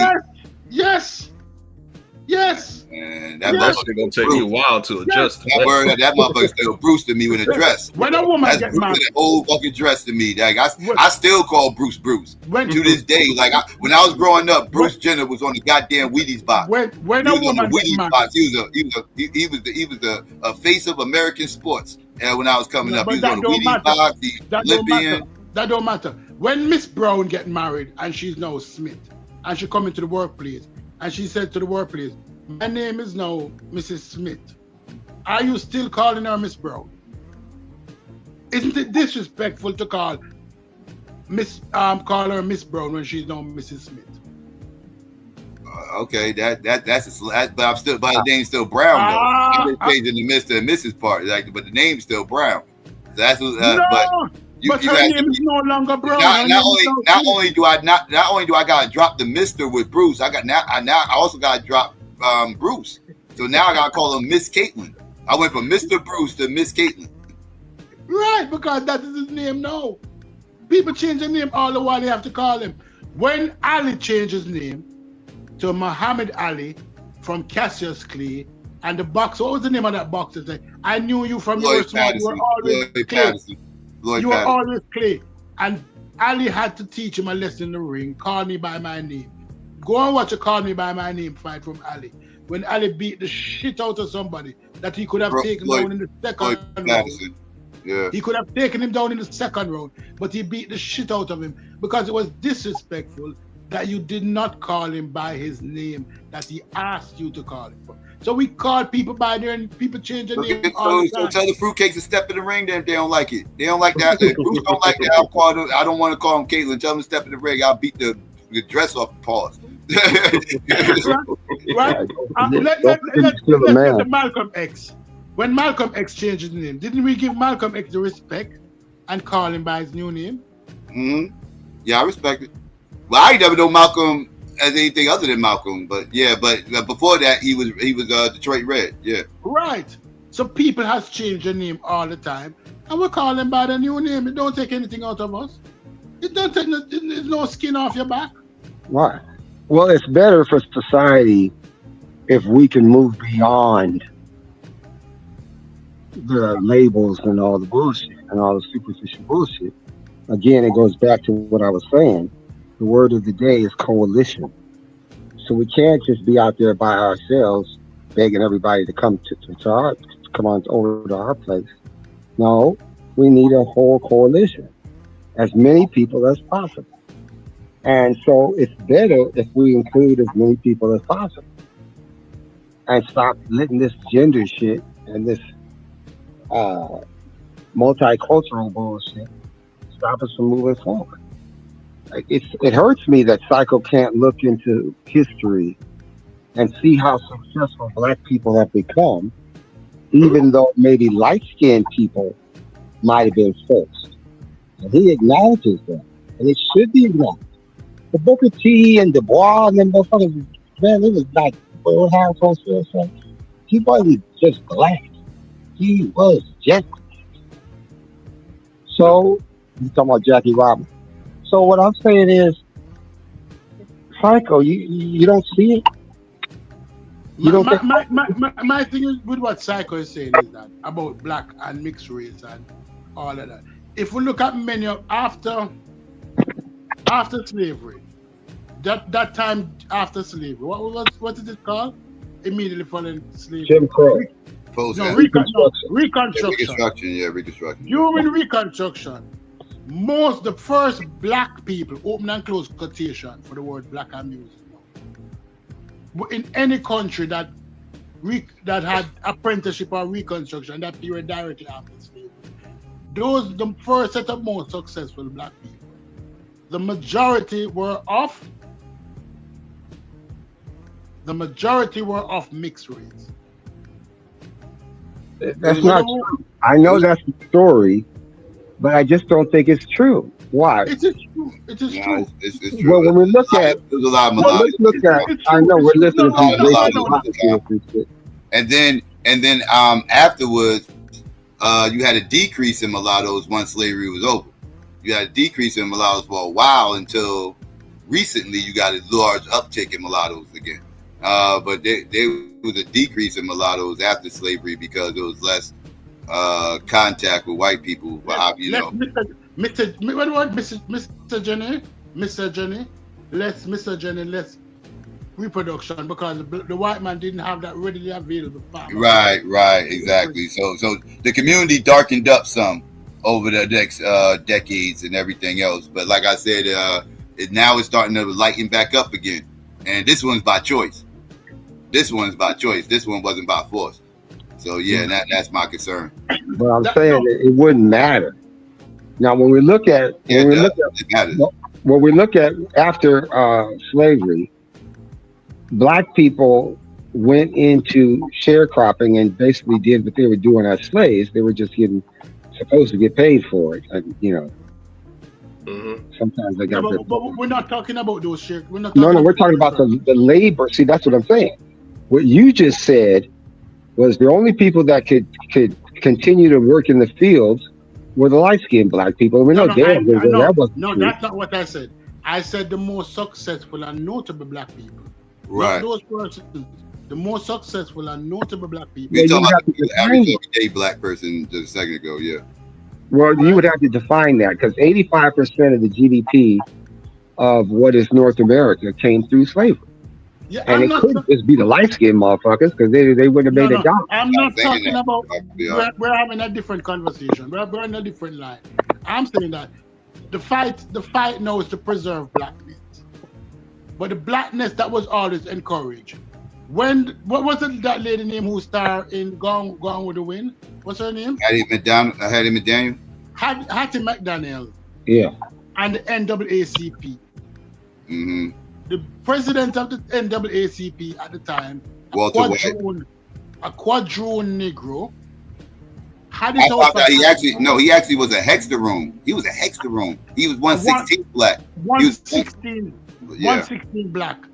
A 116 Negro had it out for Hattie McDonald because at that time, those quadroon and hexaroon and all of those were the black people who had status. Those brown people, blue vein black people were the ones who were the high society black people. Those are the people I'm talking about, who came down harder than a Hattie McDonald. Well, we also had Lena Horne and Lena Horne. He loved Lena Horne. Have you ever seen a picture of Lena? Yeah. Lena looked like those white Hollywood actress. Yeah. Lena Horne fairer than Halle Berry. Right. Yeah. Well, the other brother, she's more white passing than Halle Berry. Went overseas and stuff. The poet. Huh? So Lena Horne, those bourgeois, and let's admit it, those AKA that Kamala is a part of, the black sororities in the universities. No problem. Those were light-skinned Negroes also. No, the light-skinned Negroes paved the way for the real brothers and sisters. Who's that poet? Starts with an A. Oh man. Who? Mary Baraka? Boxer. Mary Baraka? Wow, he was a boxer. He was a poet. He's a big guy. You know Mary Baraka. He's not light skinned, but yeah, what's up? Psycho, you agree with what he just said? I don't see a pushback on that. He said the light-skinned Negro paved the way. No, I don't agree with that. I was waiting for him to get to his bigger point, but yeah, no, I don't agree. No, that's not true. Because those people segregated themselves for many years in their own groups. How was Negroes, man? Those light-skinned Negroes always had the light-skinned Negro group, and they tried to maintain it. A couple of weeks ago, Psycho read something where this dude was saying, what right did this black man have to be fucking around with one of our quadroon, one of our special people? Wasn't that that's what he said? Yeah. We should have told him to go jump in the lake. But Those I'm saying that light-skinned Negro. I know, but how are you going to stop a Booker T or a Du Bois? How are you going to stop somebody from doing what they do? Huh? They're going to leave you alone, and you're going to do what you do. That's what they was doing. You not understand? They was separating themselves. It's not dark-skinned people separated from them. Light-skinned mixed-race Negroes have always separated themselves. Right. Dark-skinned Negro. And if they do that, they're gonna reduce themselves to 2% of the population. White people. That's why they learned to accept black, because they found out that they actually need to be identified as black, and because without blackness, they're not special. They only special because they considered black, and they're different than the other Negroes, and that put them in a different. Why would you say that? Why do you say that? You were doing good. But like okay, case in point. How you see how these fat Beckys feel special when they get with a Negro and everything else, this, that, and third, and Negroes go flock because these Blackies can get a higher class black dude than they can get a higher class white dude. They can't get to a higher class white dude. White dudes don't gonna give a fuck about them. They gonna tell them to lose weight, everything else, like you're too fat, this, that. They gonna play. They ain't gonna want nothing to do with them. But they can go get a higher class black man who will worship them and everything else. That third, they got more status in the black community, so they will come around to the black community because they class status can get raised higher. And it's the same thing with the mulattoes. They status raises when they get called black. If they not getting called black, they just another mulatto. Just another mulatto. It's just, no big deal. Right. But to sell out the celebrities and them John Legends and shit, they go for them. Who? John Legend as a Filipino looking white. No, let's be honest. We're in a situation here as black people where we don't appreciate how wonderful we are. Many of us, not all of us, this is not all of us. Many people don't appreciate how wonderful they are in their own skin. And so when given the opportunity to go over and snow bunny jump, they do. Because they feel that the lighter complexion is a better complexion. What was that rapper named on Vlad who said he wouldn't have a baby with a black girl like himself? Because he knows what it feels like to be this dark-skinned. And it was a problem that he was living in a white community and he got this pushback from white people that he's so black. We as black people come down hard on very dark-skinned people. Yeah, historically, yeah. Right? What was the skit that somebody had where it said, darkness, brother, darkness. Right. Rick James was saying it to Eddie Murphy and Charlie Murphy, call him darkness. That's what we do with community. So when given the opportunity, we tend to elevate lighter skinned people in position to represent us. That has been changing over the last 20 years. Right. Well, we shouldn't do that. We elevate white people, and we shouldn't do that. We elevate even the lighter skinned people. The Jesse Jackson, the Louis Farrakhan. You want to believe some more? I know. I'm against selling out too and breeding the black race. Louis Farrakhan has been quoted. Louis Farrakhan has been quoted as saying, "The hair on top of your head is supposed to be as thin as your eyebrows." Yep. Louis He's been Farrakhan quoted as saying that. a curse. Why you're not like an eyebrow? Nutty. Huh? No, that is what. But when you tell people that, they say, no. That is dangerous about mixed race people in our community. Is that we tend to elevate them to a different level internally because of our insecurities with ourselves. Right. So you don't see the the beauty standards and everything else and start striving to be that. And the only way, if you're a dark-skinned person, to be that is to go find you a lighter mate and try to hope that your kids can be like that. That's why it's a lot. Like I said, a lot of this stuff, a lot of these swirlers, not all, but a lot of them, the ones who at least trying to reproduce with these people, a lot of them have some internalized trauma going on where they probably don't want their kids to go through some of the things that they might have went through that traumatized them, and they feel like lighter skin or me a mixed race or whatever will give them a better position in life. Some of these swirlers think like that. Right. Well, lying to them about what race their kids are. Does that help them? What happened? Does lying to them about what race their kids are, does that help them? What's lying? If you're saying that they biracial, how's that a lie?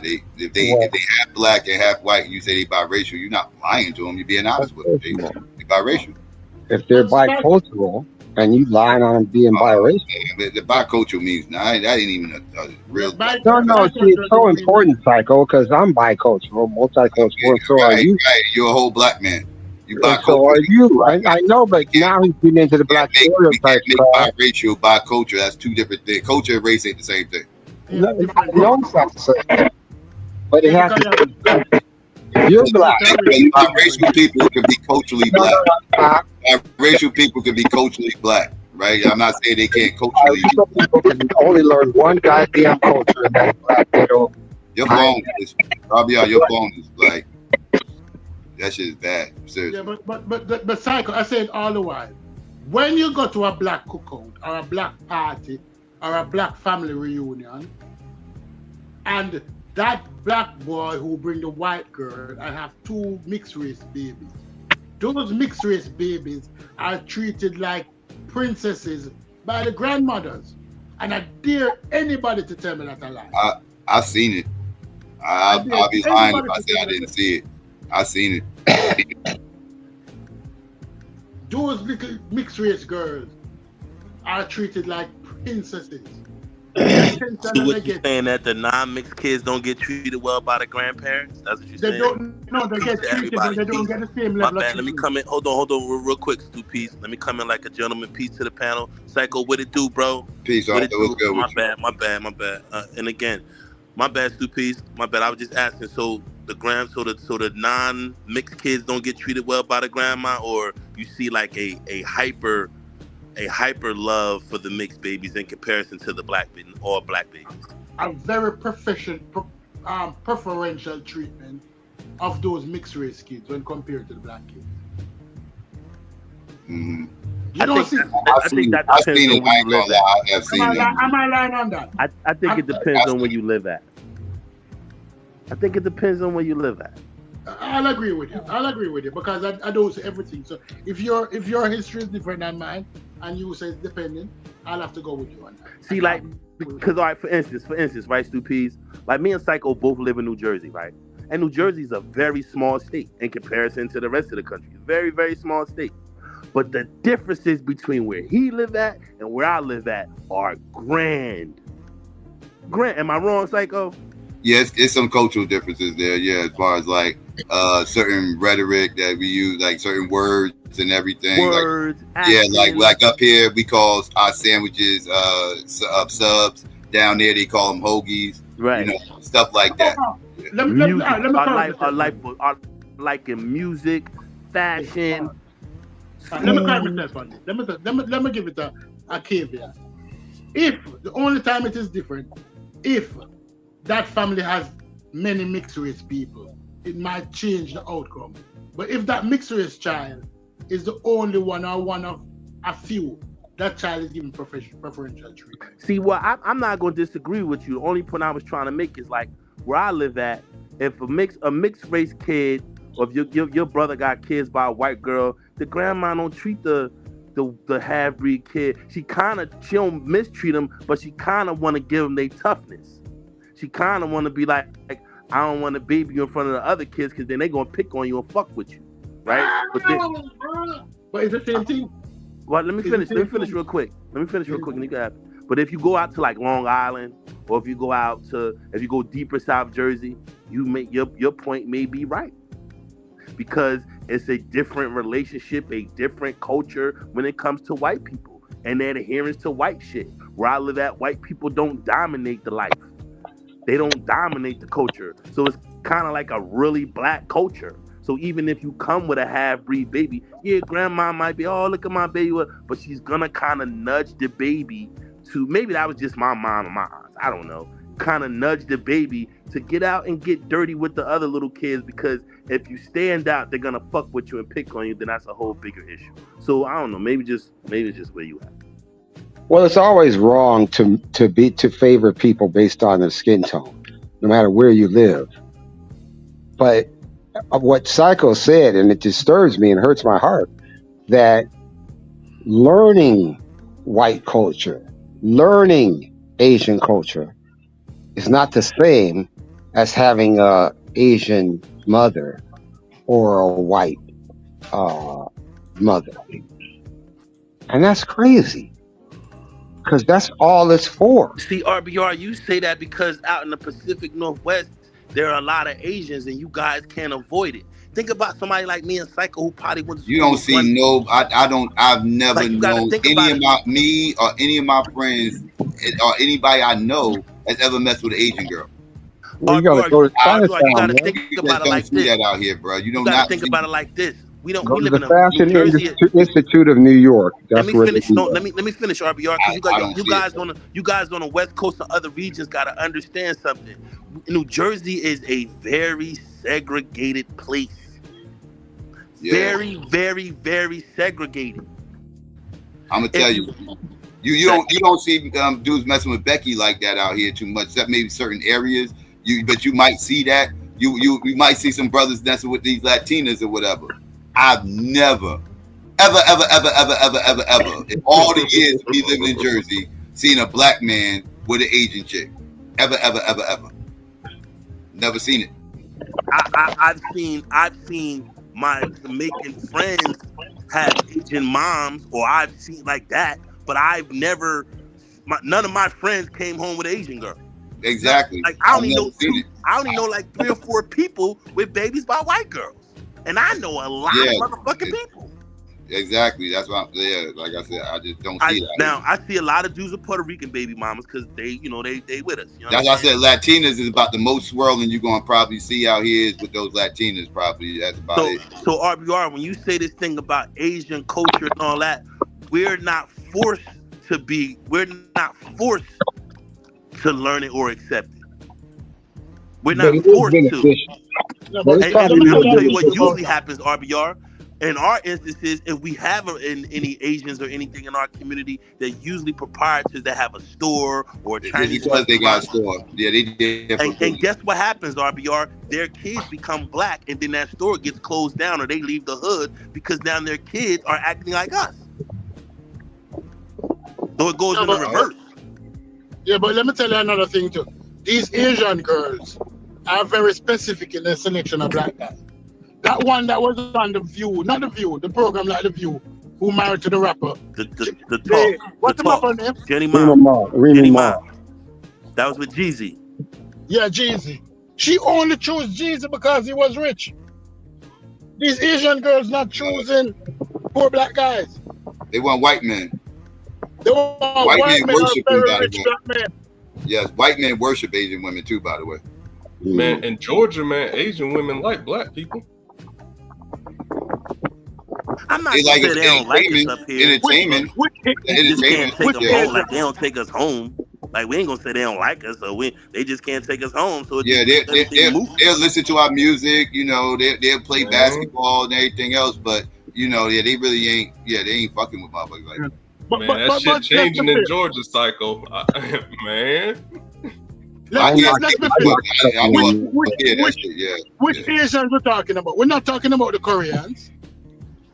Well, I mean, we're not. No, let's do it like this then. If you want to do that, Stupies, are we talking about Southeast Asians or Southwest Asians?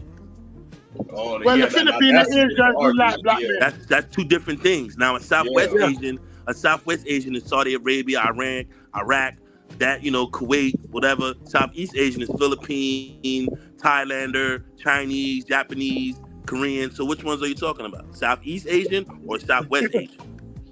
Yeah, Koreans and Japanese, they're the ones that like black men. I mean, as a person who was in the service, I can tell you I met a whole bunch of dudes who got Korean girlfriends. Like I got homeboys I was stationed with. Shit, look on Facebook. That one little tour in Korea produced a couple Korean babies. Right? You know what I'm saying? I fucked with a Korean girl when I was in Germany. You know what I'm saying? But her dad was a white man in the Air Force. You know what I'm saying? But her mom was a Korean woman that he met in the Air Force. You know what I'm saying? So it like you have it that way. You have it that way. But I think it's more Southeast Asians. I don't really think the Southwest Asians really fuck with black people like that. Well, I don't want people to think that you have to have sex with and marry and have a baby by the woman to learn the culture.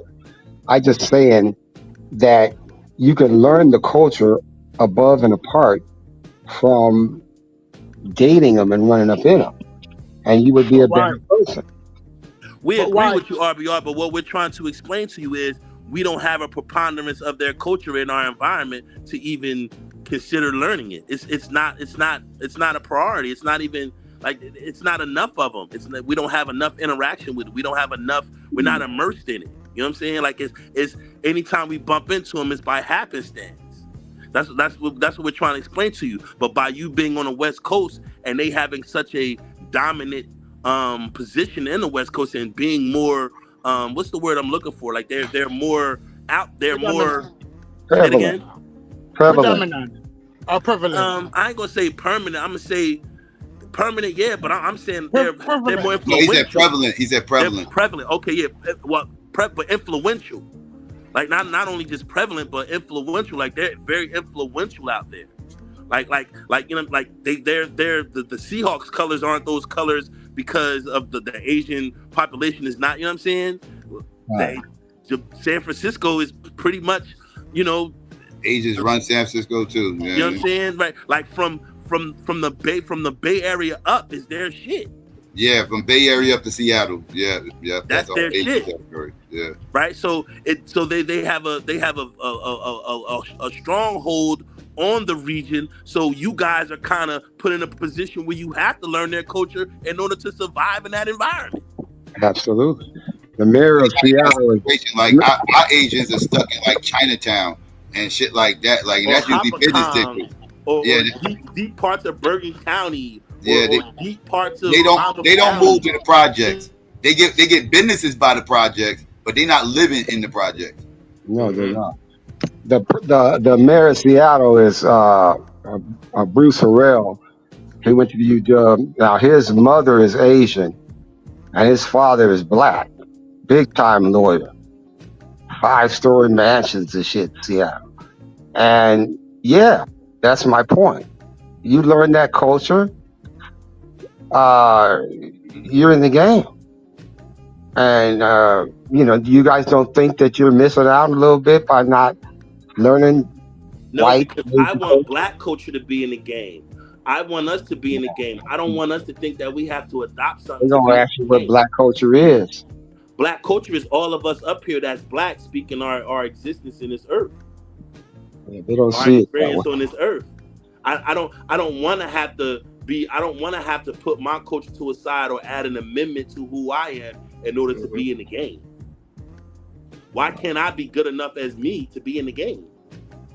Well, I'm just saying, if you learn the culture, there's certain aspects of their culture that you wouldn't want anything to do with, like there's certain aspects of Black culture that we wouldn't want anything to do with.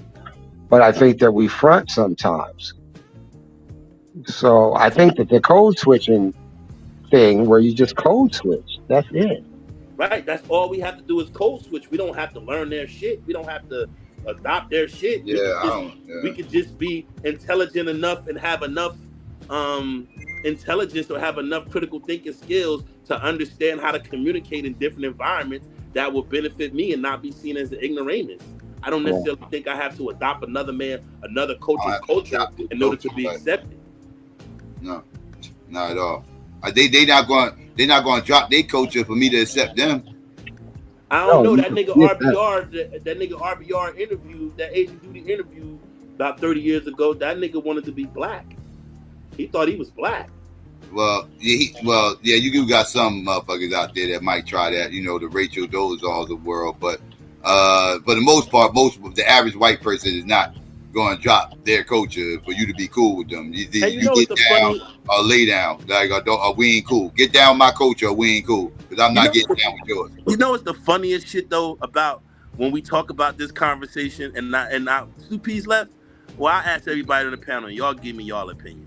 Does it seem like for other cultures or other races, they can adopt our culture up until a certain age, and then when they get a certain age, they can put it down?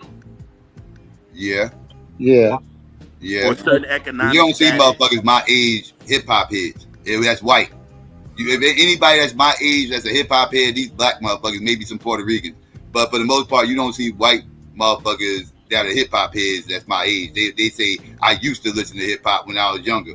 They'll start talking about the older, like they not listening to current hip hop. They not deeply entrenched in the culture anymore. They dropped that shit. They did it when they was in college because it was fun, and afterwards they left that shit alone. Matt Damon said, "Oh, what we used to do? How we used to pop lock and all that." I said, "No, not you, Matt David. You got to be kidding. Motherfuckers talk about breaking and prop locking and shit." But yeah, you're right about that one. Yeah, at some point in time, their parents come to get that Black shit out of here. But that doesn't mean they do. You know what I'm saying? My white friend, Mike Kosher, he still keeps these Black and shit. We can trade them, though, you know what I'm saying? But other than that, he's fighting he's Elvis to the Balls and shit, and Joe Namath and them motherfuckers. But no, we just can't expect them to learn our culture. But we have to learn theirs because we don't want them in power because they're too easily influenced by Trump. So when we talk about government and parties, no, white people can't be in power, whether it's the Democratic Party, Republican Party, Nazi, Communist, doesn't matter. It has to be Black people. It has to be Black people. So you wonder if there's not enough Black people. Yes, there are.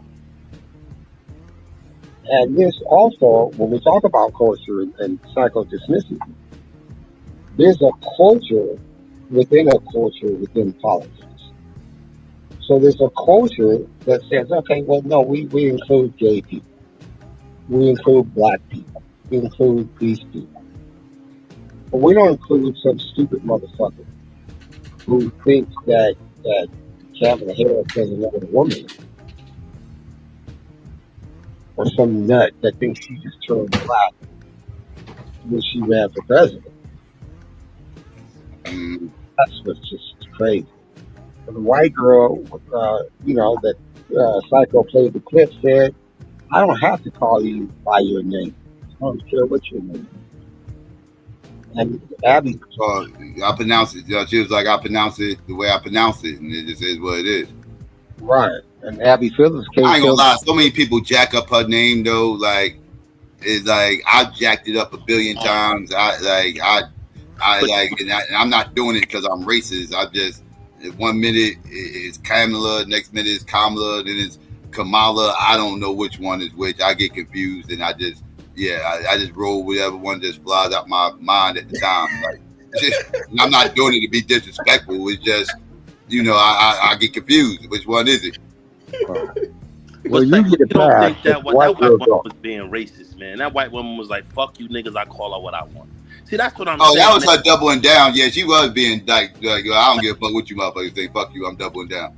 Like she was doing that shit out of white privilege, man. Like fuck y'all, I call her what I want to call. See, like that's my whole thing with all this, man. Like we just gonna ignore they racism and shit and try to just put it in a box of Cheerios and just say it's the fucking honey nut to the Cheerios. Oh no, I'm not saying she's not racist. I'm not saying she's not racist. I'm just saying, No, I'm saying like the name part. It's kind of hard for me to really kill her over that because it's kind of hard to.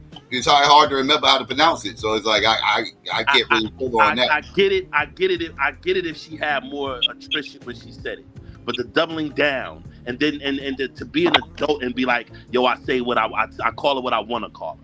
Like that part you can try. If she didn't say that part, if she didn't say that part, you can give her a pass. But you saying that part, and come on, man, like that's what I'm saying, man. Like I don't know what to do with these. I don't know what to do anymore with the politics, and I don't know what to do anymore because we're just at a point where it's like we see what their tactic is, and we're like, nah, that ain't really what they. That's exactly what they're doing.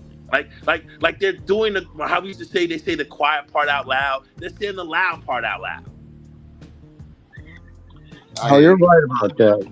Well, we still got to stay on them, and we got to see the reality for the reality. You know, they try to act like Trump's not going down, and the polls are even to 2-point difference and all this bullshit. And what we have to understand is we have to look at real numbers, and there's just not enough Nazis for them to get over the hump. And we have to understand that. So yes, this third party shit is their only hope. But they could tell us. What do you mean? That's not their only hope. They good. Oh, they could tell black. They good at the system they made. They made this 2-party shit. They made it this way for a reason. They good. Yeah. Well, if they think we're gonna vote for Trump, they got another thing coming. Third party ain't. Well, third party's gonna hurt Trump. You should pull for third party. That's gonna hurt Trump because the third party nominee, RFK Jr., he's gonna affect the Republicans way more than he'll affect the liberals. You should be pulling for a third party right now. That actually helps Kamala. But I don't want. Right? I think I said it right. But that's gonna affect her though. But no, well, anybody that was going to vote for Kamala, who's going to vote for Jill Stein or RFK, then obviously that hurts Kamala. But no, it's not going to happen. See, so I don't know. It's hard. It shouldn't be. But it's hard to describe. It's down Trump's kryptonite. I hope you understand that. The RFK Jr., you should want him to stay in the race. You should actually want him to get in the debate a little bit because again, he's going to hurt Trump's base more than Kamala's. He's taking that shit you always hit me with the whole a vote for this person is really a vote for that person. I don't agree with that concept. But when it comes to splitting the Republicans' votes, that concept that you're talking about that you try to accuse us of, that actually could happen with Trump, like that with RFK Jr. He's going to take votes away from Trump. You need to support RFK Jr., not vote for him. You ain't got to vote for him. But as far as like keeping him in the runnings, you should support him being there because he's going to hurt his voting. I'm telling you. Yeah, no, I'm cool on that. But I'm just saying. You want Trump getting his votes taken away from him? You want Trump to keep all his votes? No. Yeah, there's not enough votes. When we vote third party, we're fucking up. I'm saying third party ain't gonna hurt the left this year.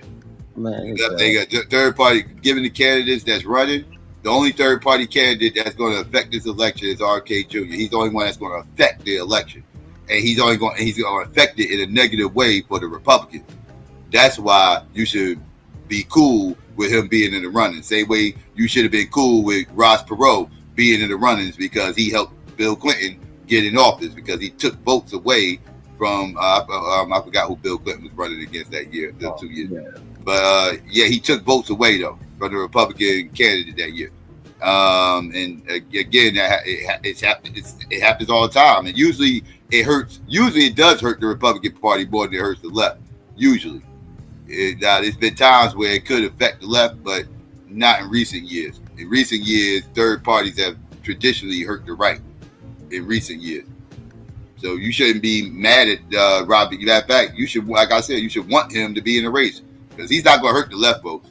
He might get a couple of straggle-alongs here and there, but these people, the people the left that will vote for RFK would have probably sat down any motherfucking way. They probably would have sat this one out anyway, so it don't really matter if they go vote for RFK. But the motherfuckers that he take from Trump's crowd, oh, they totally would have voted for Trump if RFK wasn't there. But RFK is now another option. Now he ain't going to rip apart Trump's shit, but he can tear it apart enough the way he might lose a state or two, and that only deems good for your side. So you should want RFK to get some notice. That's actually a good thing for y'all. Do you agree, Arthur, or you disagree?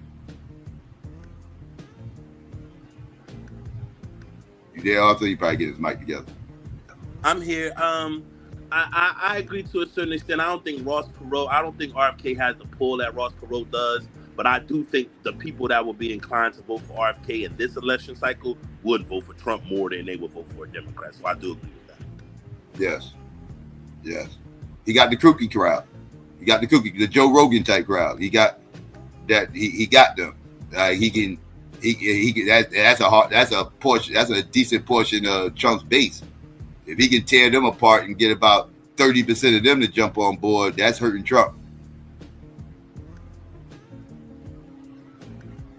And he already got Joe Rogan promoting them. So that's a good thing for y'all.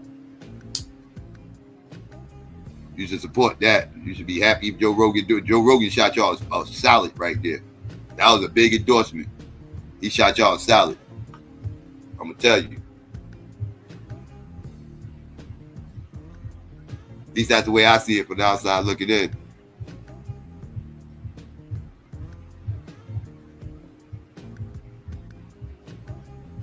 You there, RBR? You got quiet on me. So what was your opinion? You saw the show earlier, Arthur. What was your opinion about some of the fuck shit that's going on up in the Trump camp?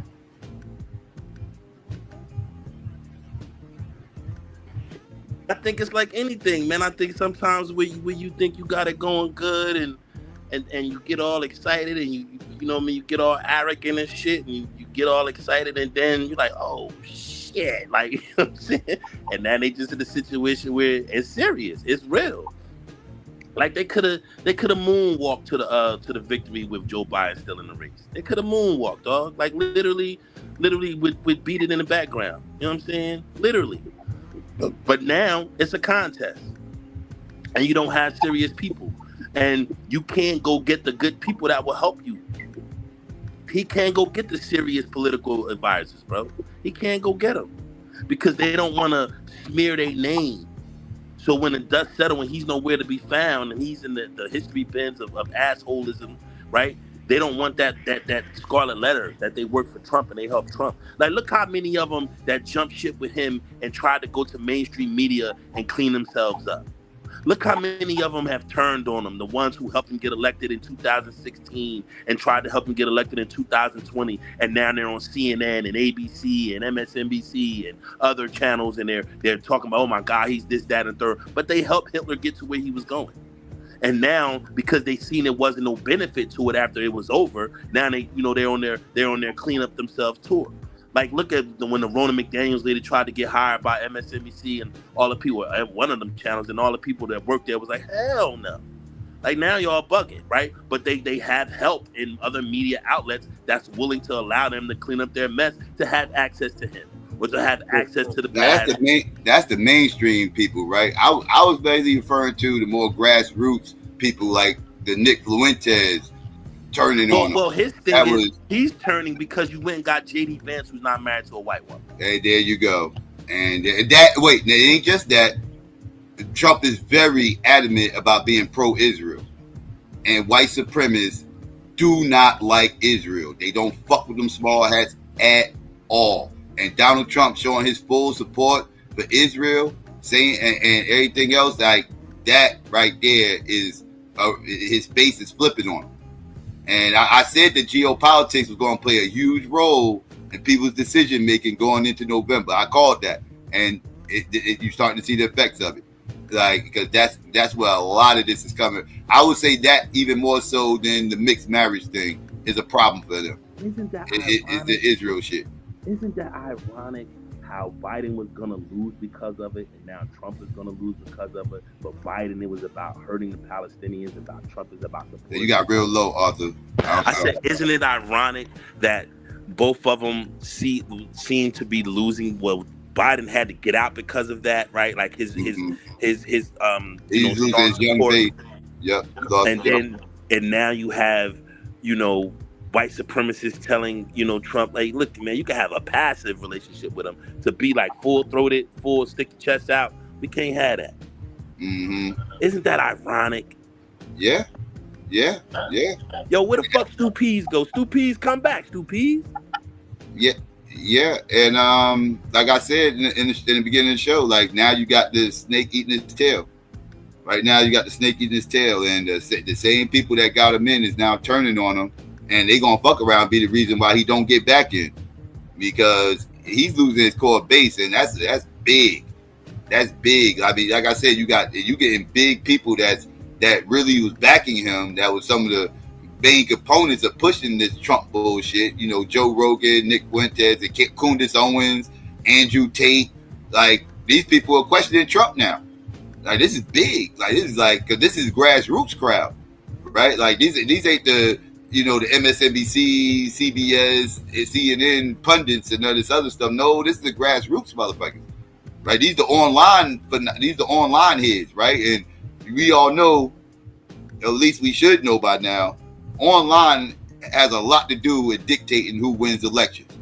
We are now in an era where online is pretty much ground zero for political wars.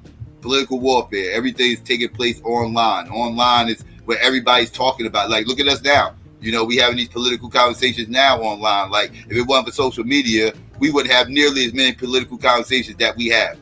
But before social media, you had some conversations, this, that, and third, but it'd be mainly you listen to people talking at you, right? And it wouldn't be a whole lot of political. And you probably be in the echo chamber, because most of the people you talk to about politics probably agree with you.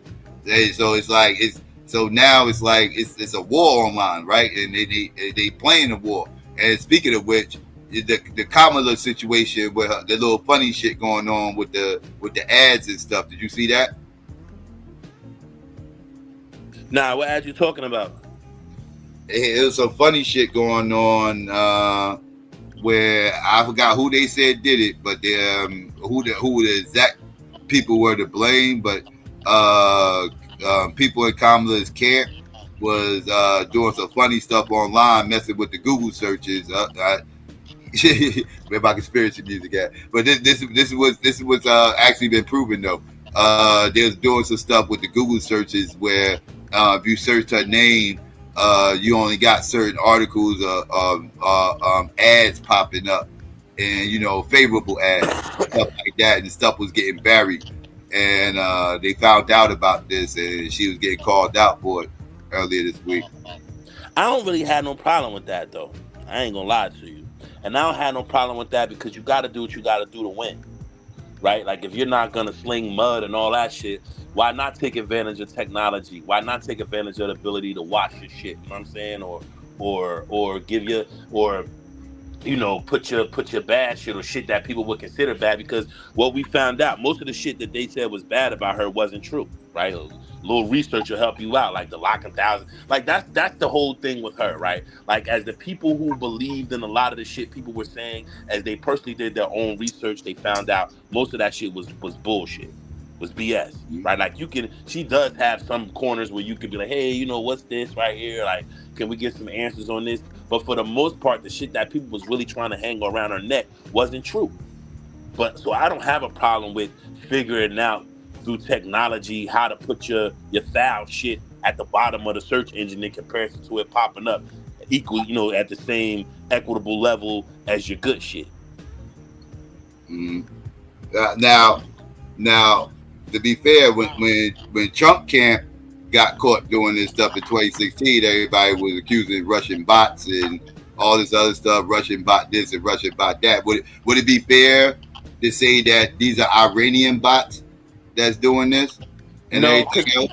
No, because I think if I'm not mistaken, right? Like I can't totally discount you, but if I'm not mistaken, the Russian bot shit was more about catering to us, like pointing out. We was a part of it. We was a part of it. Yeah. Yeah, like pointing out how bad he wouldn't be for us. Things trying to get people off the Democratic plantation, like shit. Right. So that's why I would look at that a little different, right? Like they looked at that more as the Russian bots propagandizing the good for him and trying to get us on his side more than, you know what I mean, more than it cleaning up his record, right? It wasn't necessarily to clean up his record more than it was saying, what the fuck do you have to lose? You know what I mean? Which he said himself. You know what I mean? Yeah. I don't think Iran has any good intentions with us. I personally, just me, maybe I'm wrong, I don't know. I just personally think that they're still in that position. I think Iran understands that these are two wings on the same bird. No matter who wins the presidency, and they want the whole bird they're gonna shot be out pro. the sky. They're gonna be pro-Israel no matter who wins. Right, and they want the whole bird shot out the sky. Like they ain't trying to differentiate the wings. They ain't trying to see who on this wing we can get a relationship with and trying to get them off our back. You know what I'm saying? Because people get on Obama and they like, man, he gave it back. That was their money. He just gave them back their money. It was their money. You know what I'm saying? Like. So I don't know, but like you said earlier about I don't think we'd be having none of these political conversations if it wasn't for social media. Yeah, that's what I'm saying. Especially as much as we have them, because who would we be having them with? Most of your partners on the streets don't give a fuck about politics like that. You know what I mean? That's just what it is. At all. Yeah. Like, bro, why do you think I'm here? Do you think I'm here because I want to argue with the niggas that be on your panel? No. I love politics, and what the fuck else I'm gonna talk about it at? Right. And that's what I be trying to tell niggas. Like, I don't come here to argue with y'all and fight with y'all and shit. Like, you know how excited I am to be able to talk politics, something I love, because 99% of my life won't allow me to do that shit. The other 99% of my life does not allow me to have these conversations. Exactly. You're just not in the right atmosphere to even have these conversations. My wife don't want to hear that shit. My kids don't want to hear that shit. My boys don't want to hear that shit. The niggas in the barbershop don't want to hear that shit. The niggas at the car wash don't want to hear that shit. The niggas that I'm smoking weed with and drinking my Remy and popping bottles with don't want to hear that shit. The bitches I'm sneaking over to their crib don't want to hear that shit. Don't nobody want to hear that shit. Exactly. But I can come here with you, and you from Jersey, and you from North, and I just moved off of North Fifth. You know what I'm saying? So me and you know what's going on. Right. And I know we know people who know each other. Me and you used to have a conversation. Yeah, man, that's my nigga. Oh shit, man, I knew that nigga 20 years, blah, blah, blah, blah. And me and you both know these niggas we talk about ain't talking about no goddamn politics. They talking about heroin, Jaguars, and guns, and robbing. Yeah, they didn't care less about politics. And what studio they care way more about local politics than they ever care about a presidential election. They don't. And that's because their peers are running for office. Right, people they grew up with is now running for councilmen and shit like that. Yeah. And outside of their peers, they have no other conversation. That's why we have so many mayors and all that to go to jail, because nobody's keeping a check on them. People don't give a fuck. So I'm with you.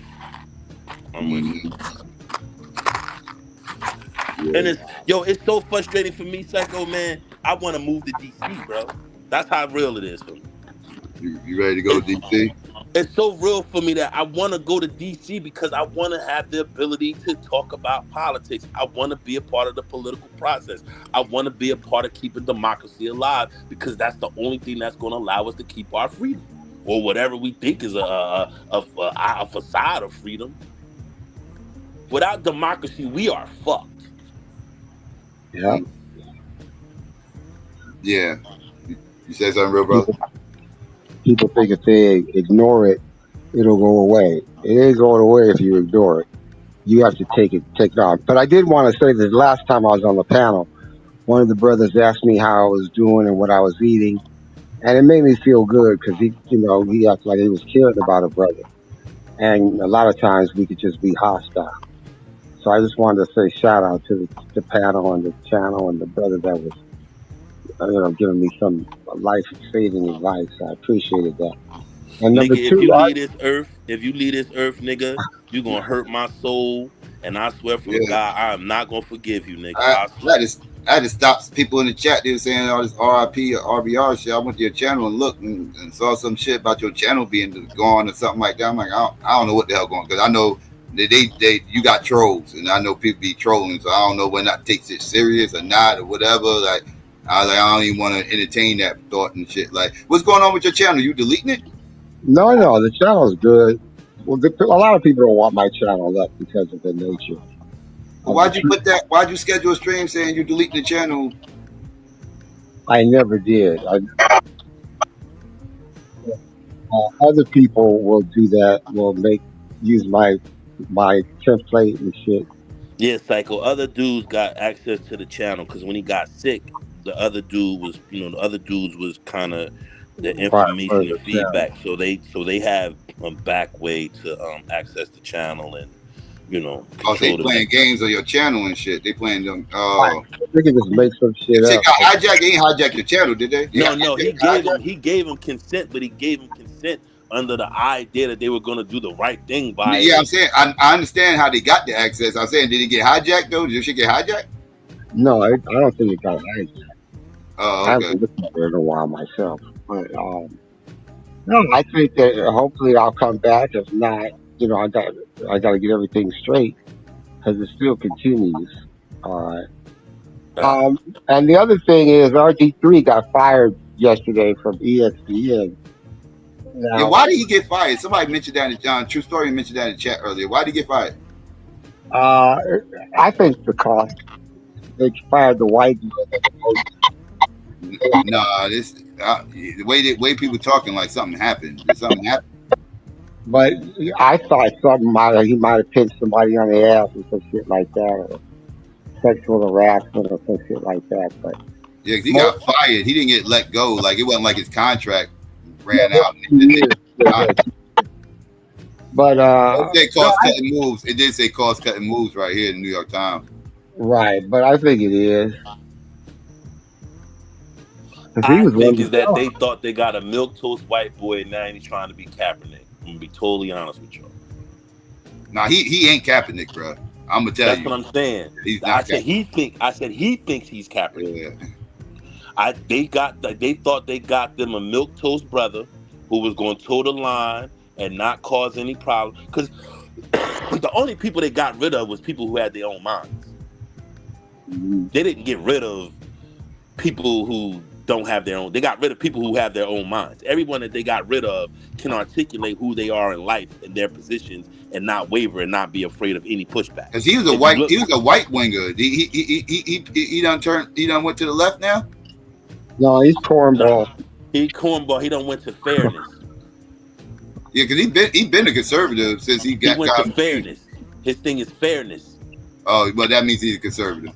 That means he's a conservative. That means he's probably a rhino. He's probably a rhino. But he's talking about black fair. He's talking about fairness when it comes to us. That's what's been his last few things he's been into speaking on their airwaves. Yeah, because that's why Rob Parker called him a cornball brother, because he was a conservative and he was dating that white chick. He was married to the white chick. Fuck dating her, he was married to her. But that's why he called her a cornball. That's why he called him a cornball brother to begin with. Yeah. Shit, Rob Parker, cornball brother. Stephen A. Smith put up Rod Parker for that. Dude, what's up? Smith put Rod Parker up to that. Because at that time, Stephen they have like meetings before and decide what they were going to say. And like Rod Parker said it as Stephen A. said, hey, go ahead. And then after Stephen A. jump off the bandwagon and let Rod Parker all in the bag. Because Stephen A. is an ex-RG3. But he toes the line for white people. If you have so much money, nobody should be able to buy your voice. You have 50 million, 60 million. You're not going to be broke. Yeah, that's Van Jones. Anything you want to say. But Stephen A. Smith told the lie. Yeah. Van Jones got that $100 million, and he thought he was in the game. Nigga, you ain't in the game, nigga. You still black. And Maya wants 100 million, Stupides. He wants 150 million. He wants 200 million. Stupides, the 50 and 60 million ain't good enough for him. He wants the 100 million now. He wants the 200 million. Why? And the only way he gonna get that is if he play good with them, play nice with him. Yeah. I don't even understand how he survives. He's a know nothing. Yeah, but that's it. Let's say you sell this. At no point you want to buy it back, or you can't buy it back. Which one? Or they have dirt on. I couldn't hear you, Stupides. You sound a little muffled. I couldn't hear you. You might be farther. Pan-Africanism. Shut up, Aria. You got the swap meet in this Pan-Africanism on.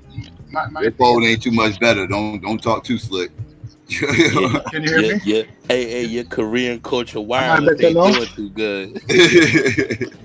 Yeah, you better, Stu. You better. Yeah. At no point you want your soul back. You sell your soul. You get all this money. At no point you want your soul back. You're just going to toe the line for the rest of your life. You're going to be that boy. Yeah. You have enough money left to buy a plantation on your own. You're still the boy. If you let him. I didn't understand why Shannon Sharp ran to him. Shannon should not have run that program. You think he stayed off ESPN? They kind of forced him off because that was Homeboy's show. That was Skip Bayless's show. Yeah, no, I think he's talking about when he left Skip. I think he's talking about when he left Skip, right? No, when he left Skip, you saying why did he run to Stephen A? Yeah, he should not have gone to Stephen A. You don't need Stephen A. Stephen A. He needed Stephen A. in this sense, Stupies. It's only 2 sports channels that's doing that, right? So either you at Fox or you at ESPN. So there's really no other place for him to go. He did CBS. That's where he came from. He came from football. He came from a Sunday show. So then he got with Skip and did Skip. So there is no other place for him to go and have that same platform and same visual as he did when he was on Fox. You know what I'm saying? So it was kind of a good it was a dope ass lateral move in the sense of that dynamic of what they do, right? Because it comes from the CNN Crossfire days, right? They kind of took the Crossfire dynamic and put it into a sports thing, right? Because Crossfire was politics. You had some people sitting around the table, some agree, some disagree, you know, conservative, Democrat, right? So they took that platform and they turned it into their shit. So it was really no place for him to go outside of going to Stephen A. Smith. But I'm glad that he didn't do it every day and he kind of picked the spaces because it also gave him an opportunity to do Shay. And you see what he did with the fucking Cat Williams shit. That put him in the class by himself. And he got the nightcap shit with Ocho Cinco and that shit better than Club Shay. Right. No, because if we look at it now, between these 2 channels, the Nightcap and the Club Shay, he has close to 3 million subscribers. His views are almost similar to that what ESPN is getting. He doesn't need Stephen A. Stephen A. needs him more than he needs Stephen A. Oh no, well yeah, I'm not arguing that point. You said you didn't see why he went to him, and all I'm saying is there was no other lateral move that he could make that would keep him in the realm of what he do best. Because even if you look at Nightcap and it's still the same shit. He's just separated it. Now it's commentary with Ocho and it's interviewing, you know what I'm saying, on Shay, which was the same dynamic they had on the other shows where they commentary and then they interview people and shit like that. So he just took the best of those things and just made it two different entities, in my opinion. Right. Yeah. And my thing is that I believe that ESPN is going to offer him the bag and kick Stephen A. Smith out, because on social media he's bigger than Stephen A. He's currently bigger than Stephen A. now. Because even Stephen A. YouTube channel, 100,000 subscribers, for a man who is on a national syndicated show, can only get 100,000 subscribers. Yeah, that's possible, man. I mean, being popular and shit is not how media makes money, but yes, it is. I'm lying. Club Shay. Let's be honest. Cat Williams made Club Shay. Yeah. Before Cat Williams came on, he was 500,000 subscribers. After Cat Williams, he's going through the roof. He's now at 3.33 million subscribers for Club Shay. I mean, Cat took him to another planet, but he was he was all right. He was all right. I mean, he wasn't bad. He wasn't hurting. Yeah, like that's he what wasn't I'm saying. hurting. Like, yeah, that's what I'm saying. Like, he wasn't. He wasn't hurting, but he wasn't hurting. That's all I'm saying. Yeah, that's what I'm saying. Cat Williams put him in Joe Rogan. Cat Williams put him in he definitely put him in Joe Rogan territory. Yes, I agree. Yeah. And Joe Rogan tried to repeat that and couldn't. He wanted to repeat the Cat Williams, and it didn't come nowhere near. Didn't hit the same. Yeah, it didn't hit nowhere near. Because it was mainly let's keep it a buck. The Cat Williams interview was mainly targeted about black people. It had little to do with white people. Like, he wasn't on there calling white comedians out. Right? He wasn't on there talking about white shit. He was talking about black shit. Everything was about blackness, black comedians, the Chitlin circuit, how it's ran, the behind the scenes of it all, and everything else. So that most white people don't really care like that. They like that. They like that how the perception of Hollywood is being called out, but it's not white Hollywood being called out. So they don't, they only got minimum care about that. Yeah, it's not both parts. It's just one sector. It doesn't destroy their fandom. It just exposes the entity. You know what I'm saying? Mm-hmm. But yeah, like that Cat Williams shit was perfect. It was perfect. It was perfect. It was perfect because it allowed for us. It allowed for the world to see that we can have a discussion about us and not include none of y'all, and we all understand what it is, and we all get what it was and what's going on, and it doesn't include nobody else in the world. Like, nobody else in the world can speak on it, can add to it. This is simply about us, and now we all got to have a collective conversation and be like, damn, is this nigga right? And a part of us is saying, yeah, he right up until this point, and because we discussed it, we didn't just blow it off and laugh it off like nigga. We literally was like, well, is the nigga right? And the niggas who he talked about did shit. Some of them came and like, man, I ain't do nothing. And then some of them didn't say a motherfucking word. So that kind of gave us the answer on what was going on. Right.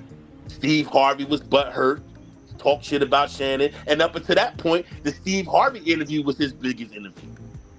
Yeah. Mm-hmm. That's real. Yeah, because if we'll be honest, 3.3 million. He's not far from the Breakfast Club. You know, the Breakfast Club at 5.5. Shannon going over there. Right? Yeah, I think you have to know. That Lavelle Crawford interview was funny as hell. I don't know if any of y'all watched that. I didn't watch that one, but Crawford was funny as hell, though. He's funny as shit. Listen. If you having a bad day, the guy from Breaking Bad and Saul. Yes. Mr. Cosmo. Yes. That If interview you was having a wonderful. bad day, watch that shit. I remember I watched that shit one day. I was picking my son up from school. He's like, "Why you all smiling like that?" Because he know I'm usually tired. I ain't smiling, bitches 100 degrees. I've been cutting all day. Now I gotta pick you up. So he know I ain't always smiling. But I was cracking the fuck up because that Lavelle Crawford interview is super funny. That shit funny as hell. Level interview was good. Which other interview? He had several great interviews. Yes. That was good. That Lavelle Crawford shit was funny as hell. I used to watch Agent Zero. What's his name? The basketball player. I used to like his Gilbert Arenas. But when he went off on the the South Sudan team. Yeah, that was. I got to look into his psyche, and I realized that, dude, I don't trust you. That's too much. I don't trust you. Because if he knew, okay, my bad. Yeah, go ahead. No, go ahead, bro. Yeah, because if that is the root of your psyche, to demean people who are less than you, to elevate yourself by pushing down other people. No, right? We know that it's a poor country. Oh, these dudes don't have shoes. We have to send them shoes. It's the same talking point like the white supremacist talking point. And I said, okay, not watching. I can't watch it because when I watch it, I hear what he's saying. Hey, Stu Peace, what if he was fucking intelligent enough to understand that South Sudan just formulated as a nation, and the fact that it's actually playing a competitive Olympic basketball with its present history, with its modern history from 3 or 4 years ago of its formation and how it formatted. It was actually us darker skinned people kicked out of a fucking country. Literally. Right. Literally told by the northerners of the country, we don't want y'all a part of this. We will do everything in our power to make y'all feel uncomfortable, to take y'all shit from y'all, because we know it's y'all shit, but y'all got invaded at the northern part, and y'all stay where y'all was at. No admixture, you know what I mean? A little bit of admixture, and it stopped at a certain point. If he was intelligent enough and had the geopolitical or critical thinking skills to understand what a fucking triumph that is for the South Sudanese to even be competing and be in a game with the greatest empire man has ever seen and giving them the business. If he only knew. Yeah. That was my point. Yeah, and but he wasn't intelligent enough. And that is why when I realized that we're making basketball players, athletes and actors, our voice realize that we're losing. We're not relying on the intellectual, we're relying on the white man has propped up the idiots. And we followed these stupid motherfuckers. And now when serious shit come up or shit where you gotta just be a little more tactful come up, we looking at these motherfuckers like, oh, you a straight buffoon. You have no moral nothing. You don't understand nothing that goes on in this world. Like it's just the money. It's nothing else. Because I'm starting to see that with even Joe Budden. Like, I love the Joe Budden podcast. Like, that's my shit. But their inability to really understand serious topics and not have the flexibility to talk about it and bounce back and it just like, oh shit, man, like we all follow this nigga and this nigga, oh man. So it's like yeah, we're being led by the idiot brigade. It's all about the money. Oh, I know what I'm saying. I know what I'm saying. And you say, seriously? At least I'm rich. That's a defensive argument. Even with Gilbert, I'm rich. Not because you're rich. You're rich from playing basketball. It's not like you invented stuff. And I'm happy that you're rich. All these people don't deserve podcasts because a lot of these people ain't knowledgeable on a lot of topics. Like, to me, to run in podcasts, you gotta be knowledgeable on a wide variety of stuff, right?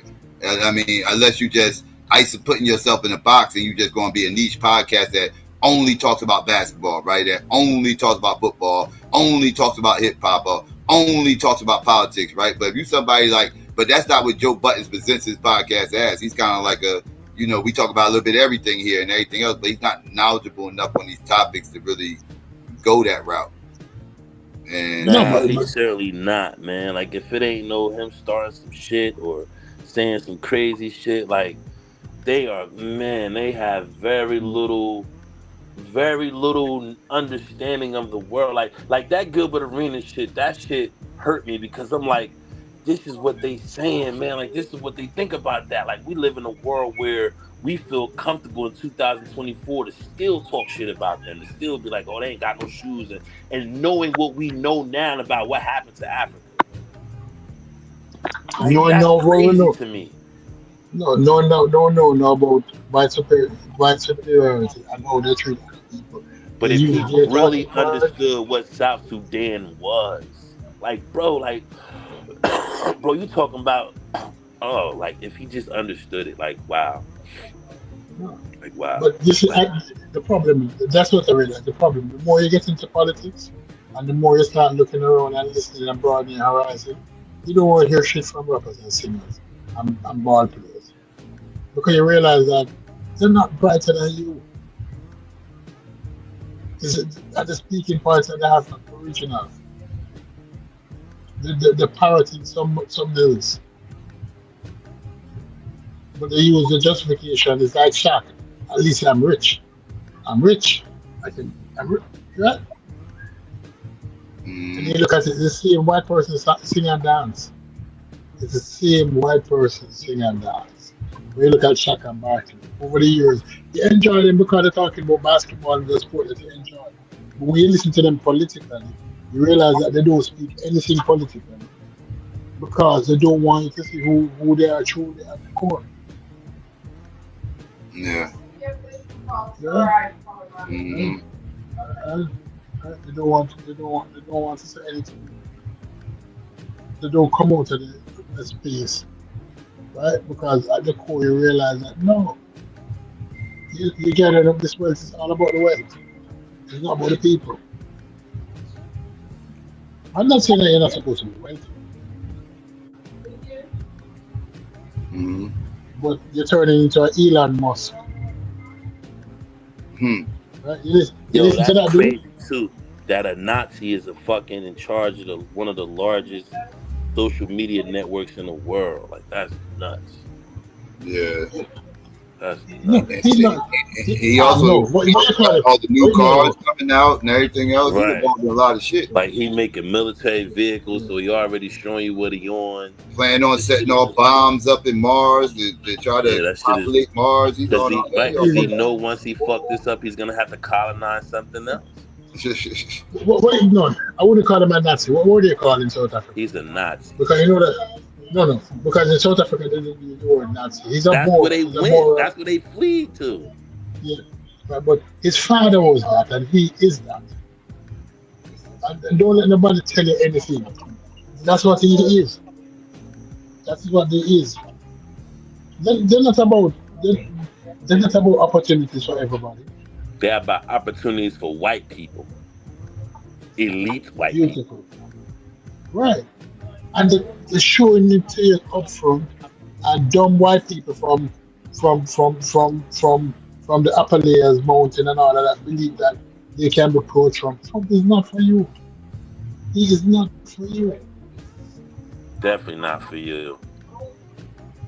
And then they're gonna make you go to war to get rid of me. So it's definitely not for you. Because that's what they're gonna do. Because he has a fascination with Civil War. He has a fascination with Civil War. He know what it is. Like, they know what it is. They know it's over for him, and they're gonna have to fight to keep it. And see, you know, it's that Trinity, right? Like, it's that Trinity, right? That America, Australia, you know, England, that shit. You know what I mean? With that the white man shit, the few Anglo spots, right? Like, Australia's an Anglo spot.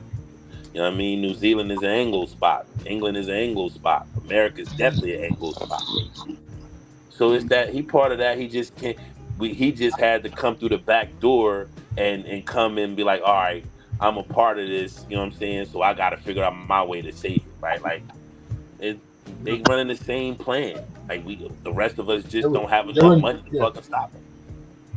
They're running the same plan. And Tesla, Elon Musk, Tesla, is investing in Tesla is like investing in crypto. The company is not the real value is overinflated. Tesla is one of the biggest companies in the world, but actually the value overinflated. He knows it too. He's valued more than Toyota, but he doesn't sell as much cars as Toyota. How is that possible? He's valued more than Mercedes-Benz, but he doesn't have the same kind of factory as Mercedes-Benz. He got his hands in a lot of stuff. No, it's not. It's overvalued. It is overvalued. Tesla don't sell 100,000 cars a year. They don't. No, absolutely not. No. It's overvalued. But yes, the company is valued more than Toyota. Do you understand how big Toyota is? Toyotas are more affordable, right? Yeah, but it has nothing to do. Yeah, it's more affordable, but it's a far bigger company. It's a company that's selling. Right? But when you look at it, say, how is it that this company that produces less, that owns less, that does less, value this much? Because the cars are more luxury. It's not that the stock is overvalued, that people buy the stocks. Mm-hmm. Right? But it's overvalued. Because under the current financial system, you can overinflate yourself. There's some ugly ass cars too, by the way. Them shit's ugly, yo. Both of them. All of them. The Teslas and the trucks. All of them. Yeah, this weird military vehicles. Yeah, they look like tanks. Right. Yeah. This weird. This is gonna be the vehicle of the citizens. We deem everybody's gonna be a sheriff. Just back to the Wild Wild West. Just back to the bullshit. And you're just gonna be identified by the vehicle you in. And that's the fucked up part, right? Like, that's the shit that I'm trying to say to a motherfucker like Gilbert Arenas. Like, motherfucker, they got a plan. Like, and if you a billionaire and these niggas is good and all that, like, you should understand that we got to link with these motherfuckers one day. But a motherfucker ain't gonna want to link with you if you think he's just a nigga who got to get his shoes sent over, right? Like, that we got to start thinking on a level where we have to raise up the person and let the person who's in the center of us that has money and all that, we have to let them kind of rise to the top and figure out if they got a counter plan to this white shit, right? Because everybody else got a money base and a plan. The Asians got a plan, the Indians got a plan, everybody else got a fucking plan. We're the only ones still on some shit like, you know, it is what it is. You know what I'm saying? And that's my thing. Like, we got, and I don't mean become African and Africana and Pan-African. I don't mean none of that. I mean, understand that if motherfuckers that look like me, we don't necessarily have to engage and link each other in arms, but I do have to understand that my universal survival is linked on making sure I'm cool with them motherfuckers. Making sure I got an understanding with them motherfuckers. Mm-hmm. And I don't think we understand that. Yeah, that trickle down don't work.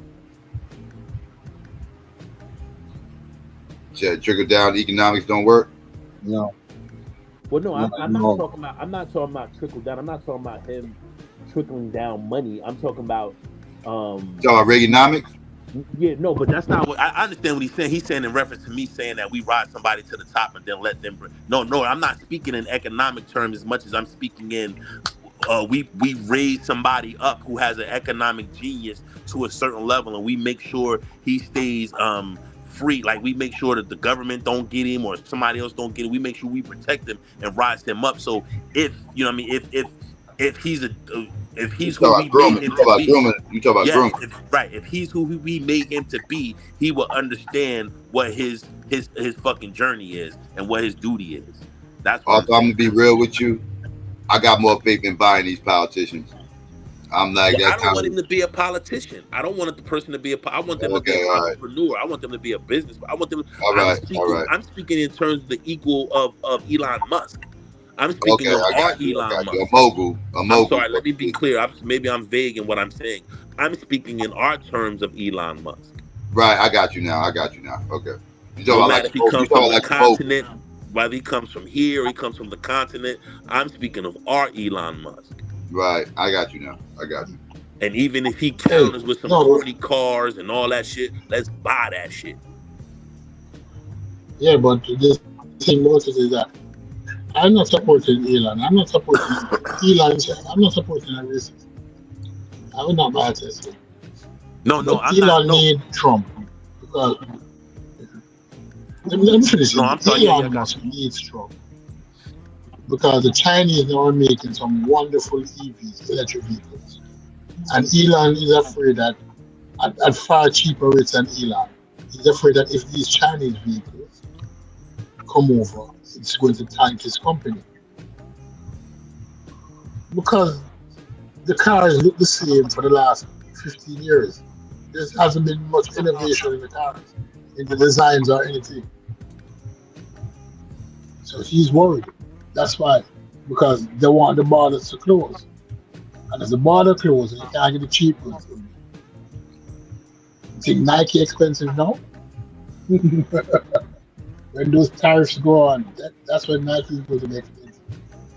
This right here is the closest thing to our Elon Musk we have, to my knowledge. Robert F. Smith. Robert F. Smith? Yeah, he's the closest thing to Elon Musk that we have. But he has no industry, and that's what I always say. He has no industry. Elon Musk has several industries. Several. Yeah, he invests in other people's industries. He belongs, right, he's in other people's industries. He's not a captain of an industry. He's a team, he's a player in the industry.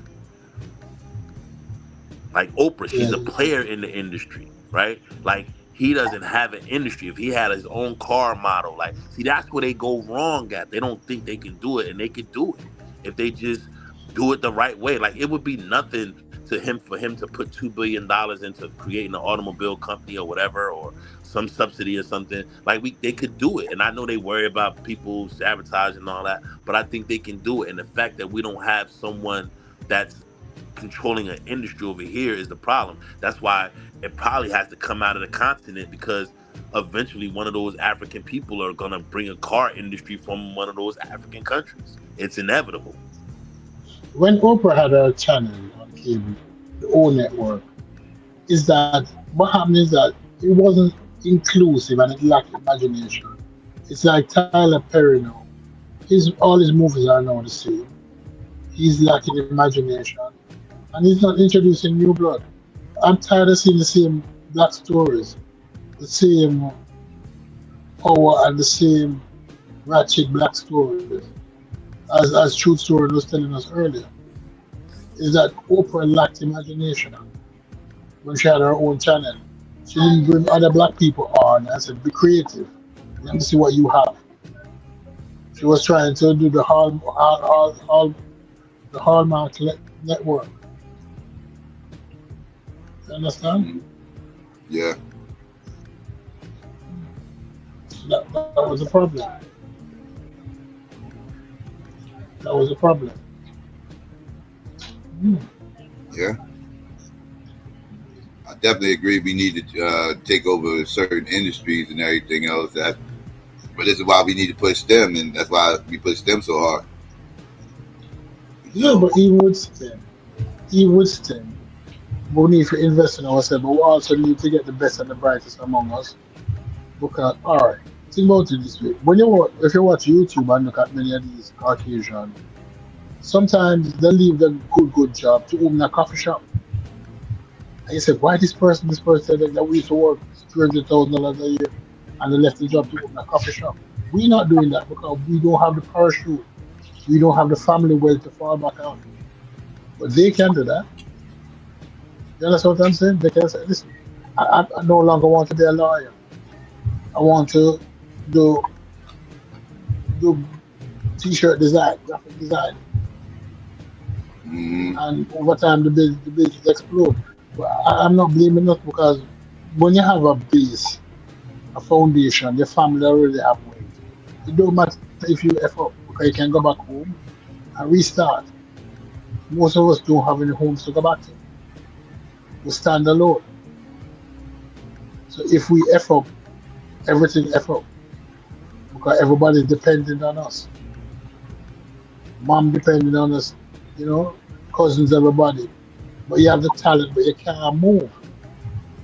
But this generation is supposed to build a foundation for the next. I believe within 2 generations we'll be different people. It's all about we're running the first leg or the second leg of the relay. There's not much you can do, because we can't give who we're giving it to a head start. We didn't get a head start. But what we can ensure that on our leg, we will set up a foundation for our children. We'll have the opportunity to say, Mom, Dad, I need to come back home for at least a year or 2 and live back in the basement so that my business can take off. I don't have to worry about rent. I don't have to worry about homelessness. I don't have to worry about anything, because I can go back home to Mom and Dad. So my job now is to provide that foundation for my son. So when he's finished with college and he said, I don't want to work for somebody, I save up $200,000. I want to open this business, but I need a place to live. I need something to do, somewhere to stay for the next 2 years until this thing take off. I can say, come back home. And I'm going to say, how are you going to do that? What are you going to give up the good job for the white man to start your own? No. They should provide a base for our children. That when they have their business ideas or their great ideas, they can say, listen, I need somewhere to stay. I need a loan from your mom. Would you put the house on mortgage so that I can get 200,000 more with my 200,000 to start this business? So what you saying, Stu Peas, is we don't have enough motherships in our community. Repeat. I say what you saying is we don't have enough motherships in our community. Yeah, we don't have. What I mean by motherships is we don't have enough home bases where people could come fuel up, get themselves together, and then launch back out there in the universe and find their planet or find their destination. That's what I mean. But am I lying? That's true. No, you're 1,000% correct. No, I'm not refuting you. I'm agreeing with you 10,000%. But I'm just putting in that term because we don't have it. Like, I think that's the number one problem in our community. I really believe that the black home not being the anchor in the home base for the entire black family is the problem. I believe that mentality that black families and people could get mad at me, but that and the black family is properly known that they say when you're in your teen, you got to get the fuck out of my house. Like, that's a known fact. Like, black homes don't usually tend as the home base. They usually don't tend as the dream maker base, right? They usually tend as, if you're going to be here, you got to contribute, and you got to contribute in a serious way, or you got to, you know what I'm saying? Like, we usually don't, and then when we do it, we have an attitude about it. Like, we don't, like, but if you drive, like, and I have a lawn care business, so I drive in other communities outside of where I live at in the suburbs, and the one thing that I've noticed is other races have, or other nationalities, I'm gonna say races and nationalities, they have this thing where there are multi-generational homes. The homes are motherships. So when the children launch out of the home, their little satellite, their little ship ready to launch. It has all the parts necessary to survive. That's what we need. And that's what we don't have. So and I think that's on purpose.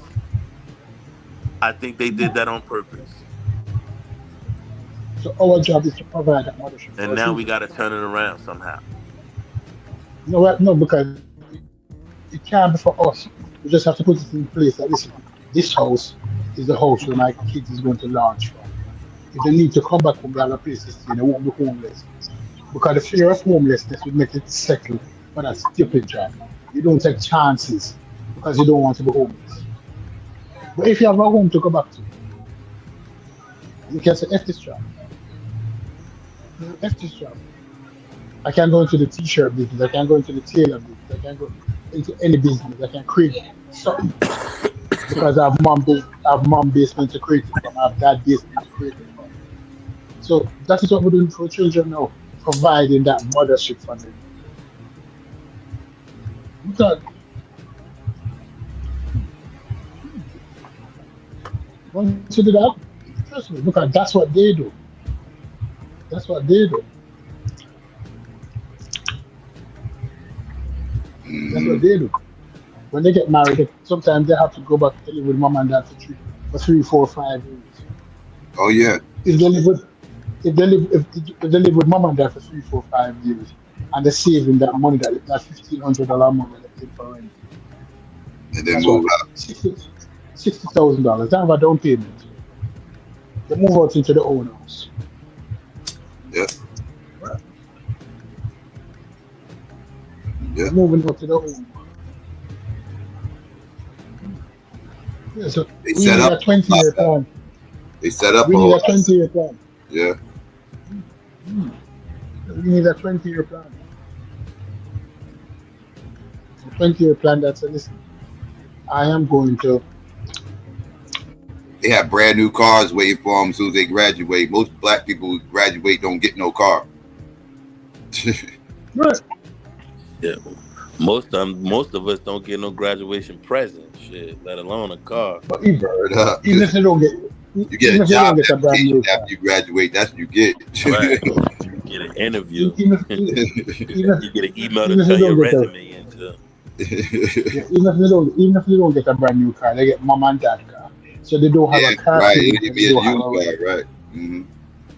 So off the bat, they almost get $25,000 a year between rent and the car. So they immediately they mobile. They can immediately get around now, right after school. So they get a simple job at the job, and from that they can move around and do what they do. Mm-hmm. But I'm not telling you, as soon as you're 18, you have to leave this place. That's not a conversation. Yeah, when somebody put that kind of burden on you, you ain't thinking about no dreams and goals. You thinking about surviving. And that dream is put on you from your 13, 12 years old, you start hearing that. From your 12 years old, you start hearing that. Right. So by the time you 16, 17, you're like, damn, I'm about to be 18. So you either hustling to get your own apartment, or you done made a baby, so shorty got to go get an apartment, or shit get crazy, or you going to serve. Most of us go into service. Most of us just go right in the fucking service. Yeah, because you're stressed out. You're stressed And out figure it out from there. Yeah, most people, most black kids, especially boys more so than girls. Girls a little bit more career focused and forward thinking at that age than boys. But most boys don't know what the hell they're gonna do after high school. They don't really have no real clue. They ain't really put a whole lot of thought to it. Like some think of college, and when they get to college, they try to figure it out. You know what I'm saying? Play the college game, but most don't know if they want to be a doctor, lawyer, engineer. They just figure it out as they go. But you go to college. You go to college and you don't have any money. You can't call home to say, Mom, Dad, could you send me $200? Yeah. I need some money. That shit happens to a lot of black college students, if not most. You can't call home. You can't say, Mom, Dad, you have $200. I need XYZ. And you can't do, because you know that Mom and Dad don't have it to send either. So you didn't bother ask. You didn't even bother to ask. Because you didn't have a mothership. And the only way we create the motherships is we create the economic conditions for the motherships, which comes with industries. Like when we had the Ford, when our parents worked at GM and all that, the black community had, like, we have upper middle class, we have middle class, but we just don't have the disposable income and the savings and things of that nature to allow for us to like be that for our kids, right? But if a black man owned the industry and it was, you know, most of the employees were black, right? It would change our trajectory as a people, and we would adopt more culturally establishing morals and narratives to live and survive that will be far-reaching and would and permeate all levels of our communities. You know what I'm saying? But we just don't have those industry tying or industry changing things happening in our race that will allow us to have anchors, right? Global anchors to compete on a global level, right? To establish ourselves and garner respect based on the power that we've attained through these industries. And that's the problem. That's why Elon Musk can do what he do and talk what he talk and shit. Because the motherfucker got mad industries. Like he could, you know, he could just shut you the fuck up in so many ways. And it's just, I don't know. I don't even know how we got here where we don't even have that shit. Like how that shit happens. We still don't got no fucking industries. Mm-hmm. Yeah, trying to secure industries is hard. Like there's big industries that if we ever get a lock on, we'll be all right. And hair and nails industry is the two major ones. I wish we could get a lock on the hair industry. No, but listen, we had hits with USA Motown, who could have gone into distribution after a while. But we tend to sell it. We have BET. We tend to sell it. We tend to get rid of our thing. the other day when I came up, I flew on JetBlue, and I was so mad because I remember the first time I flew on Virgin, and we got rid of that shit and sell all the routes to JetBlue, American Airlines, Virgin Airlines, all of the routes that we had, because routes are very expensive. But they got rid of all of them. And you look at this, why is it that it's so difficult? If you go to Nigeria, the oil is pumped by Anglo Shell. Even the name of the company perplexes me. Anglo Shell. That's the name of the oil company. The name Anglo Shell, White Shell. Right?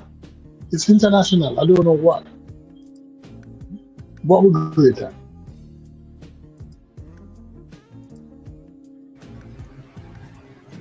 It's almost like we afraid to compete, and we just want peace with them. Like, we don't want no trouble. Well, I don't want no trouble, mister. I just want to sell my fruit on this thing. I don't want no trouble, mister. Like, that's the nail on the head. Like. We scared to compete. You hit the nail on the head. That's what it is. We'd rather get down with what they already got going on and just be a part of it than compete with them.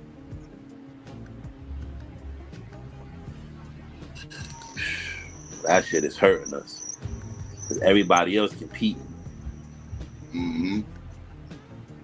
Yeah. I mean, I've seen some Mexican people open up their own franchises here where they don't even exist nowhere else, but they have the storefronts like they're a national chain, and they're just a group of people who created this business and got like 3 of them, but they look like they come from a entity. You know what I'm saying? And we don't do none of that. We don't do none of that. And I don't know why. Like, I don't know why we don't think we got to do the bells and whistles when we open up a business.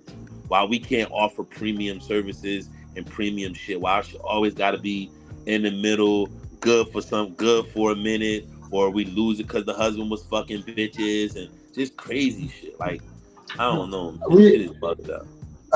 Jamaicans had this restaurant that was all over. This Jamaican in New York, Golden Cross. He started. Yeah, he killed himself. He had franchise all over the place. I don't know what got to him, but he blew his own head off. And he was doing well because he was franchising everything, and there was a lot of restaurants in the stores and shit. Yeah. And since he blew his head off, the company just went down.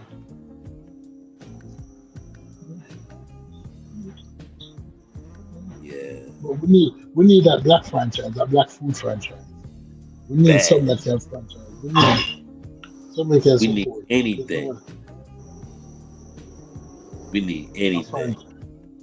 One black business that never fell off and is always still around. Actually, it's 2 that's always never fell off and has always been in the hood is food and the barbershop.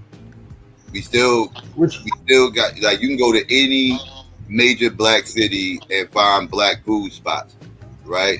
You might not.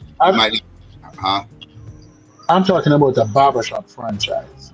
Like where you have something that cuts, like where you have XYZ cuts, or we're like, a franchise where you have certain standards and certain norms and certain quality assurance. And listen, no matter where you go, a McDonald's look like a McDonald's, it tastes like a McDonald's.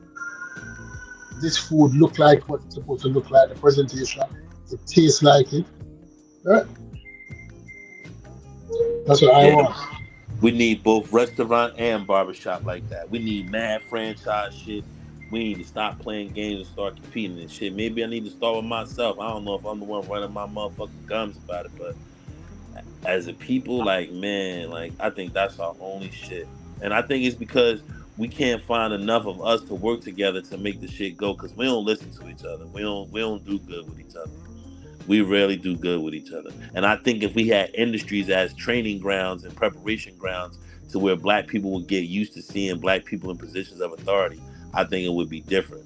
But the fact that we lack those industries, we're not in telecom, we're not in television, we're not in that shit is crazy. And we're the food type, we're what all of them exist for.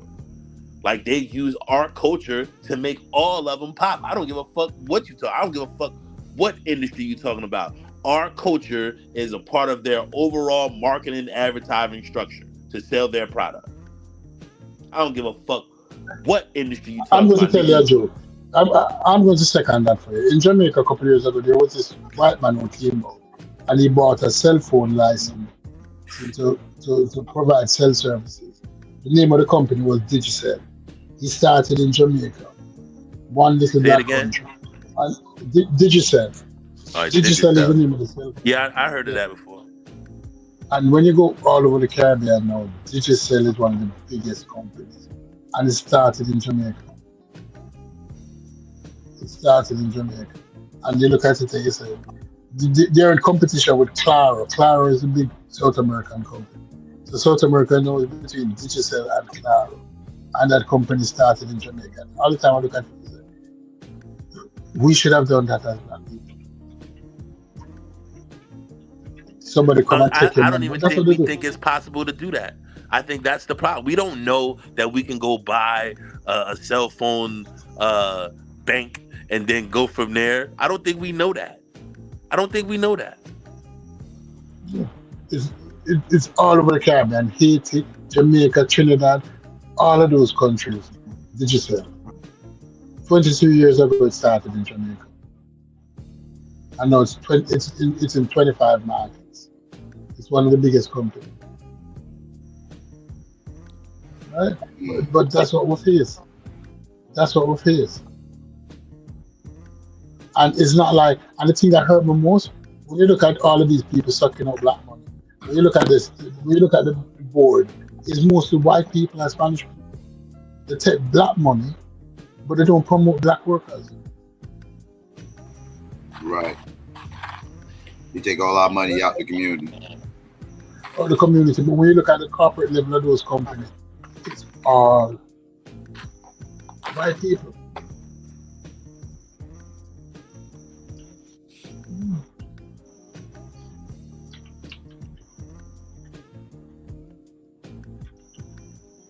Did we lose them? You said Rite Aid? I thought you said something about Rite Aid. Rite Aid went out of business, didn't it? I think Rite Aid went out of business. I know one by me shut down.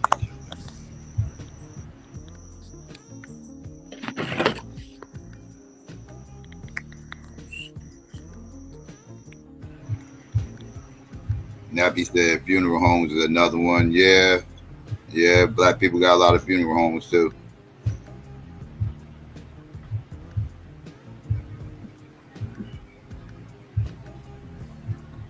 That's real.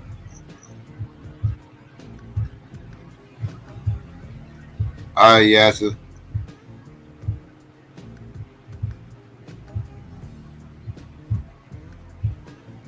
I'm gonna read that link. I saw what you typed. I'm gonna read that link.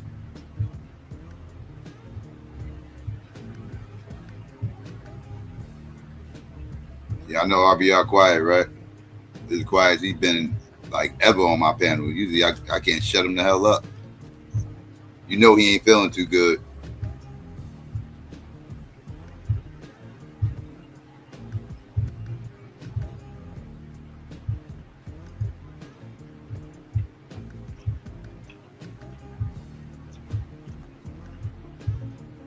Yeah.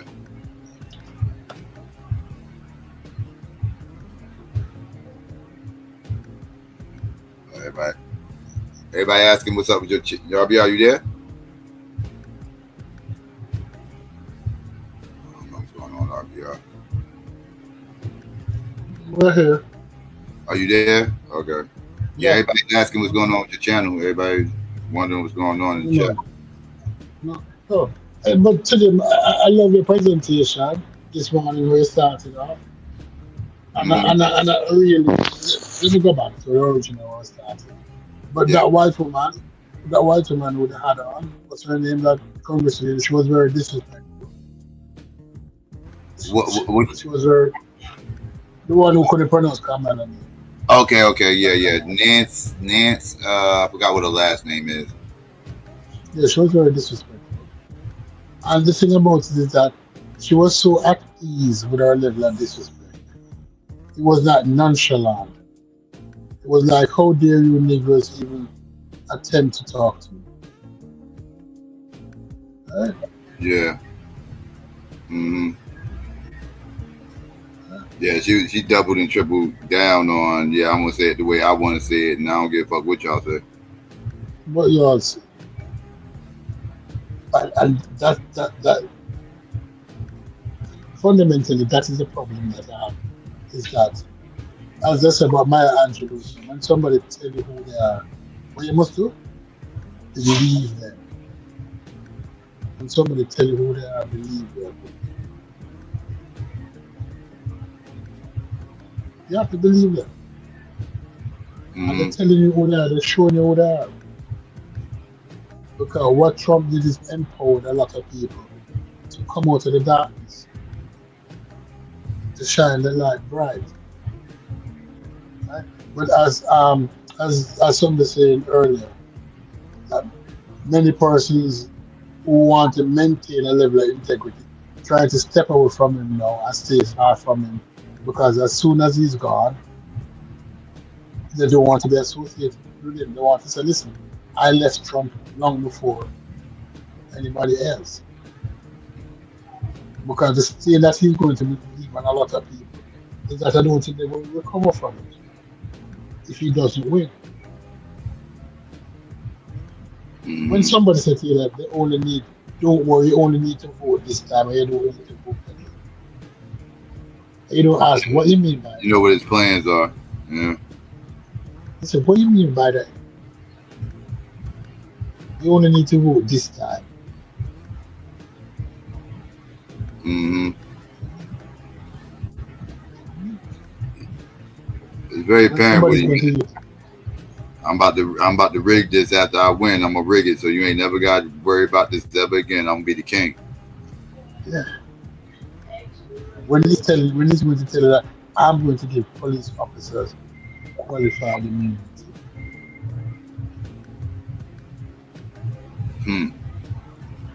Although they have qualified immunity now, what he's going to give them is not. He's gonna make it official. Yeah, he's gonna put it on the books. Mm-hmm.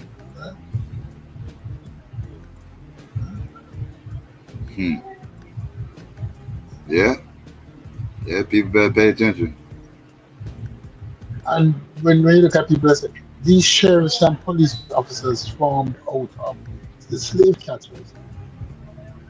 That's what it formed out of originally, to catch runaway slaves. Mm-hmm. Exactly. And this is what we celebrate. This man. Yeah. But what I need the Democrats to do is that, listen, tell these gay people that, listen, you win, you get all the rights you want. You shut the fuck up. Just go on and live. Right? Nobody not fucking with gay people anymore. What more is it that you want? That's my problem with gay people, is that they not only want to say they win, they want to rub it in your face. You win. Yes. You can dress how you dress, you can act how you act. Why are you still? What more that you want? That's why. That's my whole thing. Exactly. Like, it's like, why are you forcing everybody to, like, I don't know, like, deal with, like, you know, like, they all say it shouldn't matter if they're gay. They shouldn't matter if they're gay. It shouldn't matter if they're gay. Then stop wearing it on your sleeve. And maybe people stop worrying about you being gay. But you are wearing it on your sleeve, constantly reminding everybody you're gay, talking about it, flash it all in front of your face. And it's like, you know, okay, enough with this already. We get it. Like, why do you have to keep, like, you know, talk about it on your own time, right? Like, you know, like at the workplace, a lot of workplaces have strict rules about what you would talk about, like no religion, no politics, shit like that, because they know that these things could cause, you know, these things could cause a lot of drama. So they'll keep that stuff away. But why don't they have these same rules when it comes to gay people? I don't know. Right. No. Like when it comes to gays, they should have the same rules. No talking about sexuality and all this stuff at the workplace. Like people don't want to hear this. Like you're gonna offend some people. It's not a matter of offending them. It's a matter of saying, all right, because half of it doesn't matter. To me, it don't matter if you're gay. Because I'm not attracted to you. It's not like, say, you being that in the me in any way. But at the same time, I can't flaunt my heterosexuality in the workplace. I can't go up to my co-workers and say, I'm heterosexual. Look at my dick, lady. I can't do that. I can't do that. So why you need to flaunt your homosexuality? Right. I agree to a certain extent, but hey, panel first. But I feel like sometimes they can't hide it. People don't know, like, okay, you got a boyfriend and you're a guy and you holding hands, or they see you, post on Facebook. I mean, they're allowed to have their life. They don't have to hide their loved ones. We don't expect straight people to do it. So I don't understand. They gonna be targeted one way or another, and then some men are just are feminine, and some women are just butch. I mean, I don't have a problem with them acting that way, as long as they not over and talking about their sexuality. The same with straight people. I don't have a problem with it. They parade to get on my nerves. I ain't gonna lie to you. Even though I thought it'd be too explicit for public. They be walking around with, dildos and strap-ons. I don't like that. Not no broad daylight. Not on a Sunday and kids be walking around. That's cool if you with your friends and y'all playing, joking around. That's too, it needs to be more like private and conservative. It should be more about rights or pride, about, love is love or something like that. All equal. Then I don't have a problem with it. I really don't mind though. They could do whatever, as long as they're not, bothering me. I don't need to know about it. Right? But why do I have to know about what they're doing? That's kind of like my whole thing. Like they make it an effort to try to make sure everybody knows what they're doing. Like I don't need to know all that. It's like TMI. I've never seen a bulldog in the mall. I've never seen a bulldog in the mall, a bull lesbian, a butch lesbian in the mall, walking around in a tight pants with a strap on, with his 9-inch. It's the funniest shit. Why this person have on a strap on in the middle of the day? Yeah, that's walking in the mall. Yeah. It'd be hell weird. I think you mentioned that. Why? I don't need to see that. When we go into a bedroom, the doors are closed. We don't need to see what you're doing.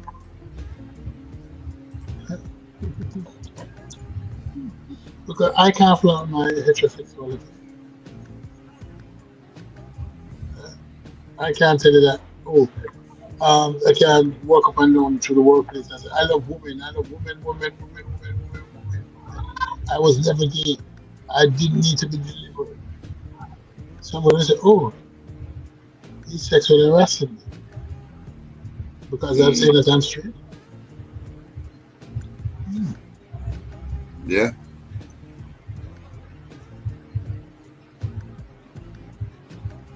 But you can advertise your gayness to the world.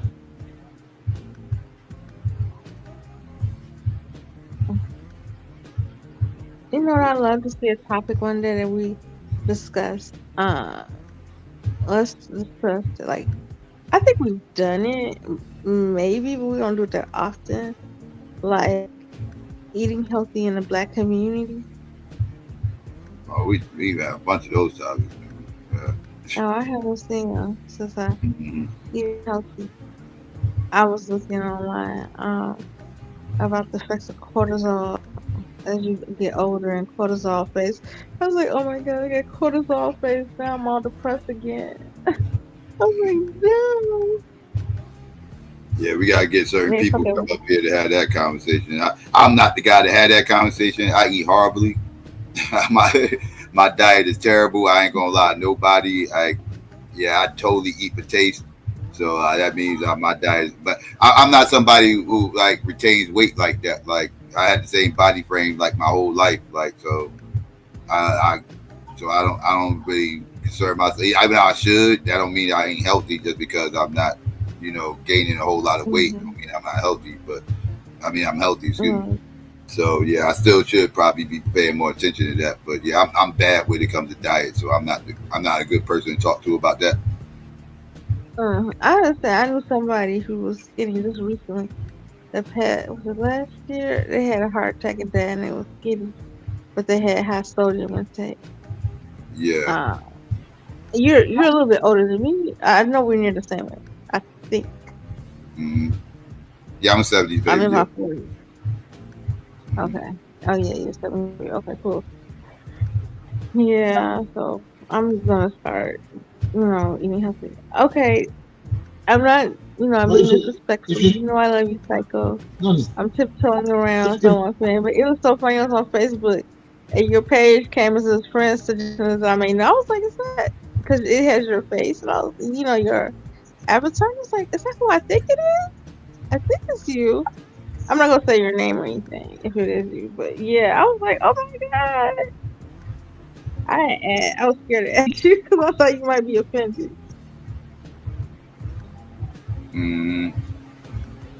I should have put that in the background. I'm sorry. Yeah, I hope I didn't offend you. Nah, you could. No, you like hella weirded out, but that was so weird. If you come across me, don't look at me and laugh, but you can add if you want. Say it again. I said, if you come across me, don't look at me and laugh, but you can add if you want to. Nah, you could. Why should he laugh? Why would he laugh? What's up, Pat? Why would he laugh? Okay, that's bad as hell. And I'm old. Hey, you're fat? You're fat? Yes. Yes. So we're fat today. We don't have to fat tomorrow. I'm fat. I'm 5'8", 232 now. A couple of months no, ago, you're not really fat. I've seen you before. You're not really fat. No, you see me? No, I used to be 262. I'm now 232. I'm going down to, at the end of the year, I'm supposed to be like 205. You're what I would consider like a husky or something. You're not husky.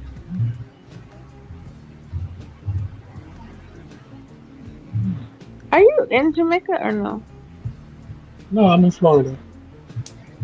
But you were born in Jamaica. Yeah, I was born in Jamaica.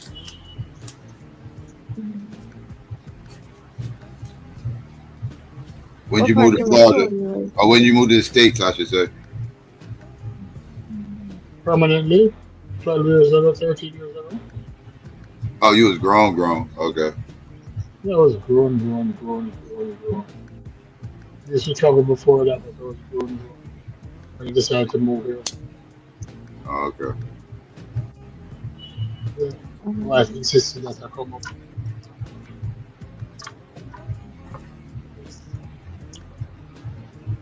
What part of Jamaica are you from? Many people might tell you Kingston, and they're not from Kingston, but I'm originally from Kingston. But I've lived in other places in Jamaica. Is Jamaica bigger than New York City? No. Jamaica's a population of 3 million. There are more Jamaicans living outside of Jamaica. 2 million, you say, the population? 3 million. 3 more million. More Jamaicans live outside of Jamaica than live in Jamaica. Yeah. Oh wow, crazy. I can believe that. Yeah. I could have sworn there was more people there. Lena the Latina. My fault. Hey. Yeah, but we live outside of the country more. Like in the United States, legally, there's let's say about 750,000 Jamaicans live in the United States. 7 to 8 million, you said? No. And this in New York, 284,000 Jamaicans live in New York. And about the same number live in Florida. 69,000 live in Connecticut, Jersey. 60,000 live in Georgia. 52,000 live in Connecticut.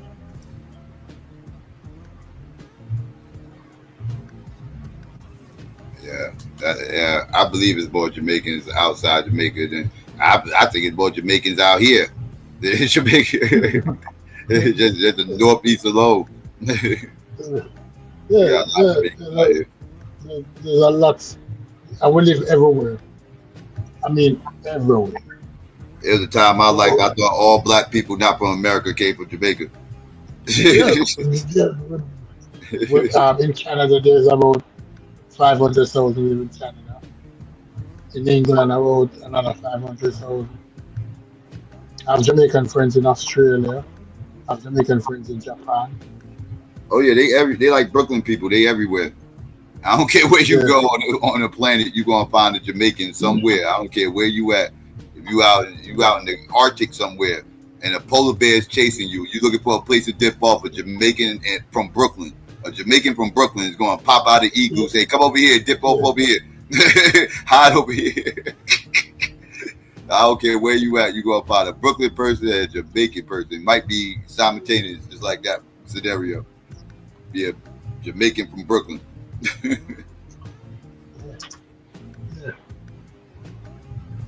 Yeah.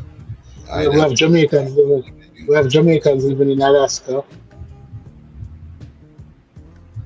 Because we'll go where the jobs are. And at one point, Alaska was paying well. So we went there. We have Jamaicans living in Saudi Arabia, Jamaicans living in China. We live all over the place in Africa.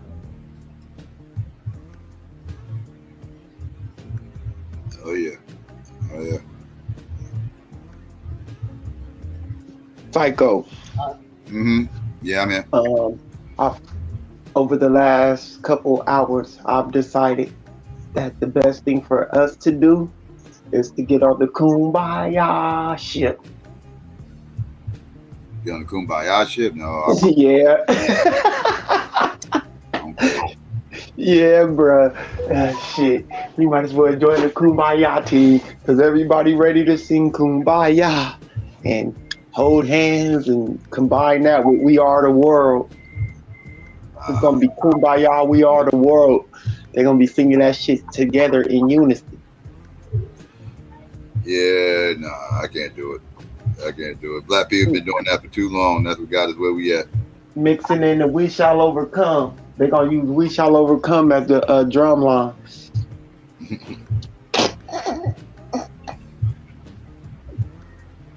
We've been taking on the onus of trying to end racism forever. Right. Forever. We made it our responsibility to end racism.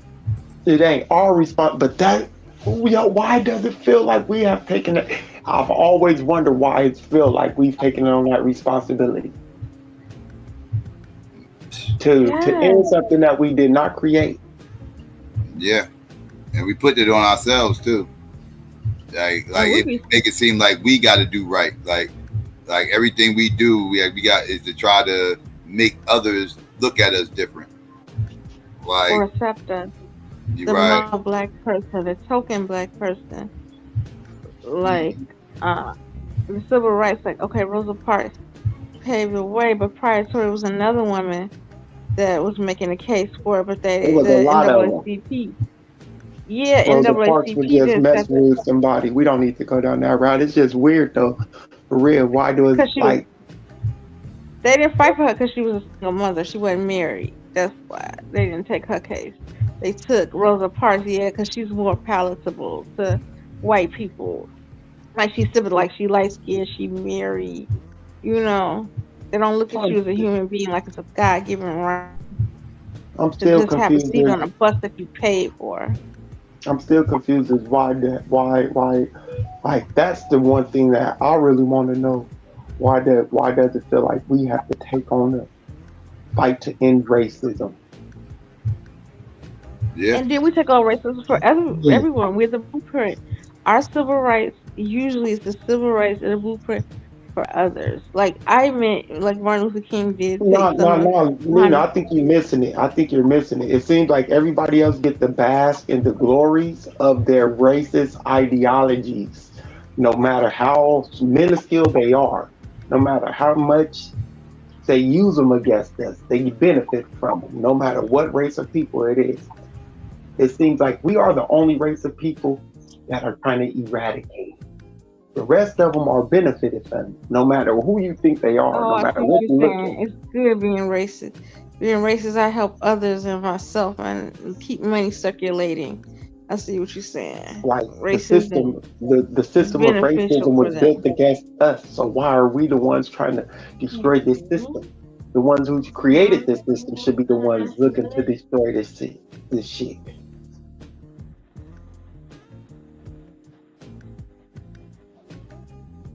Like that shit weird to me. I don't know.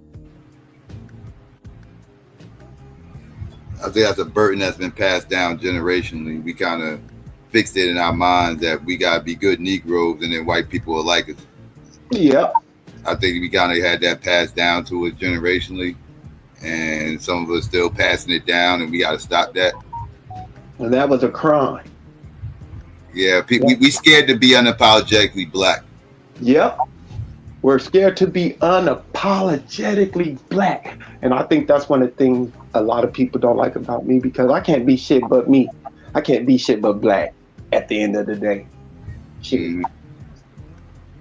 Okay, when I come through the St. Louis, because I go like you know, I need to start going more often. This is the longest I've been away because of COVID, and they came to see me last time before COVID. But when I come through St. Louis, Leslie, I think you'd be so awesome to hang out with, Savio. I mean, it's let me know if you come through. No big deal to me. Cuss me out though. Don't give me smoke. I know how you are. You won't get I'm not like that in real life, for real. Like, you really have to get me there. Like, and it takes more than what it does online. Like, in person, I'm a totally different person than I am over here on here, because the people not in front of me, so I can't really gauge them and see how serious they are. You feel me? Right, I feel you. Just listening to what they're saying and trying to figure out if they're serious or not. And some of them are serious, but I know Madon, he's a clown, so I know not to take anything he says serious. There's certain people I just put in a box, and I just know not to take them serious anymore. I think Madon just be trolling and be silly. He cool though. If I come, I'm probably bringing my boyfriend. I would never hang out with him though.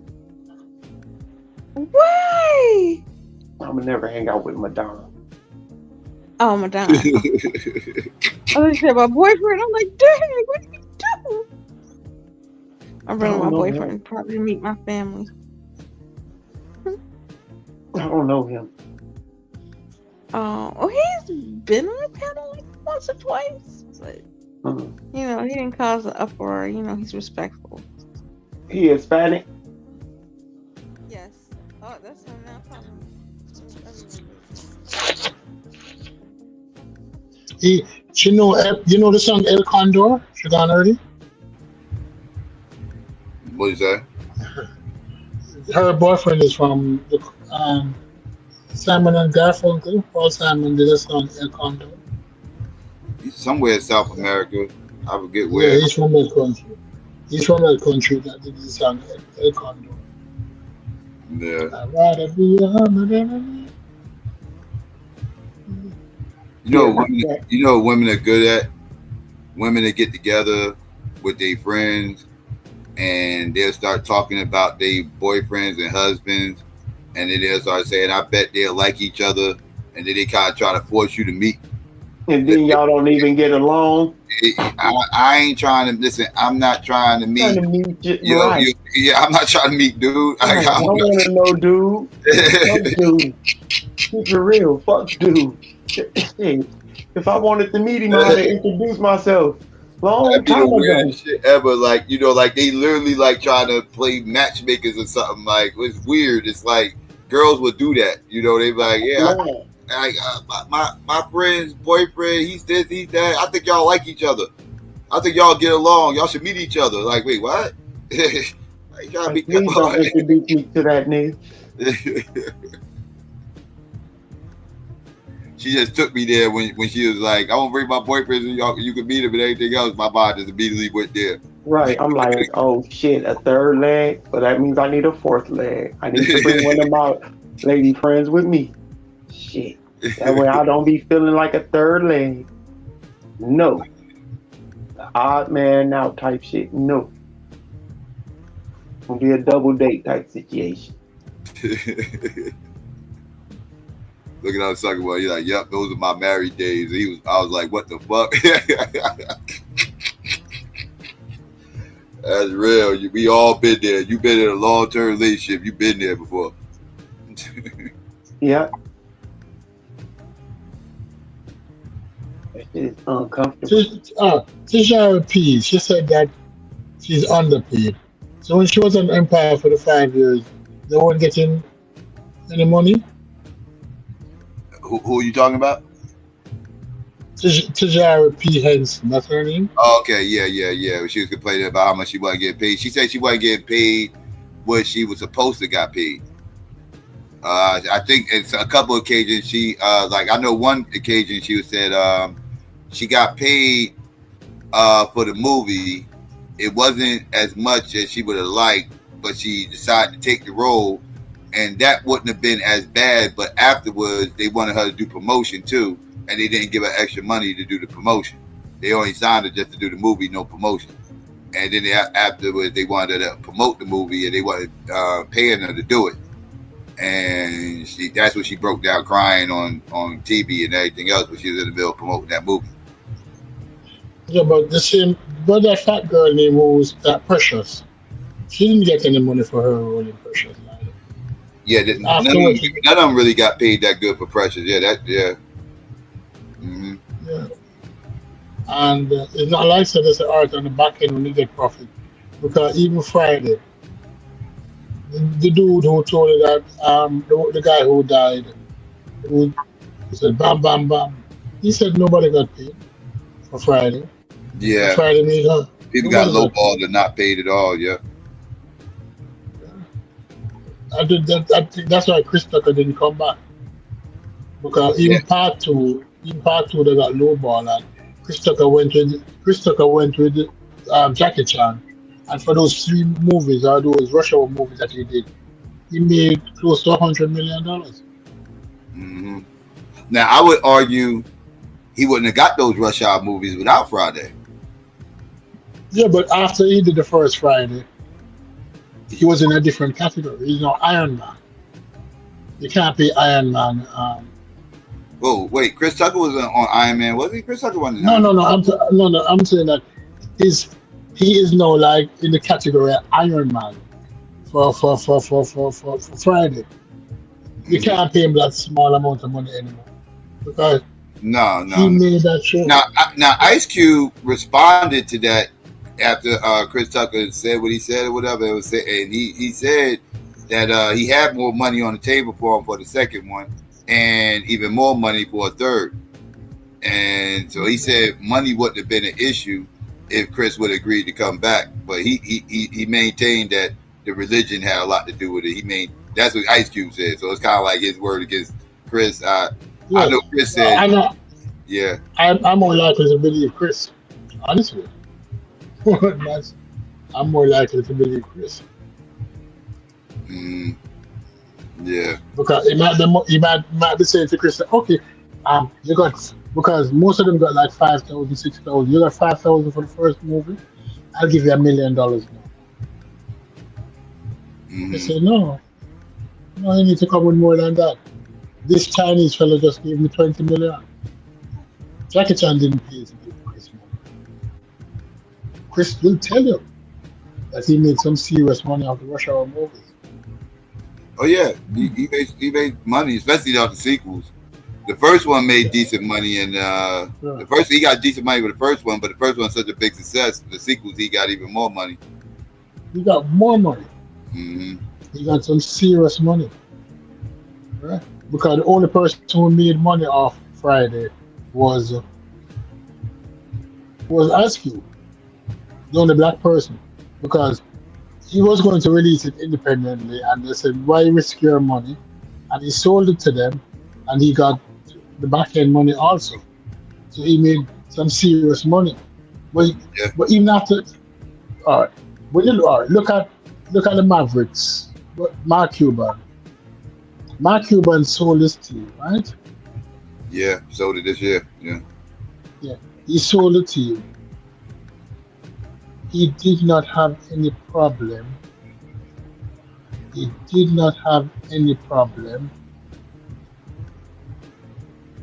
Breaking off everybody who worked for him some cash. I think he took $25 million and broke it off among the people who worked for him. He didn't have to do that. Didn't have to do that. Right? He made far more money than he invested originally. And he said, you people help me out. Right? So some people walk away with some $100,000 check. Easy. Right? Right. Ice Cube made about 50 million or 60 million off Friday. He didn't go back and say, all of you Negroes, you did a good job. I know that you didn't get any money. Let's break you off a piece. Let me just take 5 million out of it and just break this up so everybody could get a $50,000 extra. No, he didn't do that. Mm-hmm.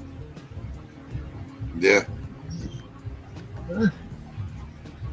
He didn't do that. He could have, but he didn't.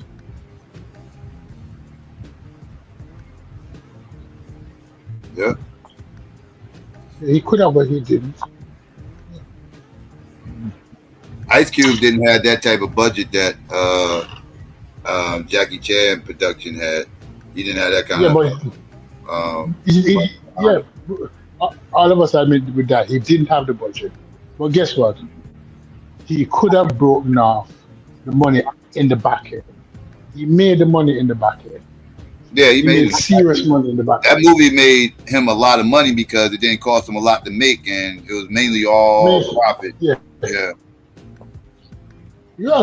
So in the back end, he made close to $50-60 million. Mm-hmm. So if you make all that money in the back end, it didn't cost that much to make. Because think about it, they wasn't. You look at the first movie Friday. They really most of the movie was in houses, like a couple of houses, and right outside the houses. They didn't. It wasn't a lot of. They wasn't like traveling all over the place or nothing. So the movie took 3 weeks to make. Right. Exactly. It didn't take any long. It took 3 weeks to make. Right. It was just a good movie, a nice, funny movie, and it made some money. Right.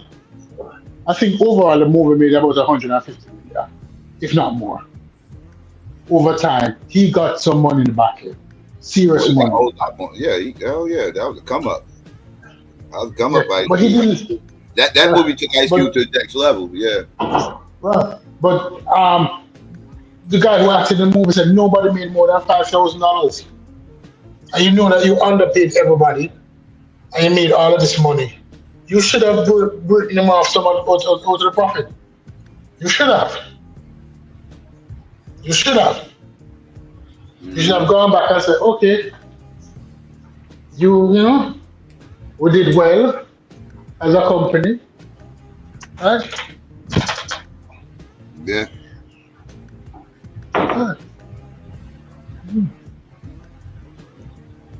Okay, sorry, Nina, you back? Sis, your boyfriend is from Peru, right? Mm-hmm. So you know El Condor. Ecuador? You said he's El Condor. He's from Peru. Peru. Right? So you know the song. You know the song El Condor by Simon, Paul Simon.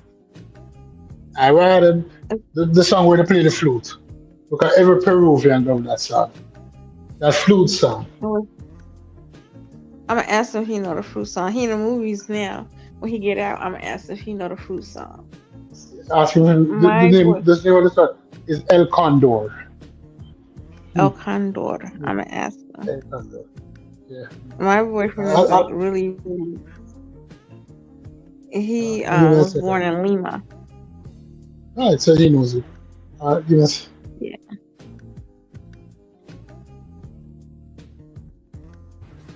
Dude dropped off. You probably be back. Oh. Yeah, Lena.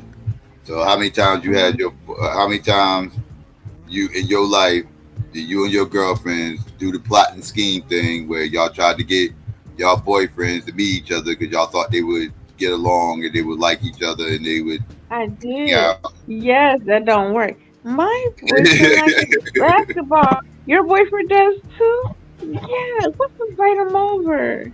Yep. Now, this has happened, and this is actually cool. My friend that was a male was friends with my father of my child. They are cool. That happened before. They actually get along probably better than we do now. Sure. But yeah, that happened. Then again, we all kind of worked together, but that was like my friend. And people really thought, that's really weird. People really thought, okay, I used to have a crush on my male friend, but that was before my boyfriend came around. Well, soon-to-be boyfriend, my baby daddy. And I ended up, getting with him. I had got with my friend at one point, like before my baby daddy. And, after that, we just became friends. I used to hook him up with girls and stuff. I would hear girls talk about how cute he was, and I'd tell them and stuff they didn't know. And they was like, y'all are such good friends. We were really like friends. I was like one of the dudes. Like, he would go to a club. I know this sound weird. I was in my 20s. So I used to take my boyfriend to a strip club with my friend, because it'd be like his birthday. He'd be like, my party at a strip club. So I had to grab my boyfriend, of course, at the time, because I felt like weird, like, what the fuck I'm doing here. And they friends. So, and then I felt comfortable. I don't like him going by himself. Not like he would be inappropriate or something, but I felt weird letting him go by himself. I guess that sounds crazy, but some women are like that. So, was you two on behind the scenes?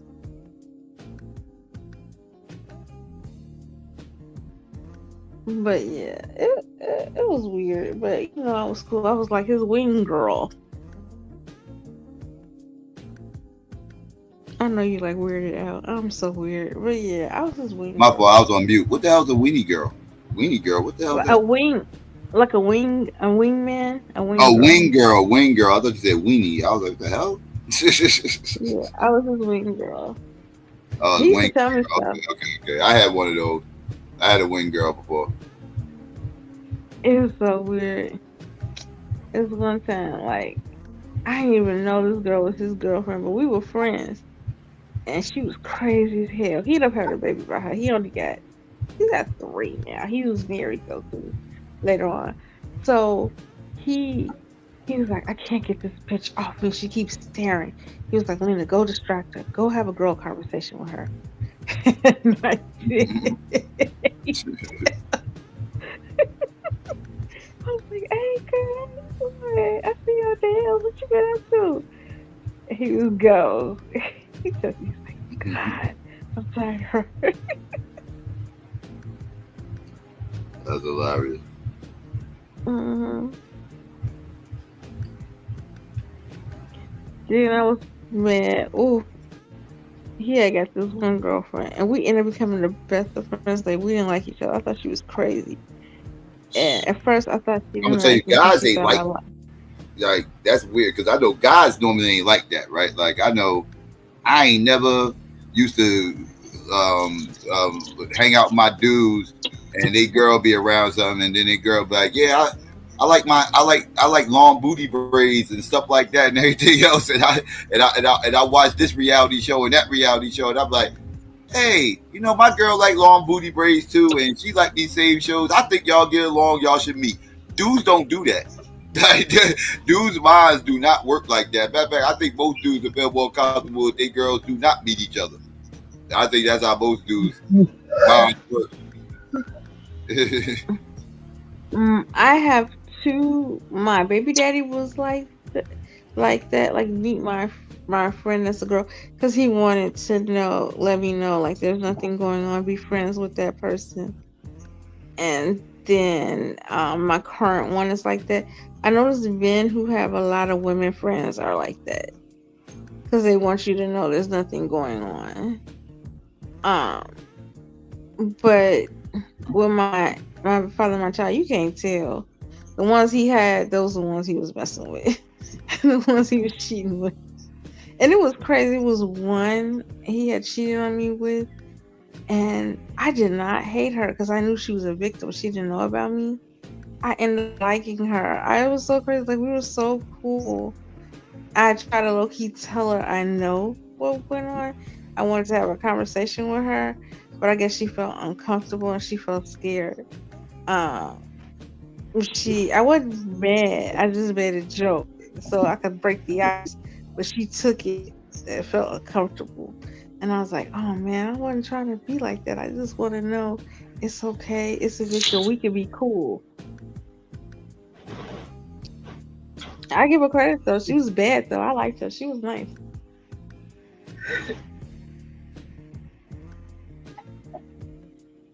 Okay, now I got really quiet. I weirded everybody out. No, I'm listening. I was on mute. Yeah, I heard you. Yeah. I'm listening.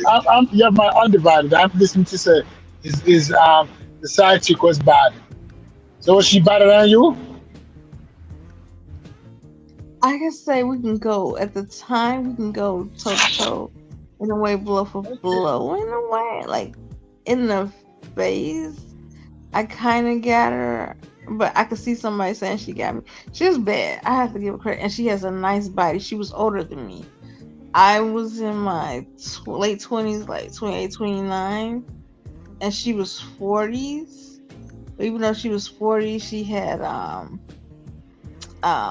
abs and stuff. She got a nice little body.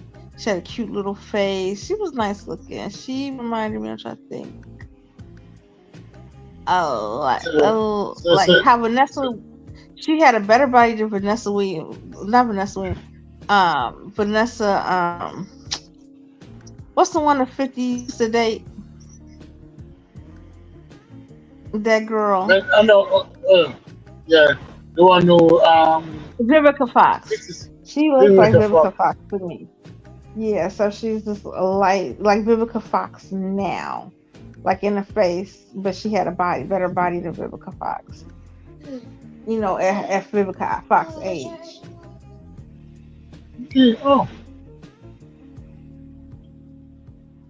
Oh, so she was a bad bitch. Vivica used to be one of my baby mothers in my head. Yeah, she was gorgeous. Yeah, so her face, she's like Vivica Fox in the face now. But Vivica Fox to me look good for her age. She's 60, but Vivica Fox looks 40, even though she's 60. But she got a better body than Vivica Fox. She's 60 years old now, asking, complaining that she's not married. You should have been wiped up. I think that's she would ask her who she wanted. That's Vivica Fox was the one in the Players Club. Was she the one in the Players? Vivica Fox, she played in everything. She played in everything. Was Vivica Fox in the Players? She played in Independence Day. Will Smith wife in Independence Day. What's the one in the Players Club name? You thinking about? They actually do the same show together. They do, they used to do a show on Fox together. But you talking about the Brat sister? What's her name? What's the Brat sister name? Nina? Diamond. Not Diamond. That was real her name. Movie. The star of the joint. What's her real name? Lisa Ray. Lisa Ray. Yeah. Oh yeah, Lisa Ray. She's not married either. Those She two was married brass though. She's bitches. been married. Nope. Nope. Nope. Nope. Yes, she did. Never She married married those. that guy. She married that No. guy, some type of president or something from some country. Remember? She Nope. got married. Nope. Never. Nope. Never married. No children. I thought she got married to that president, and she ended Nope. up I getting think she divorced. did get married once, and it didn't work out. She got married once, it didn't work out. She's not married now, I don't think. You can tell she The had. only one who got married? The only one who got married really is the one who rapped with DMX. What's her name again? I forgot her name. I know you're talking about the dark. Well, she's darker than the other two. Yeah. She's darker than the other two. Right. I know she cute too. I forgot her name, but I know you're talking about. Yeah. She got married to the white billionaire Maximilian Ray this time. Oh, Eve. Eve, yeah. I think she's beautiful. So- People with slanted eyes are top tier. Eve got married to the the billionaire. Oh, y'all talking about Eve from? Y'all talking about Eve? Okay, yeah. Yeah, Eve have a half white child now with a billionaire. Yeah, she a swirler. Yeah. Yeah, she was a stripper before she was a rapper. Yeah, but guess what? I don't even think she rap anymore. Mm-mm. No, she don't have to. Yeah, She got millions by getting married. And she got a baby, and she 40. You gotta retire. You They can't be say in the chat they divorced. They saying Eve got divorced. No, they didn't.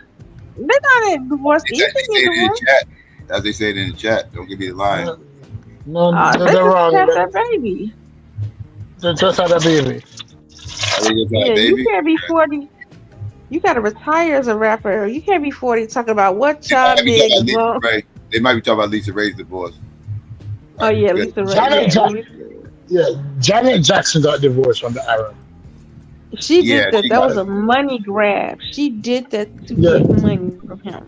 Yeah, as soon as She the divorced him prenup as soon as the material. 5 years. She followed The that prenup material. prenup to a T. She got, I think, 500 million or something, 200 million. She got some serious money. Yeah. Yeah, they And she had to say- Lisa Ray. They saying Lisa Ray is the divorce one, not Eve. Oh, Lisa Ray got divorced. Possibly. Yeah. Okay, now this is what happened. This how I know it's for money. And Janet Jackson is about money. She stayed married to that man for 5 years and finally had a baby. She gave that man. That was all a stipulation in her what you call prenup. it, in the prenup. So she did all of that. Like, look, I know I'm not really love this man like that, or I can't live like that in these strict Muslim ways. He had her dressing different. She was all covered up. I was like, yeah, I do that for 5 years, 500 million. She had to do that in public. Baby, if I want a baby, She gotta get that fork up and everything. If she married a Muslim. She gotta change her whole lifestyle. hell yeah. Okay, shout out to my Muslim brothers, but that lifestyle ain't for me. But as soon as the 5 years was up and she had the baby, she grabbed the baby and ran to America. Hell yeah. Them Muslims don't play. They beat the fuck out of their women, probably. Okay, excuse my language. I'm thinking they will. Janet been a swirler though. Like Janet, yeah. That whole family. Don't even get me started on that family. Yeah, they got issues. They're weirdos. But Oh yeah, because that was remember she shit was to steer. secretly married to that producer that one time. Remember she got married and nobody knew. We didn't know that she was married till they was getting divorced. No, she was married to El D.A.B.A.T.E. Remember El D.A.B.A.T.E? Not Chico. She was married. Was Chico? It was Chico D.A.B.A.T.E. she was married to. Yeah, and that was quiet. They kept that one quiet too. A lot of people didn't know after they got divorced. Well, not divorced and no. They actually got no. They wasn't even no divorce. Yeah, because I remember that the D.A.B.A.T.E. family, you know, was kicking ass in the 80s. They were doing the I thing. just saw Elder Barge too this spring or summer. It still could sing. I got him on my page. But yeah, I see why she married him. He's mixed. He is half black. Yeah. Well, it was Chico that she married, but yeah. Yeah, they half black. Was that Shabba-Doo looking dude from Electric Boogaloo? Yeah, he did look like Shabba-Doo a little bit, yeah. I cannot believe I used to have a crush on Shabba-Doo. L was the Michael Jackson of the crew, of the family. Yeah, he was the one that they was pushing to the moon. Yeah, but he became a junkie. That's what destroyed him. Whole family did. Wasn't there another brother? Who was the brother that used to sing with Switch? Oh, that's the first one. That was Ron. I think that was Ronnie. That he was the first one. He came out before the family did. Yeah. Yeah, he's a DeBarge. He could see. He sounds just like him. He sung his songs at the concert. His brother's song. I was like, they do sound like this is. And I looked it up. I was like, oh, they brothers. Hey, real quick. Peace, everybody. Hey, peace. Hey, Lewis. Okay, they said it was James. Chico, my bad. That's what I was just gonna say. Okay. Yeah. All right, my fault. Yeah. I knew it wasn't L. I got okay, so it wasn't Chico. Okay. They're crackheads.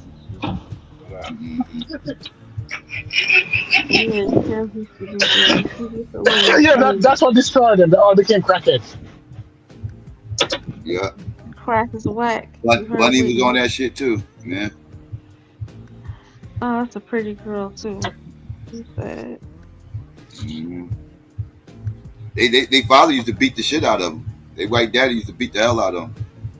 People always talk about Joe Jackson and everything else. They don't talk about it. He raped Bunny. Ain't great Bunny too. Yeah, she speaks on it. But we don't know if Janet was a crackhead also. Oh, what happened?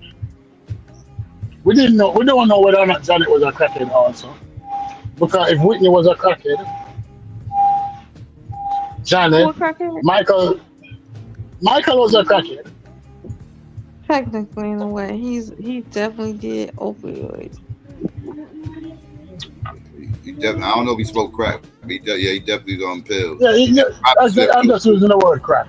Yeah. But the first thing why I know that Michael was on drugs, he was too skinny in his 50s and 40s. People naturally with age can't maintain that level of skinniness naturally. Yeah, he was a toothpick. Like cannot maintain. Anytime you see somebody that old and that skinny. You know how people like unhealthy type skinny? Like he was that type. Yeah. Yeah, that's a crackhead skinny. Yeah, that's skinny. Yeah.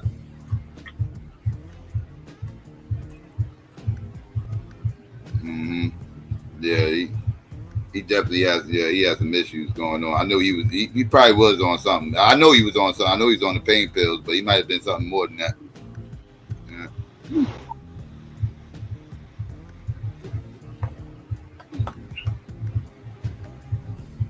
And they was in Hollywood, and you know Hollywood that ruled the roost. All them motherfuckers out there was sniffing coke. They all was. I feel like it's like if you wasn't sniffing coke, you was an anomaly. That was just part of the culture out there. And I think Hollywood would mess them up. I think if they'd have stayed in Indiana, I don't think they'd have been halfway as messed up as they ended up being. They got messed up when they moved to LA. Yeah, you got a point.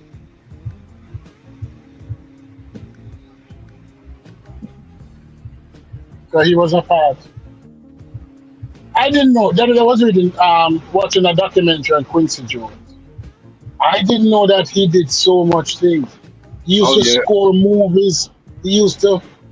Quincy Jones worked with Ray Charles and all kinds of stuff. Yeah. Frank Sinatra last album, he did it with him. He bought Little Richard's rights, you know, his royalties or whatever. Masters. He bought his masters. No, Michael Jackson. No, he didn't give it to him. He was trying to give it to him. The masters, he bought it when he bought the Beatles masters. the publishing, I do. because And a lot my of favorite. this publishing are mixed up with some artists, with many artists. And when he bought the Beatles catalog, he got Little Richard catalog with it also. Mm. Then he Because gave the it to beat, him. He said he gave it to him. But you no, know no, what's no. funny? He pissed Paul McCarthy off about his work. He was mad at him for that. He talked shit about Yeah. Michael. But one thing I like about Michael, what he did, he know how to play chess. I love Michael.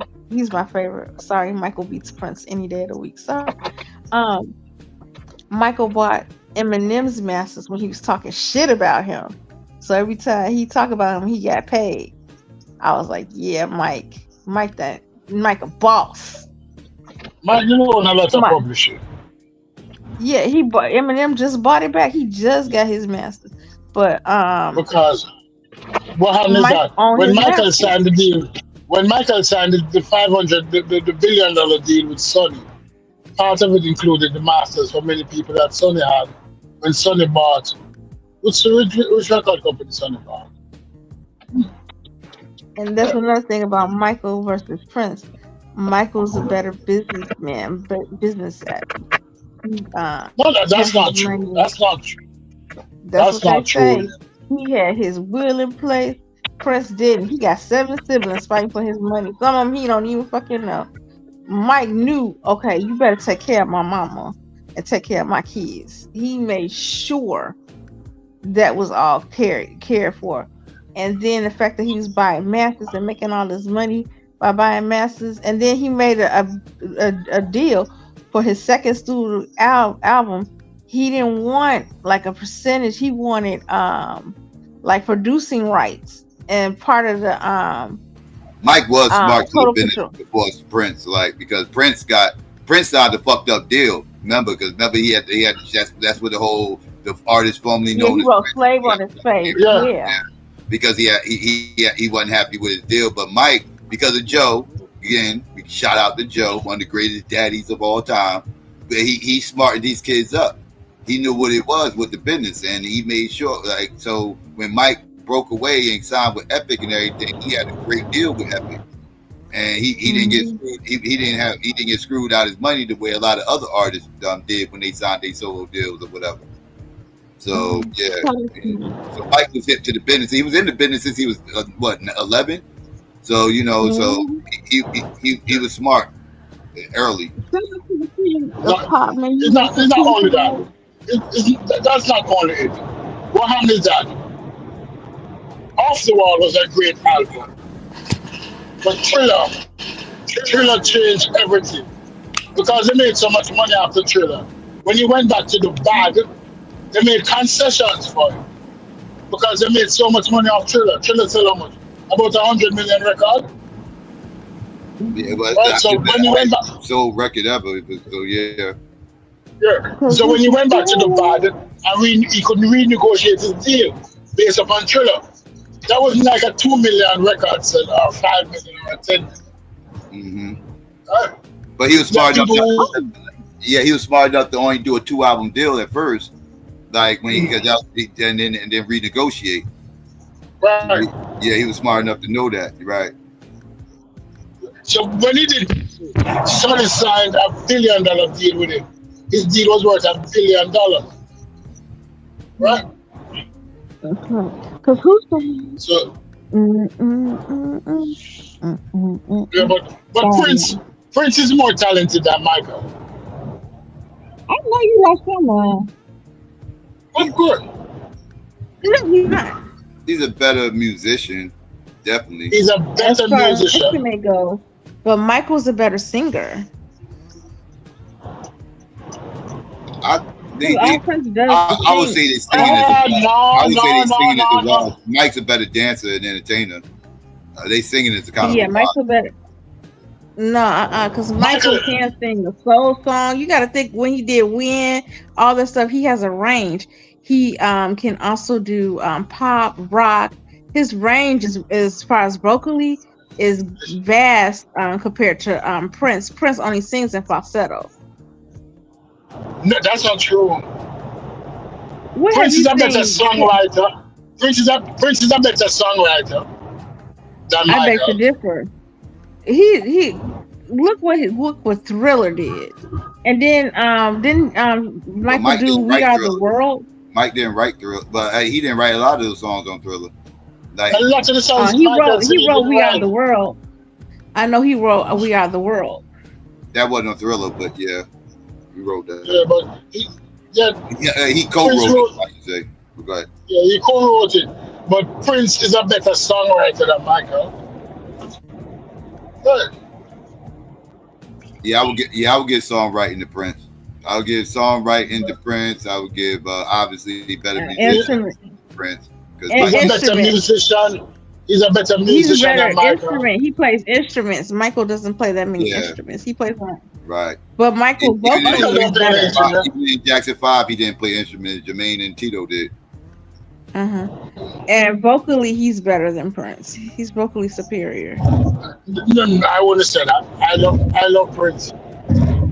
I love Michael. Come on, even as a kid, when he did "When" that song, I was like, "Get it, Mike!" And then I Can't Stop Loving You. Come on, Michael can sing. Diamonds and Pearl, Little Red Cadillac, When Doves Fly. You Are Not Alone. This Is It. The Way You Make Me Feel. Oh my God. If somebody come at me like The Way You Make Me Feel. Oh my God. That's the way you talk to a girl. I don't think he wrote The Way You Made Me Feel. A lot of the songs that he did not write them. And then Quincy Jones would tell you that Michael stole people's songs. And and sung it better. Yeah, that people don't know that was Smokey's song. And he killed it. He sung it better than Smokey. What song you sung by Smokey? When I Had You. I Treated You Better, that song. That was Smokey's song originally. It actually came out, but people don't remember it. But people know it as Michael's song because Michael can really sing. Smokey can sing a little bit, but he's more of a Smokey can sing. What you call that? Not crooner. Yeah, he's a crooner. He grooves to Smokey. He's not Smokey's a real, a great real songwriter singer. too. Smokey's a great Oh, songwriter he can too. write. Yeah, he's excellent. Him and whatchamacallit writes a lot of some good songs. What's the guy from Commodores? The guy, his wife beat his Lionel ass. Richie. Lionel Richie. Yeah, Lionel Richie is a great one too. But yeah, sorry. Michael sing better. Lionel was supposed to have been he was replacing Smokey's position in Motown. He was going to be the main because Smokey was the main songwriter for the longest time in Motown and everything else. And then they was grooming Lionel to be that next guy, be the next Smokey. You know, songwriter, you know, musician, you know, singer. You know, it's going to, you know, be centered around him because believe it or not, like Smokey was the heartbeat of Motown. You know, you hear all these big names and all this stuff and everything else. Motown wouldn't be Motown without Smokey because Smokey did a lot behind the scennes outside of his own music. He helped a lot. He's the reason why Temptations blew up. Yeah, he's the reason why Temptations blew up. You're right. The Temptations was a struggling group until My Girl, and Smokey wrote that for him. Like, so yeah, like the Temptations, we might not even know who Temptations is today. The way, at least they wouldn't be known the way they is today without Smokey. Yeah, I heard Smokey. Right. Yeah, Smokey is one of the greatest songwriters ever. And if you listen to Smokey albums, and Smokey can sing. He's a groover. He's not bad. He can hold a note. He can groove. You know, he's a crooner, like almost like he talk the words out. But he ain't bad. He can carry a note. Michael Jackson win based on album singers, but based on pure talent, he's a better singer and he's a better dancer. Yes, he's a better singer and dancer than Prince. Yeah, but you can't put Prince in a studio by himself. Nobody else. Just Prince by himself in a studio. And he'll come out with an album. And he'll come out with a great album. Not an ordinary album, a spectacular album. You got a point. Right. So he's better. Michael probably couldn't write. Michael couldn't write like that. Maybe as well as or produce. Might need somebody. You don't think You don't think he's a good producer? Huh? You don't think Michael's a good producer? Quincy Jones helped him out a lot in the beginning. Yeah, in his solo career. Yeah. Quincy Jones helped him with Quincy Jones did that Thriller. Yeah, that was the Wall, Thriller, and Bad. That was Quincy Jones. We'll be right back. That was Quincy Jones. Mm-hmm. So when we look at it, you can't just nobody as a dancer, because even though a lot of the Korean groups, Chris Brown, use Michael Jackson moves. There's no doubt about it. He had that dough. Yeah. But Prince came from a different dancing school. Prince was more like a Rick James in terms of, because he had an instrument, so he wasn't dancing like that. He was jamming on stage. Mm-hmm. You can't say when it came to entertainment, it's a different thing.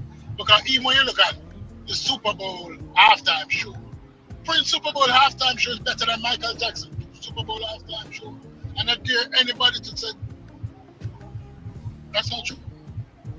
Prince has a better halftime show. And he didn't sing most of his songs. He sang other people's songs. I gotta go back and watch his halftime show. I forgot what happened with his halftime show. It was raining in Miami. I know Mike halftime show was amazing. And Prince was better. Yeah, I gotta go back and watch Prince's. I don't remember Prince's. I gotta go back and watch Mike's. Mike's is a little bit still, getting a little bit cloudy to me. I gotta go back and watch. I know Dre's was amazing. I love Dre's halftime show. Yeah, that was like the last really good one I remember with Dre. I remember Mike. I remember Mike's being really good. I vaguely remember Prince's. I gotta go back and watch it. That was a while ago.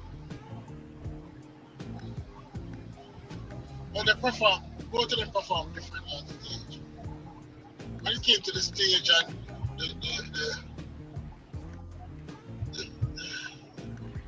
all of those dances and pyrotechnics and all of that. That's like Michael. But when it comes to just jamming and playing guitar, because Prince is one of the best guitar players ever.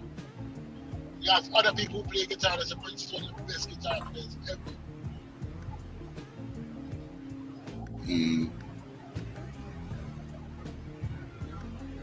And then Prince win because Prince had the baddest bitches ever.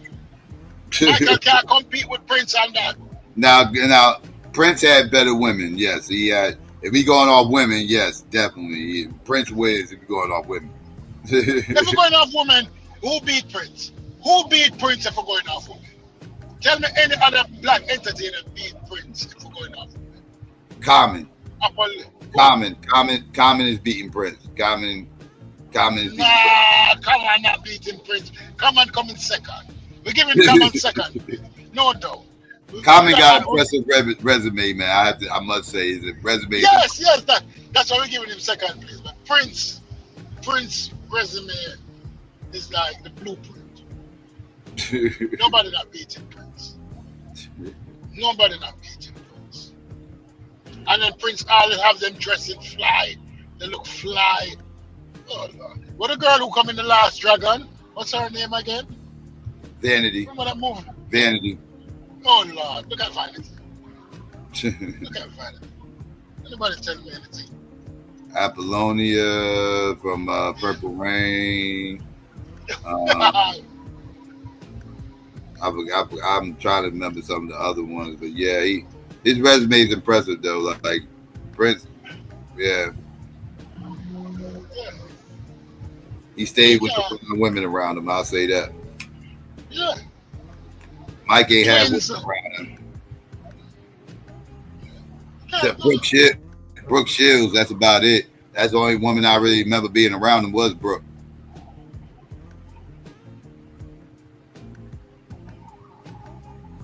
Was Brooke. Yep, that's it.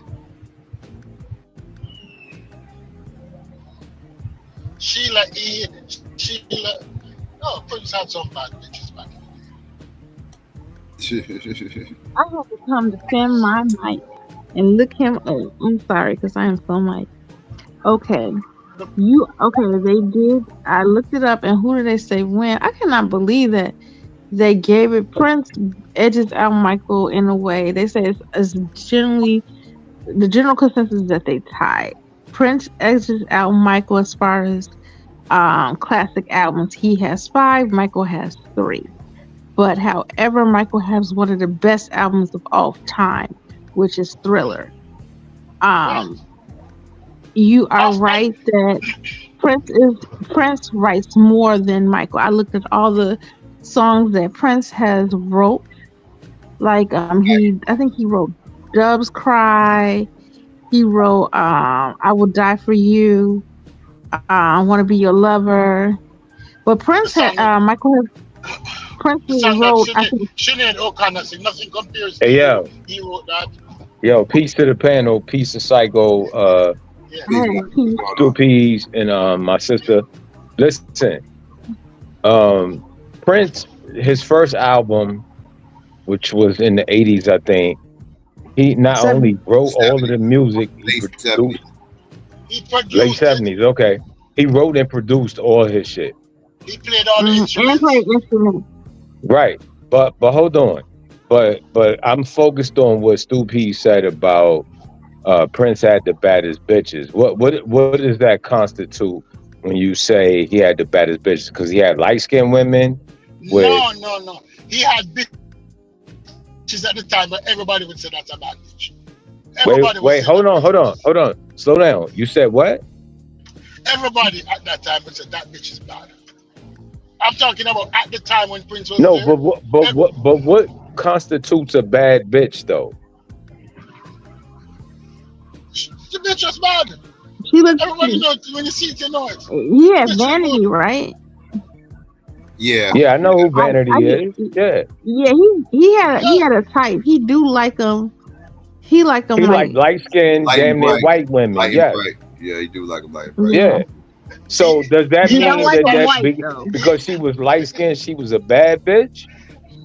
No, not necessarily. But she was.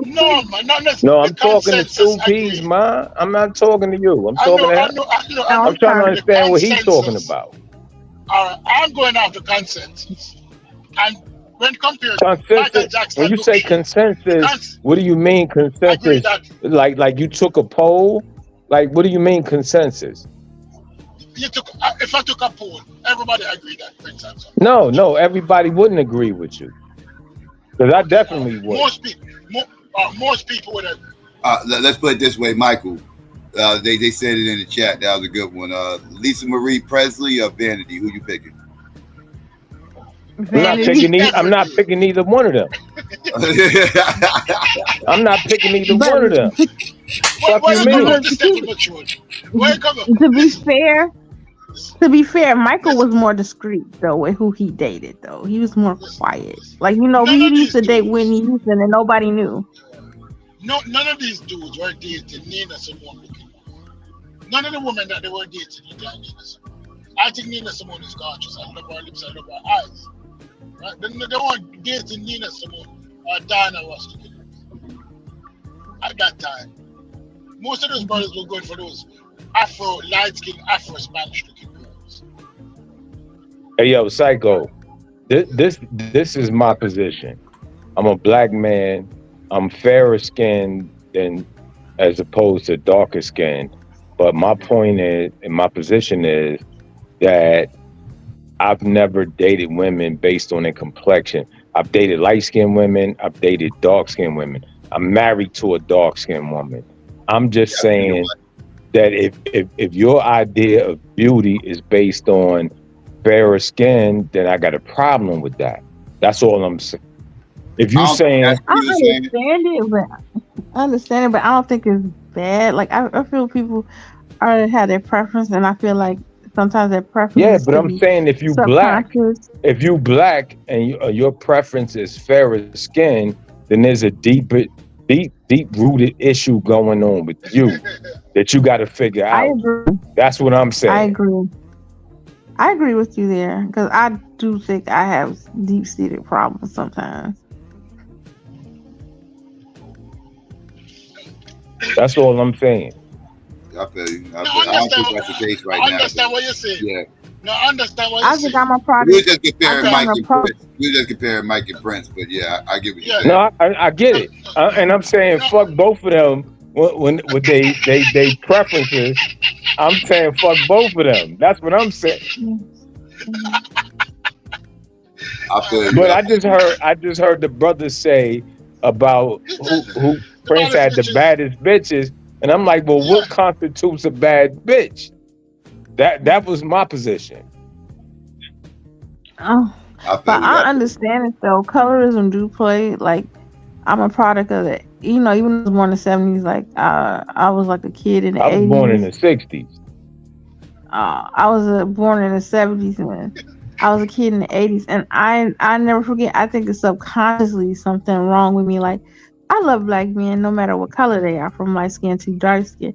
But I do notice subconsciously is something I tend to pick light skinned men. I think because I'm a kid of the 80s, we used to always like the light skinned dudes. Like I'll be sure. Ma, you're a kid of the 70s or you're a kid of the 80s? Thank you for admitting that. Boy, I get gaslit on this motherfucker so goddamn much. I be saying dark skinned dudes was not in until the 90s. We didn't get cool till the 90s. Dark skinned dudes didn't get cool in the 90s. I tell motherfuckers all the time. You was Well, dark Psycho, skinned dark skinned dudes was in the 70s, the 80s, something changed. And then the 90s, the 90s happened. 90s that we got back in style. Yeah, we got back cool again. You heard? Word up. But dark skinned niggas was definitely in the 70s. I would argue that, yeah, you're right. I would say dark skin got love in the 70s, but in the 80s, it was something about the 80s, man. It was something in the water. I don't know what that. Like in the 80s, R&B motherfuckers stopped caring about. All the motherfuckers started wanting to go pop. They stopped being revolutionary. We was talking about. Me and True Story was talking about this. The Q Butter, I think, I forgot who was in that conversation, but I know we was talking about how revolutionary music died in the 80s. Like you heard. I don't know if it died in the 80s. I think it died in the early 90s. I'm talking about R&B. I'm talking about R&B. Oh, yeah. We just keep it on R&B. In the 60s, you heard revolutionary music. You heard revolutionary music in the 70s. In the 80s, all them R&B motherfuckers tried to go pop. Yeah. All of them. They all got away from the message. They all, it wasn't about black power anymore. Proud to be black and all that shit disappeared in the 80s. All them motherfuckers, R&B motherfuckers. All of them. So Stu Peas, you still here, right? Yeah, I'm still here. Okay, so in relation to like hip hop and R&B, I'm sure you're in tune to reggae, dancehall, and all of that. How do you feel about how the music has changed in that genre of music? Because it has changed. Because from my perspective, dancehall, reggae has always been revolutionary, and also it's also been about black family and love and all of that. When you talk about rockers and all of that, but I want to know how you feel about dancehall and reggae now as opposed to when you was coming up. Listen, this music has been diluted for crossover effect. Back in the 60s, like soul music and dancehall music and early music in the 60s and late 60s, those music were catering to a specific group of people. Black people was playing music for black people. Mm-hmm. Right? Yes, sir. Now we changed. I would start playing music to cross over for the money. Yeah, yeah, And absolutely. that fucked the music up. That changed the music when you started to skip and dance for the money. You changed the entire music. Because I call it today's music I call it crossover music. Somebody and I had a conversation the other day, they were mad at me. Yeah, the music was intrinsic to how we viewed ourselves, and somehow the music changed us into becoming some different people that we not. Because that's how I see it. I tell people this, me and Unbiased had a conversation. Mm-hmm. And I was saying to Unbiased that not because a song is #1 means that it's good music. I said some of the best music ever never even touched the chart. Yeah, heard out. And he was disagreeing with me. No, I would not disagree with you on that, on no level. Not because it's #1. Right. To get a #1, you're catering to a specific #1, yeah, that's just the most popular song. Both, yeah, I agree. Most popular song ain't always the best song. That's why I hate when people go to record sales to determine who's better at what. Like, right, but when you go to record sales or you go to the stream sales and all of that, you're talking about all different groups of people that's streaming your shit, right? I'm talking about your people that's listening to your shit. That's what I'm talking about. Mm-hmm. A Curtis Mayfield is black music. Yeah. When you listen to a Curtis Mayfield, when you listen to revolutionary dude too, when he was in his time, he was revolutionary. Mm-hmm. Yeah. When you listen to Bill Withers, that's black music. One of the best singers of all time, by the way. He's underrated. Those music touch your soul and move you. But they weren't as commercially successful as other music. And remember before Curtis Mayfield went solo, he was with a group called the Imperials. So I don't know if y'all remember Curtis Mayfield and the Imperials. Yeah. But yeah, that was the shit right there. I didn't know that. Now I'm gonna look that up. Yeah, absolutely. So when you look at it, you realize that the music has changed, Mm-hmm. and it has become diluted because there's no crossover music. It is no music that is there to satisfy. There's no more revolutionary music, Stu Peas. The revolutionary black music is gone. It doesn't exist other than in the underground. You can't hear it like when and a lot of people, and I know my brother Psycho might disagree with me on this, but dancehall influenced hip hop to a degree. Dancehall was revolutionary in the early days, in the very in the early days. That's what I'm talking about. In the 80s, like when but I'm saying it was before that though. I'm saying that the Jamaican dancehall was talking that revolutionary shit before hip hop. Before hip hop got there. Yeah, but that's reggae. I'm talking about dance. Well, I'm talking about reggae and dancehall. But what I'm saying is, hip hop was in the early stages was influenced by dancehall. That's what I'm saying. And I don't know if Psycho agrees with me on that or not. I think they influenced each other at times. I think dancehall took from hip hop, and I think hip hop took from dancehall. Right, but I'm saying in the inception of hip hop, though, I'm talking about the inception, not later. The origins? You talking the origins? Yeah, I'm talking about the origins. Yeah. I can't really. I don't know. I like influence how, in what way, as far as like the sound. No, not the sound. I'm talking about the way because okay, so for in hip hop terms, the MC is a Jamaican DJ. What I'm saying is the DJs had a certain charisma when they was on stage and hip hop borrowed that charisma from the Jamaican DJs and dancehall. That's what I'm talking about. Well, they actually the original MCs was the DJs, but they were doing disco though. They wasn't doing dancehall. They was doing No. I'm not saying they was doing dancehall. What I'm saying is because you're right. When hip hop first started, it was all break beats, skating rinks, and all of that. Yeah. I'm talking about when the MCs came to hip hop.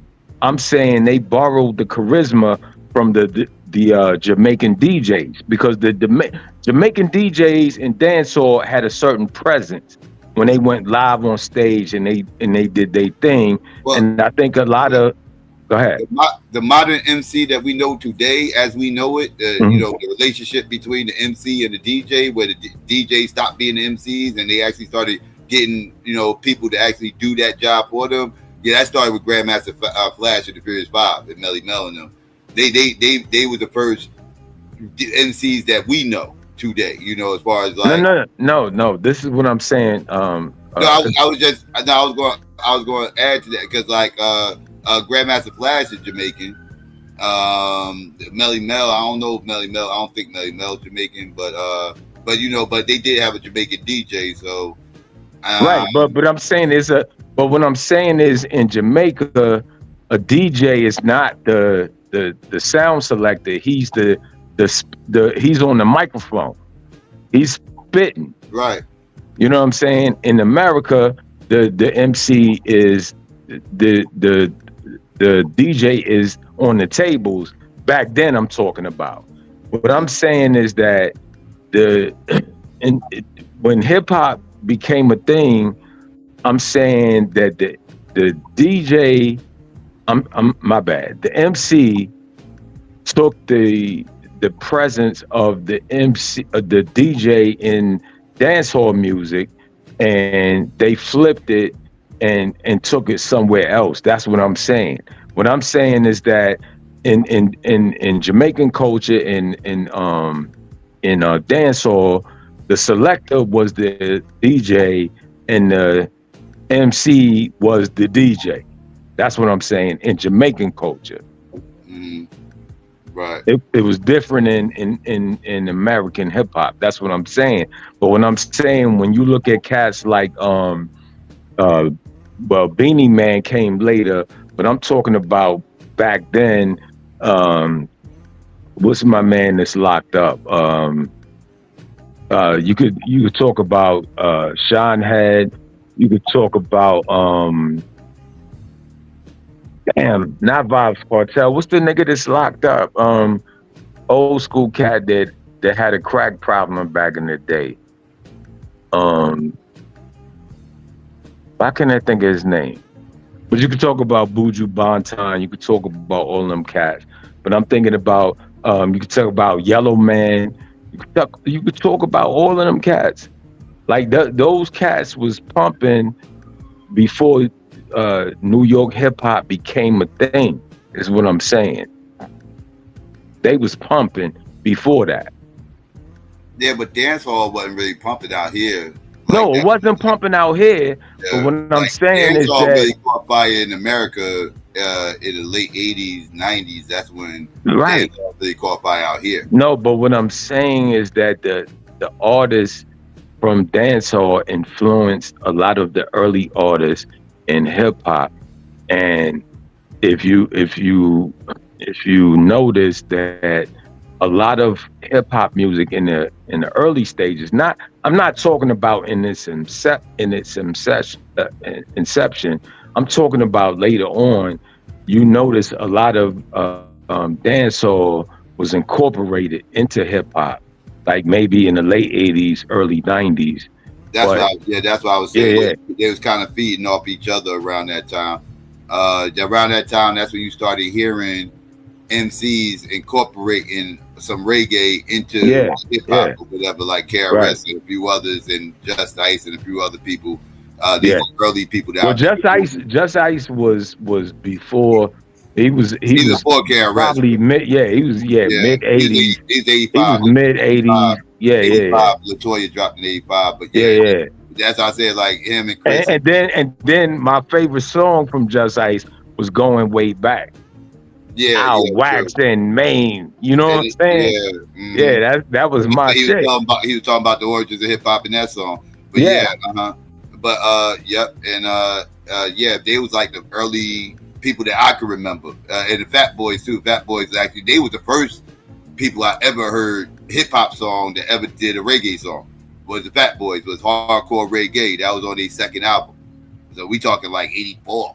We talking like 84 or something like that. So like they actually was the first that I could remember. We just talking a song. And then I remember, like I said, Just Ice and KRS later doing it, then Busta and all the, like, you know, you started seeing more people incorporating reggae, you know, reggae type chanting into the hip hop music. But I also started seeing dancehall starting to incorporate a lot of hip hop beats, right? The beats and everything, and some of the swag and everything that hip hop had was getting incorporated into the dancehall. So they was kind of feeding off each other around the late 80s and the early 90s. It was a little bit, they would take a little bit from hip hop, they would take a little bit from dancehall, and you know, it started having a little bit of a fusion at a certain point in time. That's why certain sounds, like when Biggie came and Biggie and Supercat and all them did the song together, that's why, you know, that whole type mesh was going on around this time. NWA had these song on 100 Miles and, was that 100 Miles and Running? Or was that the EP, the joint where they had Always Into Something? They had the Jamaican dude chanting up in that song or whatever. That kind of was like the Bad Boys. That was kind of like the Bad Boy Shine song before the Bad Boy Shine song. You had the Jamaican dude chanting in the hook and all that. That was new. Yeah, right? Yeah. Hey, yo, you can hear me? Yeah, I can hear you now. Yeah. All right, so listen. So this is where I'm going with it. You're right. In the 90s, a lot of Jamaican artists, Supercat, Capleton, a lot of them was using hip hop beats to go commercial abroad. But in their native country, when they did live shows, it was all reggae music. It was all dancehall shit. They wasn't playing those remixes that was being played in America or whatever. You know what I'm saying? Like they was doing that, I guess, to sell music abroad, but locally, they was still, their live shows were still reggae dancehall shit. That's what it was. So when they went on stage and they was doing live performances, you wasn't getting those remixes. You was getting them live performances with the original versions of dancehall and reggae music. That's what I'm saying. Yeah. Well, you talking about like you talking before they was pressing records? No. I'm talking about when they was pressing records. I'm talking about like Reggae Sting. All right. Yeah, I'm talking about those type of shows in Jamaica. Yeah, I'm not talking about the radio. I'm talking about when they did live performances there, they was doing the music that the people understand, and it wasn't no remixes. It wasn't none of that. It was live Jamaican music. It had a band and all of that, and but yeah, it was. So I guess we saying the same thing, Psycho. I'm not disputing what you're saying. I'm just saying that I definitely agree that the genres influenced each other. I guess I'm saying that dancehall was a thing before hip hop, and from my perspective, hip hop in some way influenced hip hop before hip hop. You know, before rappers in the hip hop genre was really popping. Because like you said, you mentioned damn, why I can't remember his name now, from the Bronx. You just Just Ice. You just said he was Jamaican descent. A lot of rappers or a lot of DJs in the hip hop world had Jamaican descent. So they brought that to hip hop, is what I'm saying. Yeah, I mean, I agree. Like I said, it wasn't until a certain period where you actually started hearing it in the like as far as like as far as like like the actual reggae or the actual Jamaican chanting going on and being incorporated. Like they're Jamaican descent. Like it was people of Jamaican descent around since the beginning, right? Of Jamaican descent. They wasn't incorporating reggae into the music at the time. I agree with that. I agree with that. That part came later. Right? Absolutely. I don't disagree. Mm-hmm. But I'm just saying I agree with you that the two different genres influenced each other. I definitely agree with that. Oh yeah, in the late 80s, early 90s, that was hip hop and reggae was almost synonymous with each other for about 5 years. It was like a 5-year period from like I want to say from like 88 to about 93, around that time, where they was kind of starting to really fuse together, and it kind of was almost synonymous with each other. Like reggae people listen to hip hop, and hip hop people listen to reggae. Yeah, right? Like because hip hop people stopped listening to house music around 88. If you was a hip hop head, you really wasn't listening to house music, and vice versa. If you was a house head, you wasn't really listening to hip hop around 88. I'm an old cat. I'm an old cat. I ain't never stopped listening to house. But as somebody that listened to both, you understand there was a difference in the crowd. There's people that did not listen. There was house fans that did not and hated hip hop, didn't listen to it. Still to this day, probably hates hip hop. Now I understood how to separate the two. House music and hip hop ain't the same shit. It wasn't a lot of fusion going on. Like you probably was a rare breed. Like you wasn't a whole lot of people that listen to both, right? Like it's like they either listen to one or the other. And but when it came to hip hop and reggae, it was a lot of overlap there. A lot of people listen to both, right? And to your point, there was people that got introduced to that maybe never listened to dancehall or reggae, that got introduced to it through hip hop back then, and vice versa. You know what I mean? Mm-hmm. Yeah. But I'm just listen, Psycho. I played the violin as a kid. I played the saxophone. I love music. So I listen to everything. I listen to classical music. I listen to everything too. I listen to jazz. I listen to house. I listen to hip hop. I listen to reggae. All of it. You heard? Yeah. I've always been that way. I've always been a hip hop head. Yeah. But I always appreciate, but there's other music I appreciate it, right? Absolutely. Absolutely. I grew up listening to my moms and the music. You know, they was listening to Motown.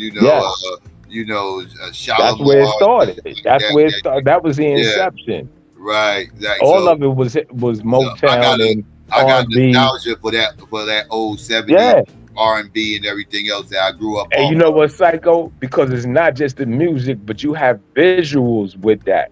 Right. So, memories that's attached to it. As I said, nostalgia. Right. Nostalgia. Right. So I hold that music dear to my heart and everything else. And I never stopped listening to R&B. You know, I don't listen to as much of it now. I listen to old R&B. I don't really listen to the new stuff. I can't listen to the new shit. Because you know what, Psycho? At the end of the day, I like beautiful music, but I also love revolutionary music. If you're talking about some real shit, I want to hear that shit. Mm-hmm. I don't want to hear nothing about you selling no shit on the corner or fucking bitches and all of that. I don't want to hear that R&B, shit. Man. I don't want to hear that in my R&B, man. That's for hip hop. Say that shit for hip hop. I can deal with it in hip hop. When I'm listening to R&B, I don't want to hear you talking about tilting panties to the side and bending them over in the back of the Jeep and shit. Like, what are we talking about right now? I don't want to hear about you going to the block and hustling and picking and about to get locked up and all this other stuff. Like, it's R&B right now. I'm not in the mood for that. If I was in the mood for that, I'd just listen to hip hop. Hip hop all day.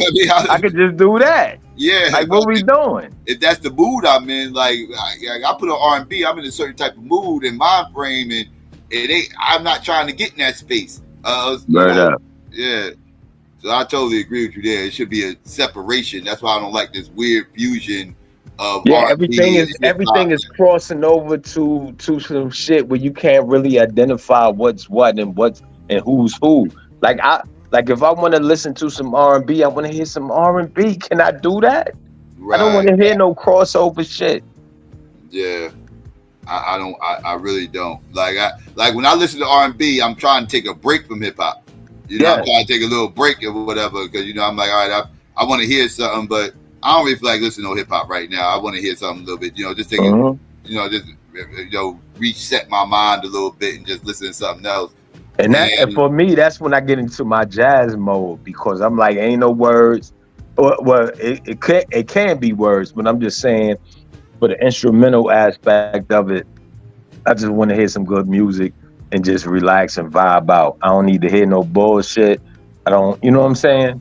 Yeah, sometimes you're just in the mood just to hear something, you just want to hear something relaxing or whatever. Yeah, exactly. And you might get the bug to listen to some old shit that that, like I said, that you ain't heard in a while. Right. It might have just popped in your mind. Like that your mom used to play back in the day. Pop in your mind. It might be the smallest little thing that popped in your mind. That song popped in your head. You like, I ain't heard that song in decades. And you go on YouTube and go look the song up and then go listen to the shit. Right? You already. Yeah. So yeah, I totally get what you're talking about. Hey, but listen, bro, I'm gonna drop down. I appreciate you. I tuned in late, so I missed a lot of what you was talking about, but politics. I already know how you give it up, bro. I know how you give it up. I'm going through some things right now. I had to highlight. Hey, listen. I recommended. I was talking to a brother. I ain't gonna say his name. If he come through, he come through. But I recommended him coming through. Me and him had a debate about voting Trump versus Kamala, and me and him like went at it. Like it went heavy, and we chopped it up and we came to an understanding or whatever. And I told him, listen, I'm from New York, so it's forever fuck Trump for me. You heard? Mm-hmm. But I know a lot of people don't see it that way, but that's how I see him. So I'm not trying to influence nobody's votes or none of that. Right. But me and that brother, we went back and forth for a minute, and it got heated. And then the next time I talked to him, I said, "Yo, are you familiar with this brother, SYKOPATHeist?" And he was like, "Nah." I said, "You need to check him out, because he has these political discussions on the regular." You know what I'm saying? So I'm hoping, if he hasn't already, I'm hoping he subscribes and chops it up, because the conversations I've had with you in the past and the things I hear you talking about today and the conversations I've had with him, I mean, these type of conversations are important for Black people in America to have, in order to to figure out which way you're going to go when it comes time to vote, because this shit affects us. Whether we listen, I hear people say they don't vote, and my position is, if you don't vote, then why are you talking about the candidate? Why are you talking about politics if you don't vote? Right, I agree. Yeah. If you don't vote, your voice don't matter. Your voice don't matter because you ain't voting, so I don't care. Exactly. So yeah, but I just wanted to throw that out there, because when I got into it with this brother, I immediately thought about you. I was like, this is psycho shit all day, every day. You heard? So I'm like, yeah, if you're not familiar with the brother, check him out, because this is what he does. This is his wheelhouse. True. So yeah. Yeah, you already, Mike. I appreciate it. But listen, bro, I'm gonna drop down, but I appreciate you, and keep knowing what you do, bro, because honestly, what you're doing is important, and I think we need more people like you doing this type shit. But I'm glad you doing it. You heard? True. I agree. More the better. We gotta get the message out. But yeah. Word up. Well, listen, bro, take care, and I'll chop it up with you soon. No doubt. You already know. You know where I'm at. My brother. All right. Appreciate it. Come on. Hey. Shorty, what's going on? What's up? What you up here talking about? Trump again? Yeah, that's what I was talking about earlier. Well, I talked a little bit about Kamala. She had a faux pas, but she did something good. It wasn't all bad. She had an okay week, but Trump had a horrible week. I was putting down all the fucked up shit that happened. They need to get some of these old people to sit down. It's horrible. They just too old. They be having strokes and seizures and shit on the fucking stage. Like, they just gotta go. But that's what I came up here to tell you. I saw Deadpool. Oh, you saw Deadpool? Did you like it? I saw it 3 times. Oh, you must have liked it. Do it sound like I liked it? I liked it. You said it was all right, but it was good. I said it was all right. I didn't say it was bad. I didn't say it was a bad movie. It wasn't all right. It was good. Well, the reason why I said it was all right because I was on my geek nerd stuff. You know, as far as like, you know, like I'm a little worn out with the time jumping and time skipping and everything else. It's like, all right, it's starting to become every movie for like the last 4 years. Like, I'm confused what timeline we even in anymore. Like, they got some stuff that's mixed up together that shouldn't be together, right? Yeah. So that was my look. That's what made me say it was all right. As far as like I get that they had to kind of do it with this movie because they was moving them over from Fox over to the MCU, and they had to kind of explain how they was missing all this time in the MCU and nobody seen them, and so I kind of got it, but it was just it was all right. It was certain parts of it that was good. You know, I like it. You got. I'm gonna send you some videos. You gotta see these. You gotta see these people, and you know I'm not anti. You know, but you know they out there saying that Deadpool is gay. They got a version of them that is. Yes, they have a version. You saw in the movie it was like 1 billion Deadpools that came through the time warp and everything else. Those are all different variants of Deadpool. One of them's gay as hell. Yeah, one of them. But the Prime one is not gay, right? No, the main one's not gay. No, the main. He just make like jokes and shit, right? Like, yeah. So they saying so some of them did some videos saying that they was too scared to make Deadpool and Wolverine go together. They said Wolverine went with Colossus and all this crazy shit that I never. They trying to make Wolverine gay, and they made. Well, let's put it this way: if you watched, I don't know, you should have watched X-Men '97. Did you like the old X-Men cartoon? Oh yeah, the cartoon. Yeah. Oh, they revamped it. They continued it. They started it back up again. And they continued it from the last episode from way back in the 90s. And they started it back over again on, on Disney Plus. It's called X-Men 97. Because the series ended in 96. So this one's called X-Men 97. And this ticket is picking up where the old one left off. And they draw the same storyline. It's just continued. But within that one, Morph's back. I don't know if you remember Morph from that cartoon, but they turned this motherfucker gay. They try to turn him gay. But what that got to do with Wolverine? He was flirting with Wolverine. So he was flirting with him, but he wasn't giving him that energy. Wolverine. Because look, Wolverine is full of testosterone, right? To the max, right? He an animal. He's full of testosterone. So how do it make sense for him to become queer? I hope they don't do that.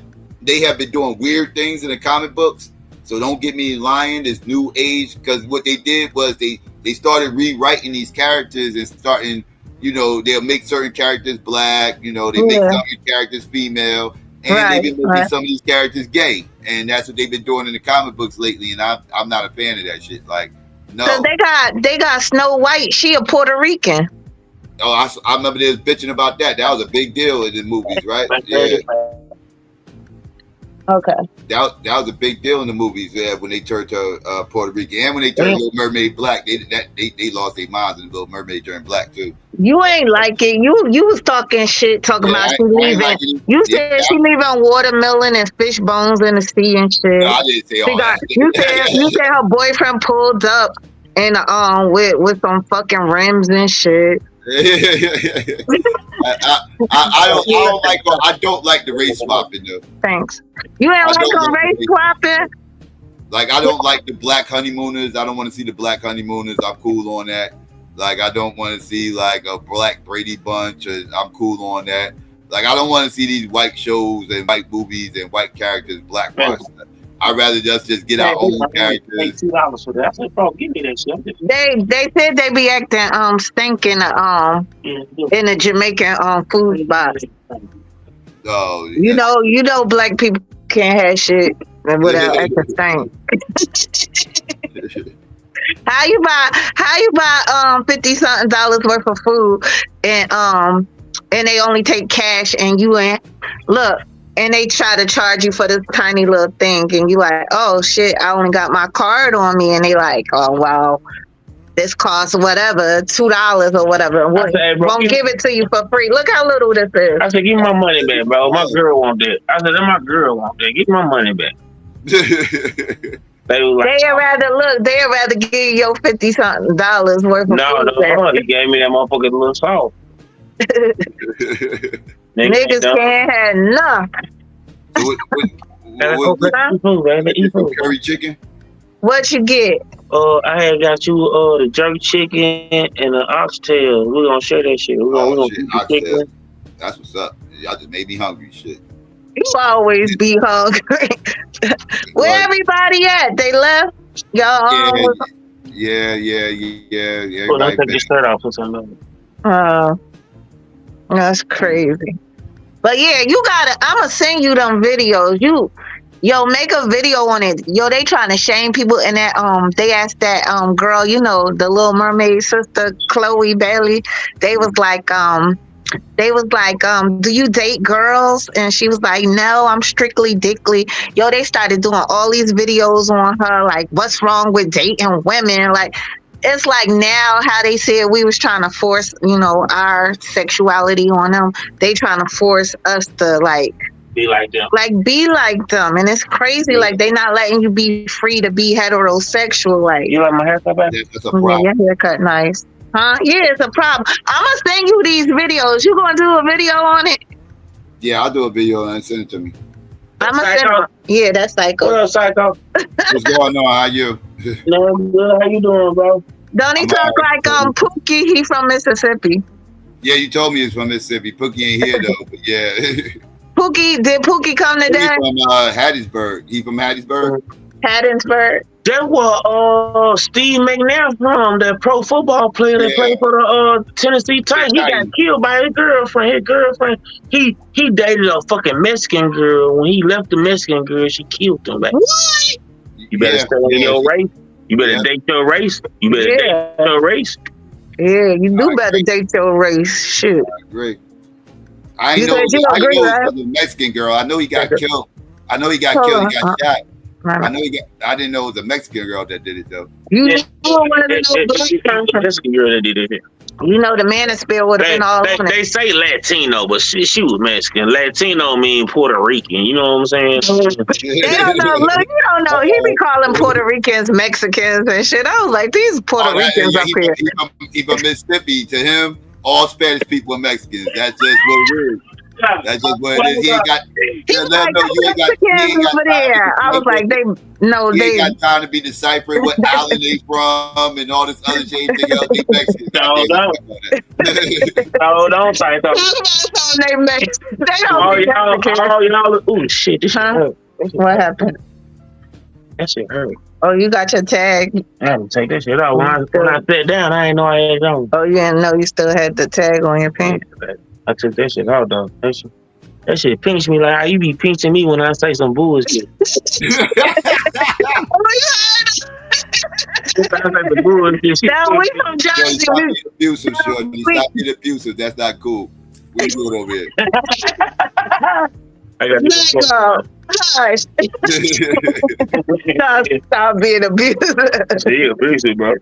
What y'all, Psycho, you been to the shore yet up there? Nah, I've been ashore in years, man. Dog, you don't go? Nah, I don't mess around. Hey, I we finna go hate the beach. I hate the beach. Beach is too goddamn. I like pools. I don't like. I hate. The Hey, me too. Cause if you accidentally piss, them parasites are getting your goddamn fuck you up. That water. I'll be like, look, that's how I go to bathroom at Seaside Heights. I go in the water. I'm sorry for all of y'all who don't want to hear it, but I'll be like, oh, that line be too long. I go down there. I'm on the boardwalk for the most part. I don't really get in the water like that. Yeah. Uh-oh. Is it good? I don't want no more. No, it's good. No, I want no more. Yeah, I go to the beach. I'm on the It's boardwalk. bland. It is. It's bland as fuck. It's bland? Yeah. It's bland. So y'all charge all that money for some bland ass oxtail? No, this oxtail tastes good, but the rice was bland as fuck. Rice is bland. Okay. Why do the rice usually be They ain't bland? giving no gravy on it. Yeah, why is it dry? They ain't give you no side order gravy or nothing to put on the rice? I got it on the side. Oh, that's what this for. Yeah. You want to see it, Psycho? That look all right there, though. Y'all about to make me go get me a plate, man. Wow, you got a Jamaican restaurant around here? I got about three of them. Huh? I got like 3 of them. For real? You gotta get you a Jamaican boo-boo. Hey, cook for you for free. Hey, we moving back out there. Yeah, we gonna move up there. Out there better than out there, man. That's straight fucking haters out Yeah, they whack up here. They mean. In upstate New York and the Buffalo area, they real That's the oxtail. Moving back to Jersey? See, that's the oxtail. Look. Oh, okay. Oh, yeah. That look all right. Taste it, baby. It got some nice carrots in it. Taste it. You know how to taste it, baby. What was that? It's grilled chicken. Oh, that's grilled chicken. Oh, it tastes good. The grilled chicken tastes good. See, I feel taste, baby. Look, you getting hungry, Psycho? Hell yeah, man. I got the munchies. I'm about ready to. Hey, Psycho. Yeah. We on our way to the Tommy Davidson comedy show. He did in Lemon Colors and Booty Call. All that. He did a lot of movies. Oh, you said Tommy Davidson? You said Tommy Davidson? Oh, okay, yeah. I know Tom Davidson is. All right, that's what's up. Yeah, I just spent some money on that shit. Me and my girl finna go out there and see that shit. Yeah, he used to do. I remember he used to do like the Sammy Davis Jr. Yeah, his eyes was all cockeyed, right? Yeah. They be like, "Cook to make a cookie." Yes, Tommy Davis was funny. Oh, they gave me a plantain.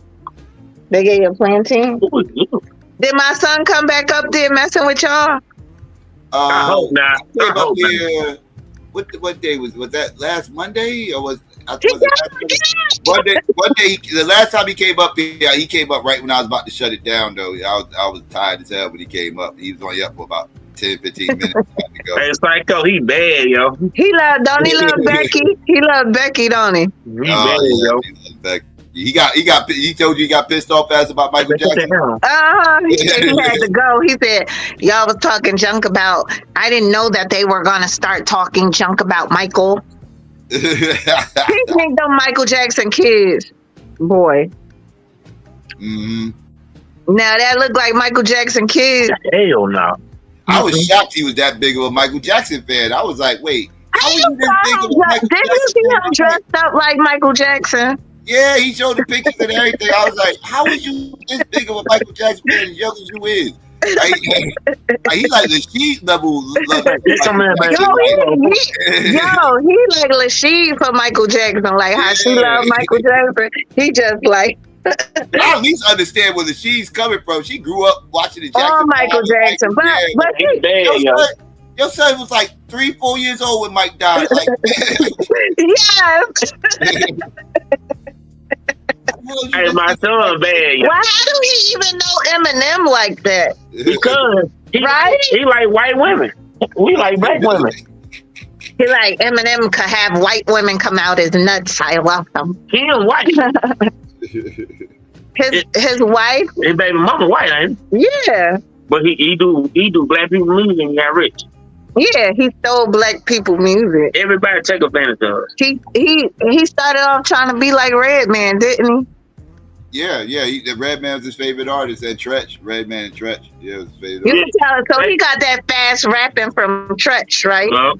Yeah, and then he came out here. He kind of got some of his swag from the outsiders too, because remember he was the outsider. The reason why, because Tupac and Tretch are best friends. Yo, do you think? Yeah, they was cool. They was tight. Yeah. Tretch is the reason why Tupac got the part in Juice. He went out. Tretch went to go audition for Bishop. He was trying to be Bishop. He went to go audition for Bishop. No. I'm saying he can't be Bishop. He went to go audition for it, and then Pop took a shot while he was there. They asked him, to audition, and he auditioned, and he ended up getting the part. And that motherfucker been in acting school and stuff like that. Performing art. Yeah, performing art school. First role, and that was Trent's first role, and he ended up being the on the brother. He was on the Puerto Rican gang. He was the only black dude in the Puerto Rican gang. Yeah, how did that make sense? My favorite role from Tretch was Jason Lyrics. Yeah, when he was the brother, when he was that was my favorite role. He was Lyric brother, right? No, he was the dude that was hustling. He was the dude that was robbing the banks. No, I say he was Lyric's brother. No. He was. That was his brother. That was a brother. That was a brother. That was a brother. Because didn't they have beef with the brother? Yeah, you're right. I had to think about it. You're right. That was a brother. Now that I think about it, yep. Yeah, you're right. Look, y'all, that's when y'all had a crush on that girl. Y'all didn't know she was a real bitch, did y'all? That big bitch. No. Like that. I mean, she was cute. Look, you country. Look, he like that. Look. He's so country. He liking the thick girl. He like, who that thick bitch? Like, no, not that one. No, not the one with the big titties. No. I was definitely bigger on like Vivica than Jada. Like Vivica was my baby mother in my head. Not Shania Latham. That was my bitch. I like Shania Latham better than Jada. And Maya. You liked Maya. Maya looked like a possum to me. I mean, I can't talk. I look like a little turtle. Maya look like we supposed to go together, and I'm gonna cheat on you with Shania Latham and all the other girls. Look at this smut. Who talk like this in front of their girlfriend? I come here. We don't do this in Jersey. Do we tolerate this? No, he can't be with a Jersey girl and talk like that. Look, can he talk like this in front of a Jersey girl? Now you see why I be sneaking them. So we got hands in Jersey, don't we? And it's not no helicopter. She do be sneaking me though. I ain't gonna lie. Be beating the fuck out of me. I be mad as hell. Look, I can't hit no woman back. I'm like, I'm mad as hell. That's some bullshit. Let me ask now where your brother is. This shit ain't getting away. You ain't getting away with this shit. My baby daddy had his big cousin. She was like Queen Latifah. She knocked on the door. She was like, boom, boom, boom, boom, boom. After we had to fight, I was like, this bitch big. I said, I'm gonna have to just fight her, right? Right. So I was like, I opened up the door. I was like, what's up? She was like, yeah, Shakur said y'all was fighting last night, and yeah, you was hitting them and blah blah blah. And I was like, yeah. And then she had she asked me what I had in my refrigerator. The big bitch got distracted, I guess, went in my refrigerator and made a sandwich and shit.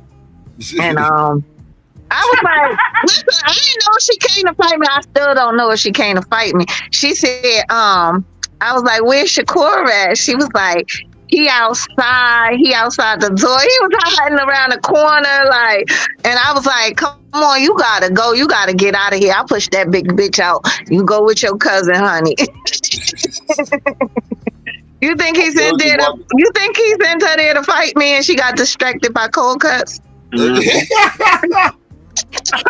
Psycho, she's funny, bro. Turkey in hand. Hey, she's funny. I still don't know to this day. I know that bitch got distracted. Man. She got distracted by all the cocaine. That bitch was trying to take a sandwich home to the kid. All right, let me let y'all go. You gonna get you something to eat, bro? Yeah, you got me hungry as hell watching y'all eat and shit. I need to go get me a Look plate. at him. He dogging there. Hey, grab me Italian beef. Oh yeah. With Yo, I gotta send you this video. Cooper's they just made a video on Instagram. Oh, you want a Cooper sandwich? Yo, they put it like they had all this meat stacked in it. And you know they don't make them like that no more. They used to. Now, Yeah, they don't no more. Yeah, now I haven't been to Cooper's. You know what? I need to go to Cooper's here, but you gotta go to the one on South Orange Ave, the one over there by East Orange. You gotta go to that one. You don't go to the one. Didn't you say the other one was closed down? One What shut down. Yeah. Yeah. I was trying to tell her. That really used to be. Yeah, they used to be the shit though. Like they used to. Them shits was overstuffed, and I loved it. Yeah, you could barely. Look, he said that's really your brother. I told him, I said, Psycho like my internet brother. I can tell, man. Yeah. He from the same. He one of the only people that's from the same place I'm from. So when I saw him at first, I didn't like Psycho because he was talking shit a little bit. Like, remember we was having like a girl powwow and you bust up in that shit like, oh y'all gonna talk about men all day, like. He wasn't wrong. We're like, yeah, men be doing this. Look, we didn't say specifically black men. We said men. And I guess you wasn't feeling that. You was like, yeah, what y'all gonna be talking? I was like, who this nigga? But I told you then Renee was like, no, he's cool. So I was like, oh, okay. A girl saying he cool, so he all right. What the hell about a woman? What? When another girl vouch for you, then people will be like, oh, all right, they cool. That's like taking her out to dinner, she happy. That's what you learned about. Yeah. So if you cheat on me, you gonna take me to Texas Roadhouse? Mm-mm. Where you gonna take me? I'm not gonna cheat on you. Oh, okay. No, that's the right answer, right? All right, let me let you get something to eat. All right, I'm gonna talk to you later. Bye. Say bye. All right, see you, Psycho. All right, no doubt. Y'all be good, man. All right, bye, bro. You too, bro. Love, bro. Yeah, enjoy that show tonight. All right. All right. Bye. All right. Shorty blessed us with her presence. She's always up spirits for most of the time. You don't want to piss Shorty off if y'all haven't figured it out. She's not the one to be fucking with. Yeah. You know that happened. But yeah, family, I've been on for a minute. I'm approaching the 8-hour mark, and your boy got the munchies, like real bad. Like seriously, I need to go take care of this. Like you get up here eating in my face. I'm like, oh my goodness, I am so hungry right now. Y'all showing me all these oxtails and grilled chicken, and you know what I mean? And all, like, y'all fucking with me. So I gotta go take care of this. My stomach is like, yo, you playing, son? Like, why you acting like you don't hear me growling and shit? Like, you don't hear me talking, motherfucker? Like, my stomach ready to hit the mute button on my ass. Like, motherfucker, don't you hear me talking? God damn it. Listen. So I'm going to listen to my stomach right now, family. And I'm going to go ahead and get ready to log this one off and call it a day. And, family, as always, if you haven't already, please do me a favor and please click like, share, and subscribe. It's very important that you click like, gets me in the algorithm. It's also important that you share. It lets people know we're breathing. And it's also important that you subscribe, right, family? And after you subscribe, please don't forget to hit that notification bell. Very important to hit that notification bell so you can be notified whenever I do go live. You can get here bright and early. Don't miss none of the show. And then you'll be a part of the notification gang, right? And yes, to my haters out there, you already know what it is. It's about that time. If you haven't already and you want to do so, you can express yourself now by please clicking dislike. Please still share this motherfucker though. Don't be selfish. But you might want to think about unsubscribing, right? Because if you had any issues with anything you heard here today, you best believe you're going to hear some more again later. And you might as well go ahead and get it on out the way right now, right? And yeah, family, please consider becoming a Patreon. If you do, you have access to any stream I do, whether I keep it up or whether I take it down. You also have access to exclusive content that I have on there. And I also have no limits for my Patreon. Whatever you feel like the channel's worth, that's what you donate.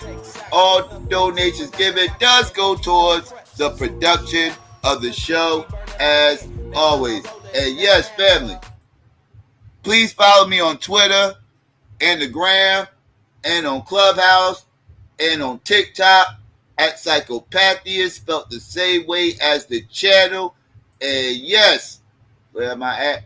Okay, I'm lost. And yes, family, as always, I want to shout out everybody out in the live chat. I appreciate all y'all for coming through. Shout out to Mod Deep. I want to shout out everybody that came up on the panel. I appreciate all y'all for coming up. And I also want to shout out everybody that was out in the clouds that was just listening and being nosy, even the hate watchers who are my biggest fans and listen to every word I say. I want to give a peace and black power to everybody out there. Holla black at your boy. I'm out. Coming real, it's the next episode. Hold up. Hey, for my niggas who be thinking we soft, we don't play. We gon' rock it till the wheels fall off. Hold up. Hey, for my niggas who be acting too bold, take a seat. Hope you're ready for the next episode. Hey, smoke weed every day.